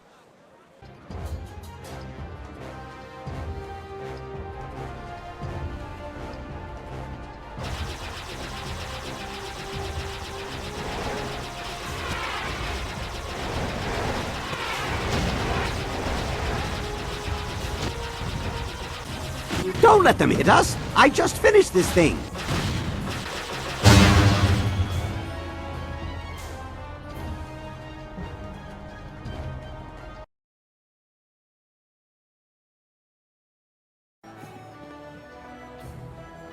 Excellent work. The prefect is happy to be home, safe, no doubt. I see you were able to dispatch a few of the raiders on your way. I'll top up your payment a little for that. Would you like to see some of my upgrades? Or could I interest you in doing another mission for me?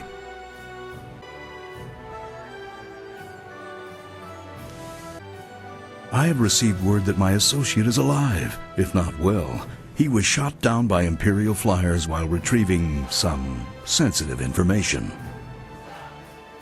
Fly to the destination on the wind map and destroy anyone who attacks you. Drop off these parts so my associate can repair his ship and return. The area you will be flying into is private land, and by right only the Emperor's servants are allowed entrance. But there is a truth there that must be uncovered. Be careful. These Imperial flyers are extremely dangerous. Good luck.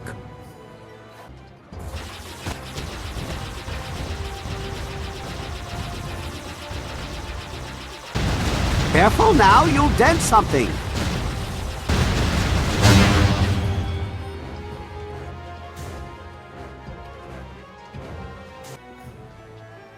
You've done it. Chang, my associate, is on his way back. Here, I owe you this and more. I regret I have no more missions for you, but I'm always here if you require upgrades for your flyer. Thank you again. Yes, of course.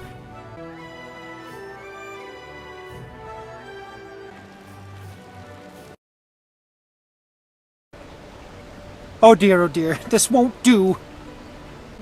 Oh, hello. I'm sorry, I was just muttering to myself. I'm in some trouble and...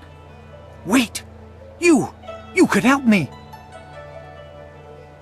You're clearly not from around the Imperial City, and I need someone's help most desperately. Someone unaffected by the politics of this place. Well, you see, there's been a mix-up. No, an error. Oh, who am I kidding? Some bastard has changed my play! I am Incisive Chorus, the playwright. I'm sure you've heard of me. And if not, you have... now, I suppose. One of my productions has been touring the countryside and catching people's attention. We were asked to bring it into the city and perform here in the Golden Way. The play must go on, but not as they want it. The play's been changed, you see. One very key piece of the play has been rewritten. Once you change this scene, you change the very soul of the production. It's hardly my play at all if they perform it their way. They've changed it from a commentary of man's inhumanity to man to a satire of the Empire. I tell you truthfully that they've lost the whole point of the piece. There's that, too. Anyone could take offense. Now I'm doubly concerned. Of course I would pay you. In fact, I'd match... well, this is odd. It's just that there's no going rate for female actors or whatever you'd be called. It's unheard of. Of course there are, though I'm not supposed to know it. The entire establishment turns a blind eye to them. They deserve that much respect. I hear the bosom binding, pants stuffing, and whatnot is a far cry from comfortable. The irony is that many of them get cast as female roles. Fresh faces, you see, leaving us with a woman playing a woman through 4 layers of costume. Most unsightly. I myself have pushed long and hard for realism. Verisimilitude is the word they're throwing out these days. And what better way to avoid all that unnecessary shirt stuffing? Alas, tradition often becomes a barrier blackened by short-sightedness that is not easily overcome.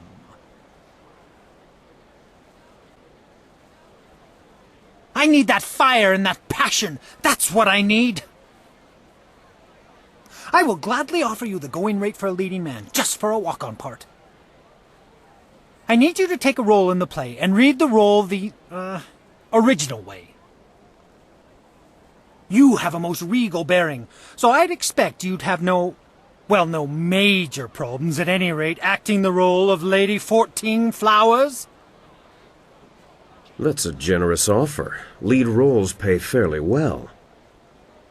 If you talk to first-degree thespian Fong up by the pagoda, tell him you're the replacement actor. He'll be desperate, so all you'll have to do is read the proper lines. That will be a bit tricky, I admit. Certainly breaking with tradition. But if you tell them that you're already in makeup, they'll, gloss things over. It'll be fine, I'm sure. Here's a copy of the original script for your scene. Pivotal, I assure you. This copy reads properly, not like that edited pile of dung. Hurry over to the large pagoda overlooking the Golden Way and tell Fong that you're the replacement. They won't wait forever, so step quickly to it. Remember, you'll have to memorize your lines. No script on stage, of course. Also, make sure you read from this script. Now, good... No, you're about to perform, so I shan't jinx it. Get to it!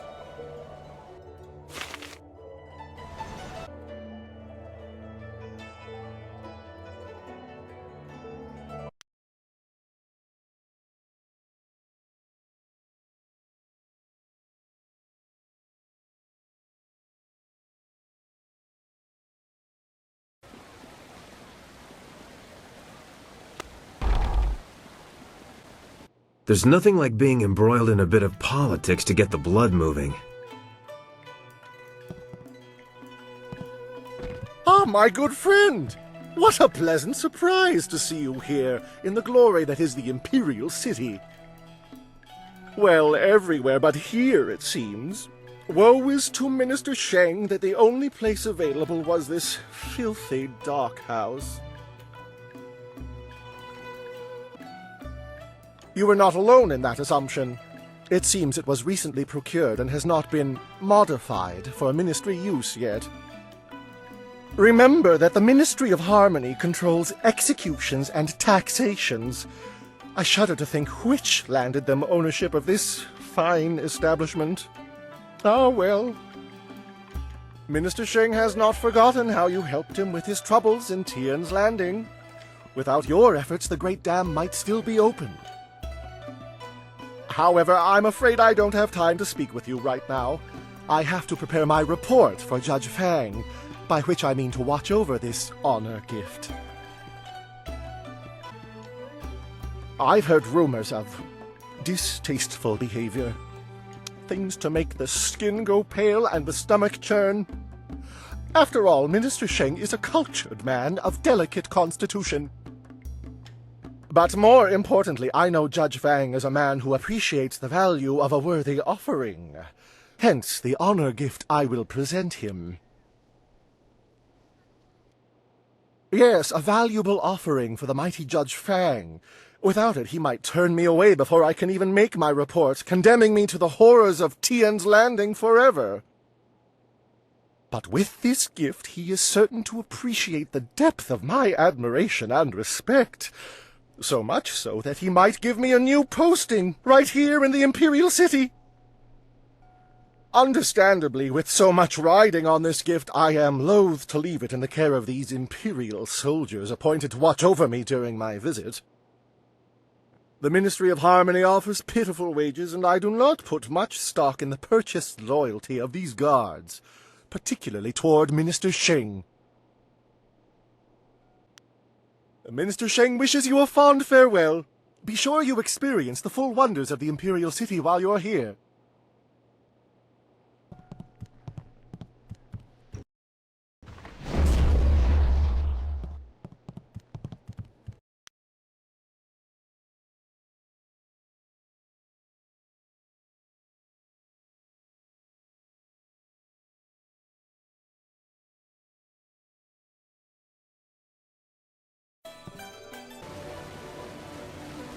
Excuse me, you're in my way, and I'm trying to keep an eye out for our replacement actor. You? You're the replacement? By the starry river, that is the best makeup job I've ever seen. We'll barely have to touch you up to play Lady 14 Flowers. And let me just say, your costume makes everything look very... authentic. Yes, well, good job. Did they give you a copy of the script when they sent you over here? Let me see that. No! This is all wrong. They sent you with the old script.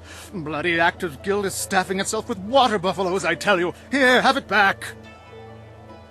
The script's recently been revised, so even if you're familiar with the old version, read it again for the changes before you head on stage.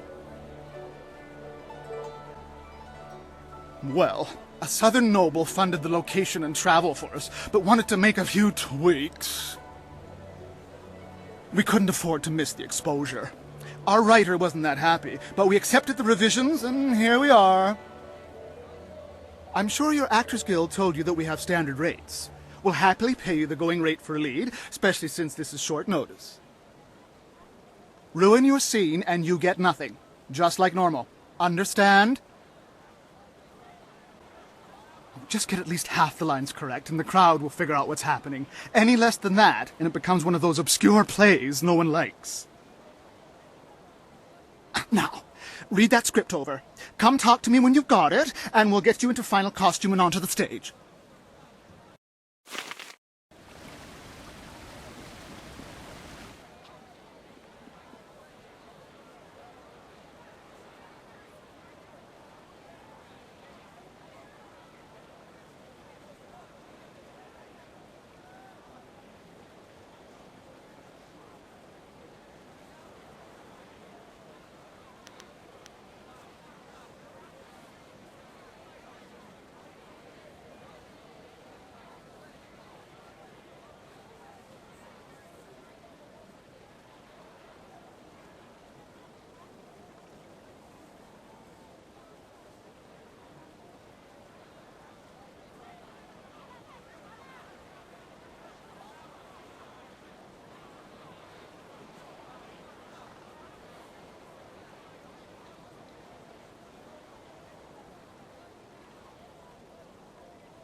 Have you read the script?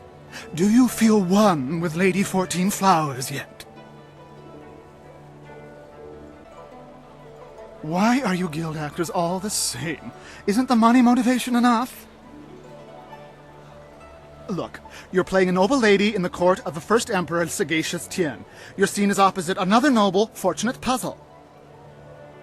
You're bringing word to the court that the emperor has halted his advance on the horse lords. What else? You're kind of sad, depressed even. There, if you're as professional as the guild said you'd be, that should be enough to work on. That's the spirit.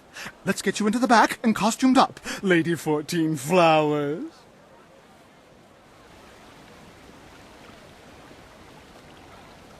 Watch closely. We shall see if the informant was accurate.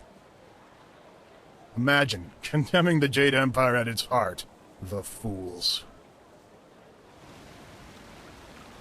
All of heaven's blessings guide him, but Sagacious Tien has been absent from the palace for such a time. His conquests of the northern kingdoms have kept his light from us.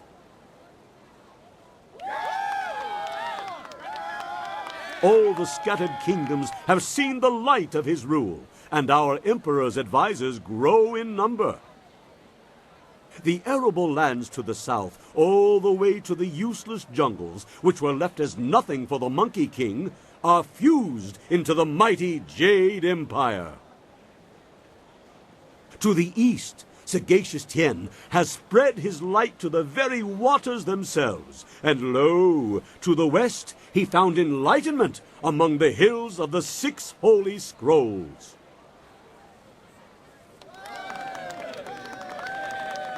But what word from the wastes of the Horse Lords? Aha! What is this? Why, 'tis Lady 14 Flowers. We can only hope she brings word. My dearest Lady 14 Flowers, under what banner does your entourage travel today?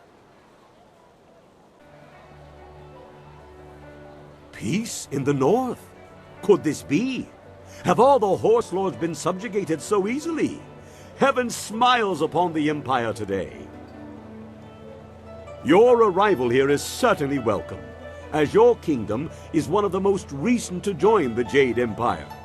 We have had word that the hostilities have ceased. Tell me, most gracious lady, when was this momentous decision reached?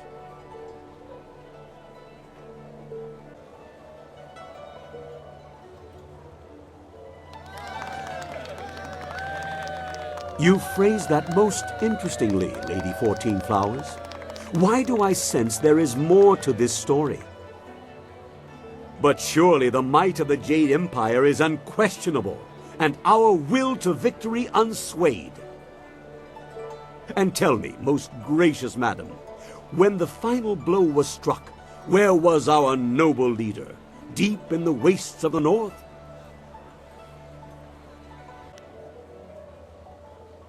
Surely you mean the far edge, the Horse Lord camps broken behind him. There's been nothing but the gentle drafts of spring here in the Imperial City for weeks. With such a chill in the air, was this some time ago?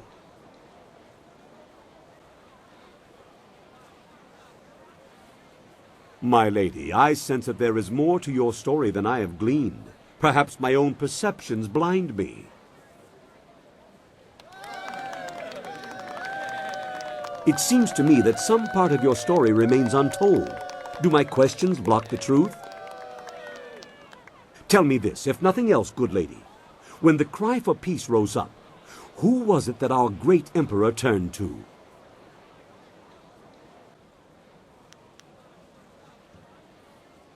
The heavens had turned to him? These words, are they riddles?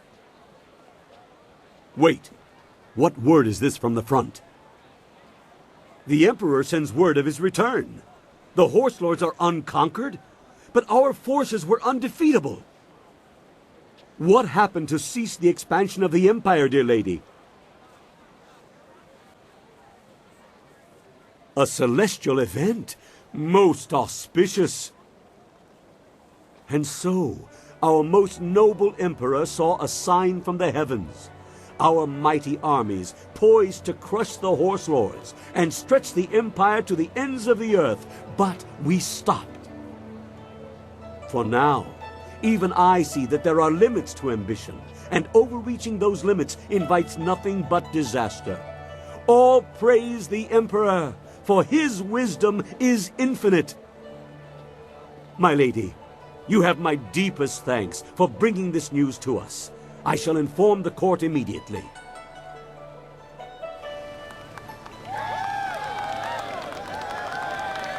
What in the dragon's eye was that? I saw no treason there. Oh, the informant will suffer for a lifetime.